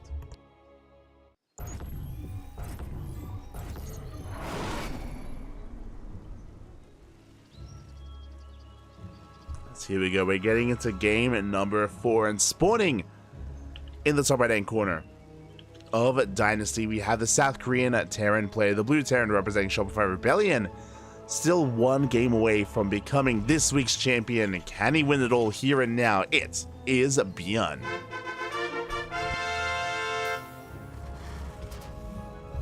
And spawning in the bottom left hand corner, we have his opponent, we have the other South Korean Terran player, the red Terran, fighting back in that last game, finally having his build work, and this time not going for any kind of proxy rack shenanigans. The Rax is back at home instead. Representing Team Liquid, it is Cure.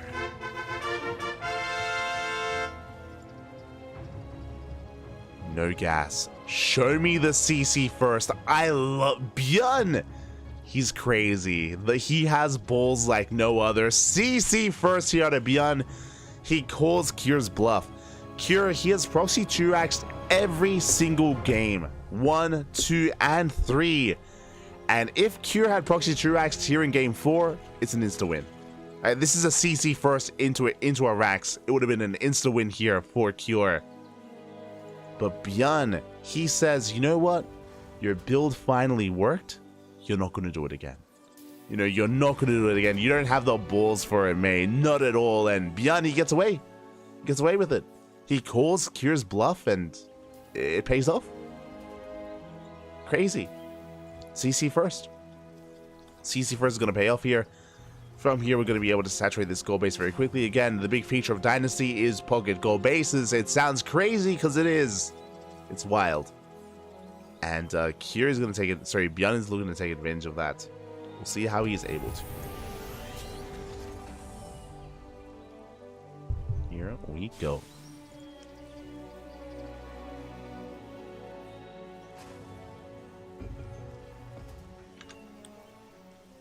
See the chat, they don't want to play a long game. That is not true. Cure doesn't want to play a long game. Bjorn, he's been going for standard openers. It's been Cure who's been proxying every time. And again, here he's finally going for a more standard build. Reaper dips in. He should be able to get a read here on the gas mining. On the gas left in the geysers as well. Clutch repairs out of Bjorn, making sure he doesn't lose anything, actually. The Reaper does no damage. I mean, it's forcing lost mining time, true. And there we go. One SCV finally goes down. He gets eyes on the factory. Nice body block there from Bjorn. Does wall that Reaper in. Ooh, very nice stutter stepping. Bjorn, he shuts down the Reaper, and Cure, upon seeing the timing of that factory, should be aware that it's been a more economic build from his opponents. I mean, it's already an orbital, it's already mining. Cure is so far behind here in comparison. But he's rallying his units across the map, and he can deny mining here. This is the downside of this pocket gold, is it can be abused by some range units. Cyclone is in position, Marines as well. And we can deny mining here from the natural base. As I say that, Cyclone does get locked on. Oh, again, we are able to outrange those Marines as well, getting very low, but it looks like Bjorn can finally get back to mining. should be safe and sound.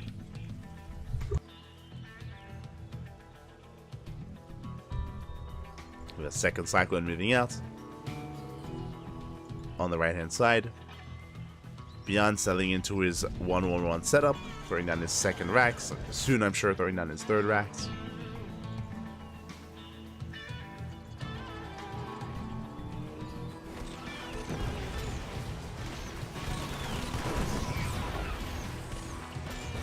We do see Kira trading quite well here with his Cyclone, dragging the army out of position, opening up the left-hand side.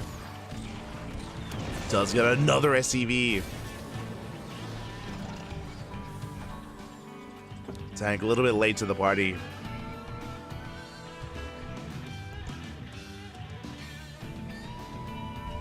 A little bit late to the party here. Oh!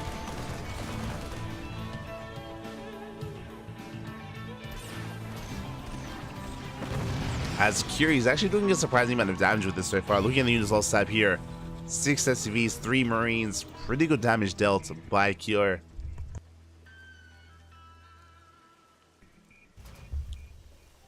As he is coming in from the left-hand side as well.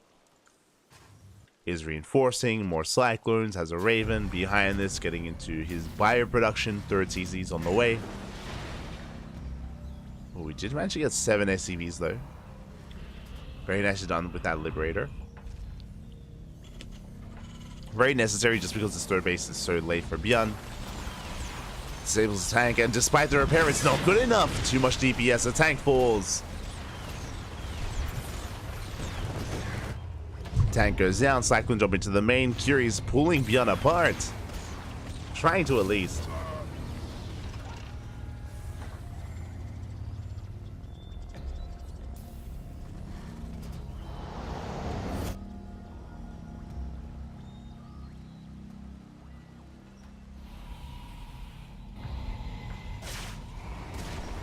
Yeah, is trying to, once again, going for another disable. This time the tank is out of range.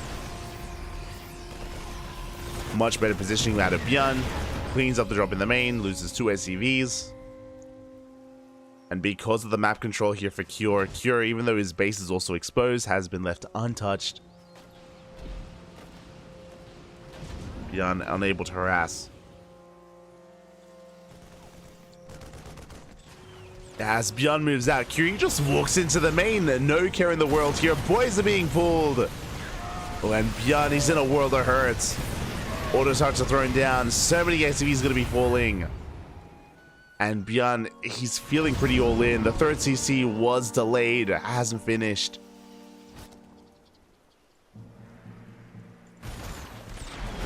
Has not completed. We even shut down one of the medevacs. Oh my god. He's popping off. Just pulling him left and right, this way and that. Bjorn, he cannot keep up. Does have a tank in position. Big tank volleys going off on those Cyclones. Much better defense this time. Bjorn, he moves out. Does have the supply lead. Does have the army supply lead. As he's down in SCVs. Threatens to drop. There is a tank in position. Ooh, did you pick up a Raven? Good pickup. Managed to get one Raven. Ooh, medevac goes down. Yeah, tank falls as well. It looks like Cure, he will force his army back. Does for the most part clean it up, and Curie's happily mining on 3 bases. Bjorn is so far behind, just now getting his own. And can he even hold on to it?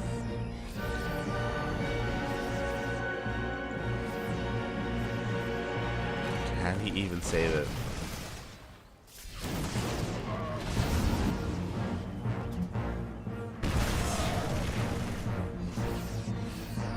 As basically the name of the game for Bjorn is just turtle. It's just turtle up, absorb all these attacks, minimize losses, doom drop into the pocket base. Bjorn in position.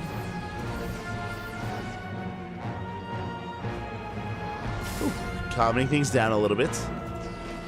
Bjorn stabilizing on 3 bases. Still behind in the economy. Curie's already got a 4th on the way. Bjorn, none in sight.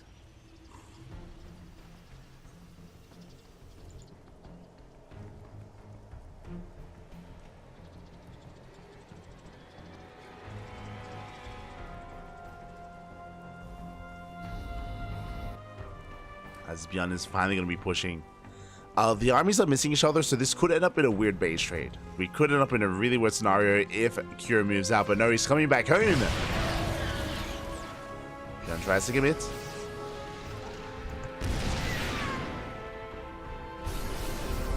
Does go within range of the mineral line.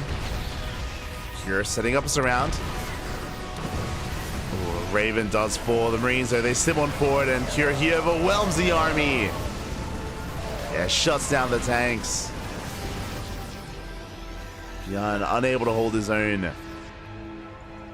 Is expanding, is trying to take another base, but honestly, Cure should not allow this to happen.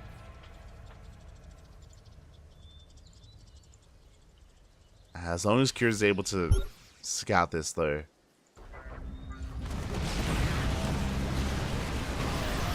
Drop comes back in. Cure racing back home. Doesn't need to, as yeah, his reinforcements are more than enough.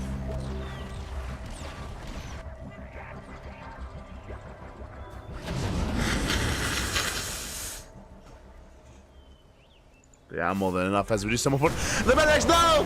Has 3 and 4 medivacs go down. Massive pick off there. A Cure, not like this. He was looking so good here in this game. But 3 full medivacs go down. Ay, ay, ay. Bjorn can't keep pushing, but he does suddenly take a supply lead. God, I was in the middle of like blowing my nose, and then I saw the minimap. I was like, oh, it's happening. Is happening here. As Bjorn turns the tables on Cure. Jumping into the pockets. Threatening the planetary. At the same time, Cure doesn't turn around. He's going to be committing. Going for the pocket base here of Bjorn. He gets a tank. Would even get the CC. Oh yeah, the CC does burn down. Likewise, so does the CC of Cure. Yeah, planetary's up and running. We can't really threaten it. Reinforcements in the main base. Curie defends.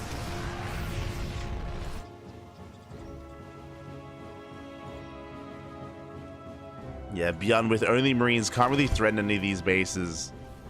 At least not the 4th or the main. Cure rotating around.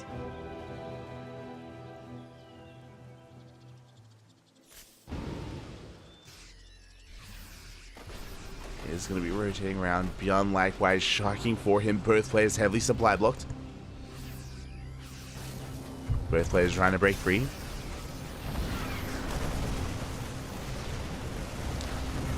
There we go, we catch a mineral line here at 11, 12 SCVs go down. Bjorn is turning back around. He wants to collapse on this, goes for the stim. Big tank volleys going up. He comes in from behind as well, and he swallows up the army. A very nice fight, a very nice engage there from Bjorn. But again, Bjorn, he's down in the worker count, he's down in the bases. A longer game is not going to be viable here. Bjorn has to push.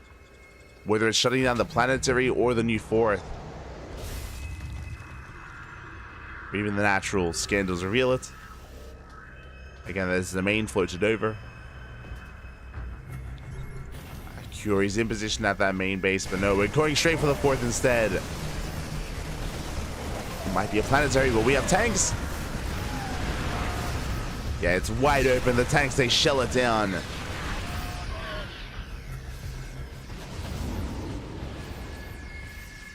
You shell it down. Bjorn headed straight for the main. We do have tanks in position. Well, we can slow siege though, as we're within range of the factories. Yeah, factories are forced to lift.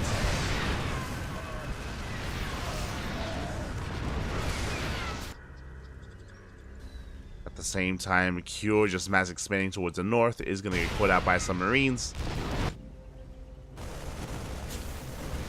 Yeah, boys are being pulled here to defend. At the same time, again, this is getting very scrappy. Cure killing another base.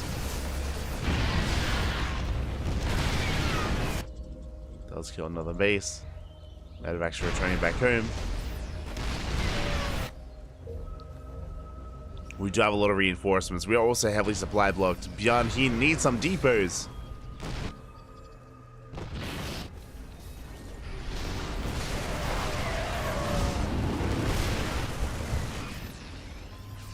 Yeah, as Cure here overextends, bleeds out both of his tanks. 2 for 1, not worthwhile.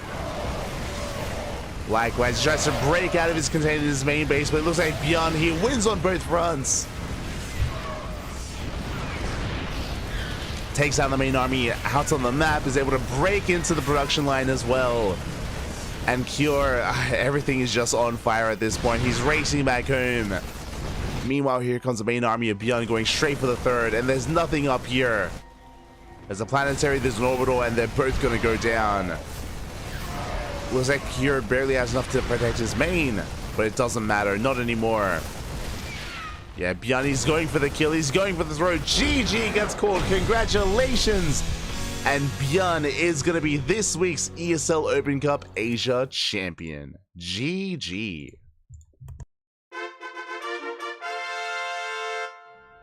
GG, well played. Congratulations here. Congratulations to Beyond, as he does take it in the end. It was close. I was expecting an ace match after the opener, after Beyond was getting pulled apart, and he was, by the way. Remember, Cure, he was dropping in the main base, he was pushing at the natural, he had a marauding army over at the third base as well, and Cure, he was able to just maintain his own economic lead. Instead, Cure, he was ahead until he was caught out with his drops. Remember, 3 full medevacs were caught out. That was the moment when Beyond swung things in his favor instead. GG, well played. And Beyond was pretty all in. Cure, I'm just checking the graphs here. Cure, he was perpetually ahead in workers the entire game. The entire game he was up in workers. Cure was up in economy. If the game went on any longer, it would favor Cure. Beyond, though, instead, he just sent it across the map. He just threw caution to the wind and was able to overwhelm. Was able to catch out those medevacs and eventually pull Cure apart instead. GG. GG, well played. Congratulations here to Beyond. My condolences to Cure, but he had an amazing run himself. He took down Creator, he took down Nightmare, he took down some big names to make it this far in the tournament. So GG, well played to Cure, and well played to Beyond as well. GG, congratulations, and I hope you all enjoyed yourselves. I do apologize for missing ESL Asia last week just because I was under the weather, and I'm still recovering. I'm sure you can tell, I'm sure you can hear it in the voice, and I was constantly muting just to avoid coughing into the mic. And I should be better in a couple of days. I should be good soon. I mean, I've been sick for over a week, so I'm getting there.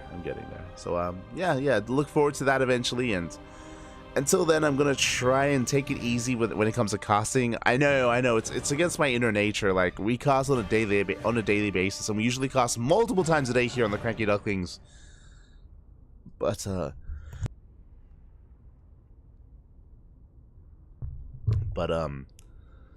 yeah, just because we've been a little bit unwell, we're trying to take it a little bit easier here. As I say that, tomorrow is going to be day 1 of the WTL World Team League qualifiers. I want to be there for it. I want to be there for the WTL qualifiers, but we'll see how we feel. Most likely we'll be there for it. We will not be casting ESL Open Cup. ESL Open Cup Americas, though. Unlikely to be casting tomorrow. Again, I'm just trying to keep things open. I'm just trying to cast, 1 event a day. Usually we cast 2, and tomorrow would have been ESL Asia into Stars War 11. Tomorrow we may just cast Stars War 11. Only Stars War 11 instead, just to keep things a little bit easier on the throat, on ourselves. And yeah, with that, thank you. Thanks so much for watching. Thanks so much for the support. Hope you all enjoyed the broadcast. Stick around. We're going to be giving another StarCraft streamer a raid. Who do we raid? That is a question. Usually Monsieur Sadsack is the one to receive our raid, but is anyone else streaming? Who do we have? We have Disc, we have Ranger, we have Monsieur Sadsack. Anyone else that we can raid? Let's have a look here.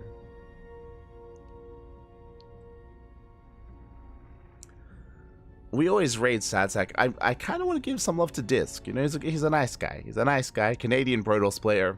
And I believe he's going to be playing in tonight's weeklies. So give some love to Disc. Yeah, we'll give him rage, bro. Give him rage. Otherwise, thanks so much for watching. Thanks so much for the support. I'm gonna be heading off here for the night, so we'll see you guys tomorrow. If you want to support us, exclamation mark Patreon in the chat to support the CranKy Ducklings. Otherwise, gracias everyone for watching, and hasta luego. Ciao, papi, ciao, hasta luego. See you tomorrow.